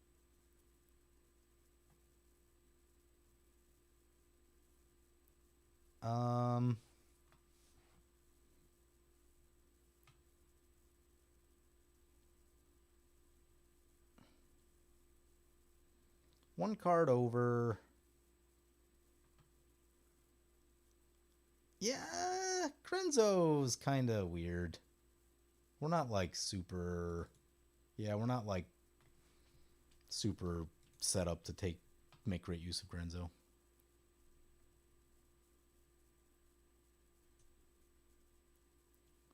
Notice the creature count is dwindling in this deck, and the equipment count seems to be rising.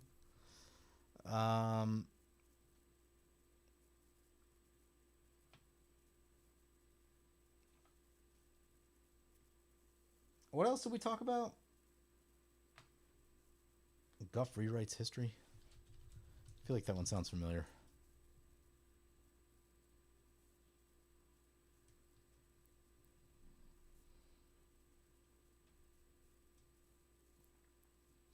For each player, choose target non-enchantment, non-land permanent that player controls. Those permanents shuffle into their libraries. Each player controls exile. So multi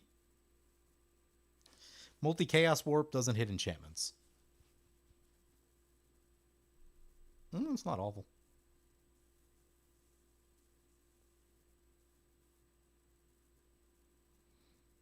You know, I'd have to see this, honestly. Yeah, like many red cards, it seems like it has the potential to go wrong. It's fun, but you need 4 targets.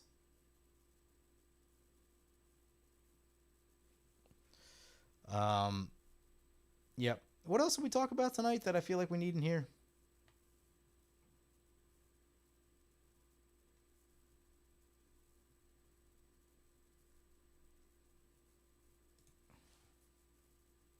Ooh, Inspiring Statuary could be interesting in this deck.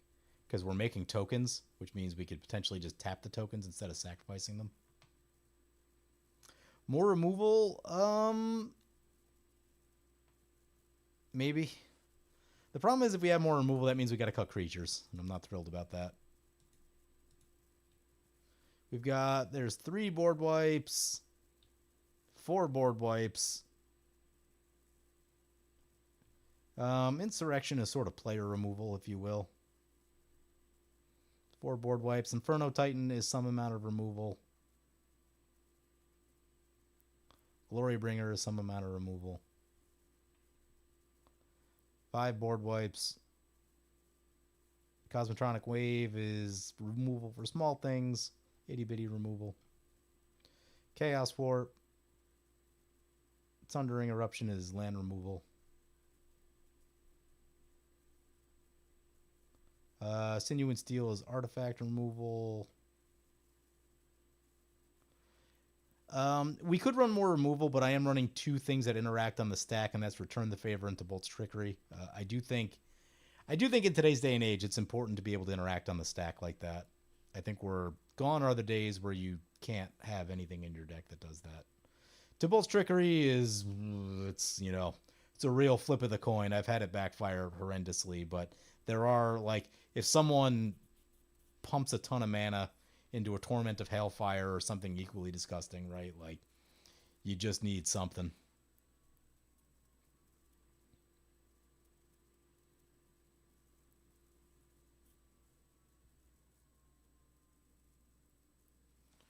Cryogoth?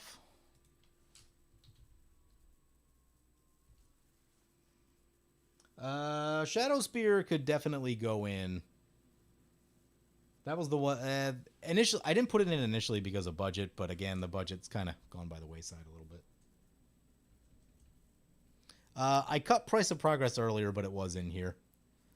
It's sort of what is the plan for this deck? I cut Price of Progress for Fault Line. Fault Line does also have direct damage, and it's a little more controlled, I guess. Price of Progress is a lot of damage very cheaply, but I do run a lot of utility lands, so there's always the chance that we kill ourselves, where Fault Line is creature removal and can be shaped to the appropriate amount of damage.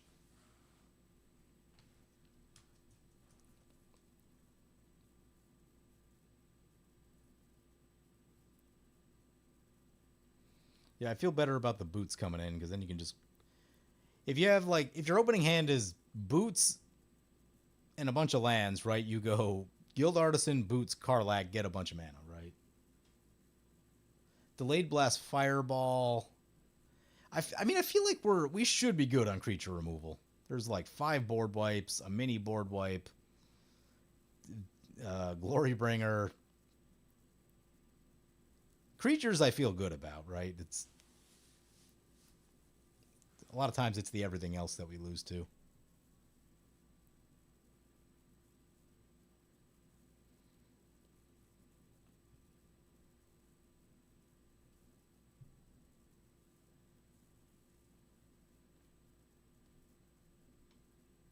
I know I'm never going to be able to live the dream with it, but I really just want to get a Markov Blade Master in here.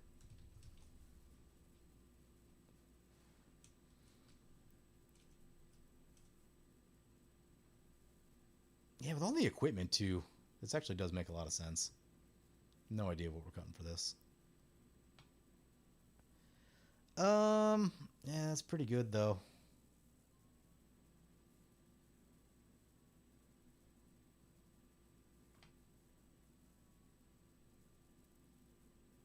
Menace guy was okay.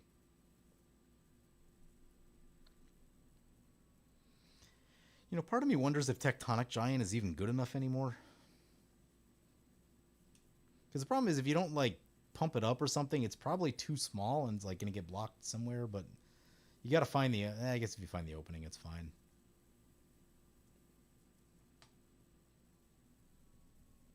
This Urabrask is interesting. Like, it's annoying and people will tend to shoot it because it's annoying. But it's usually... It's not like... I'd say the other Urabrask is stronger, but... Yeah, he was kind of... It was a budget deck at one point in time. How much is Shadow Spear?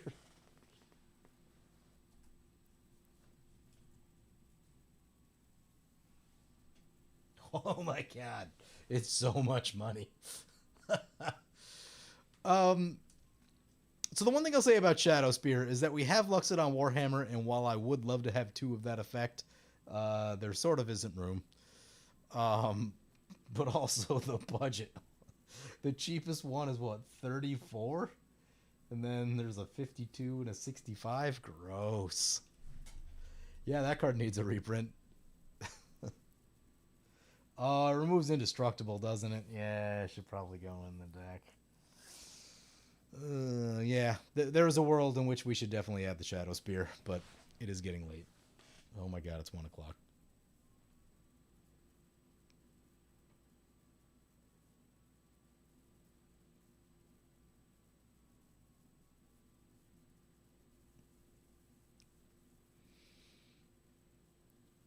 Does Enduring Courage still make sense?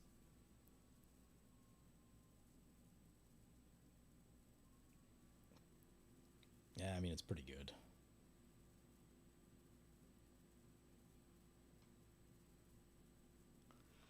I feel like this deck is slowly morphing into a Voltron deck. I was trying to avoid that, but here we are.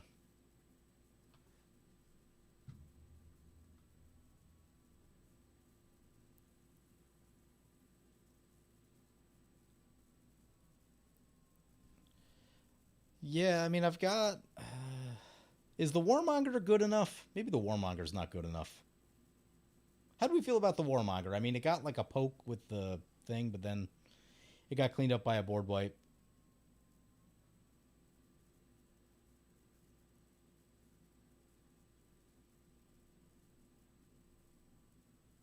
I'm going to cut it. Warmonger won you the last game? It did?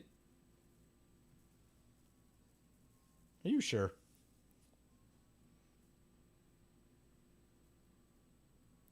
I don't feel like I mean, it got some pokes. It basically was just like, I'm an evasive creature, get Mask of Memory trigger, right? That's kind of what it did for us.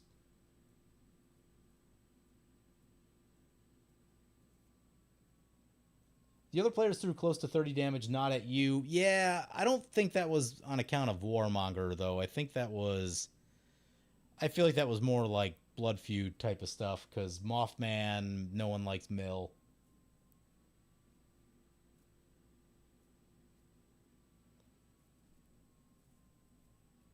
I feel like it's probably the worst thing in the deck, so I think that means we cut it.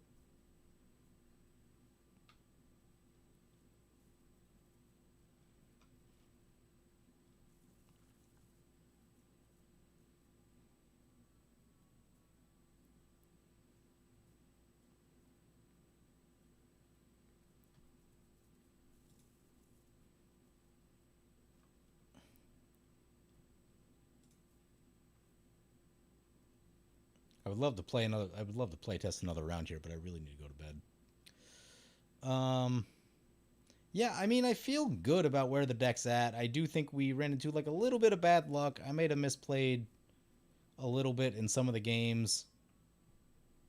But, I mean, the deck is strong, right? And you can customize it. It can be customized, right? Like I said, it's generic aggro. It's not really leaning. I mean, hell, if we devoted like everything to just go all Voltron, that'd be a very different deck, right? Basically, just get all the free equip creatures, and that would get rid of some of these 5-drops. You wouldn't have as much going on here, and then just load up the swords, right? And then that's a very easy deck to build. You don't really like the Fire Crystal? I mean, it's ramp and haste. But I guess. Yeah, the creature count's a little lower than it used to be. The red spells cost 1 less, though. So good. So sure, it's a little clunky at 4, but I mean, it's most of the things we want, right? Because you can go Fire Crystal on turn 4, play your 5th land on turn 5, and potentially play 2 things that come down with haste, and that's very surprising and catches people off guard. If my commander was Inferno Titan, sure. Oh, if only Inferno Titan was a commander. If only Inferno Titan was a commander. I'll keep an eye on it. I'm probably done making changes for now, but I'll keep an eye on it because the deck has shifted a little. And at some point, you only need like so much haste, but yeah, the deck has shifted a little bit, so we'll see. But yeah, that cost reduction's still nice though. All right, I think I'm going to sign off here. Hope you guys enjoyed the games tonight, and I will talk to you guys again real soon. Have a good night.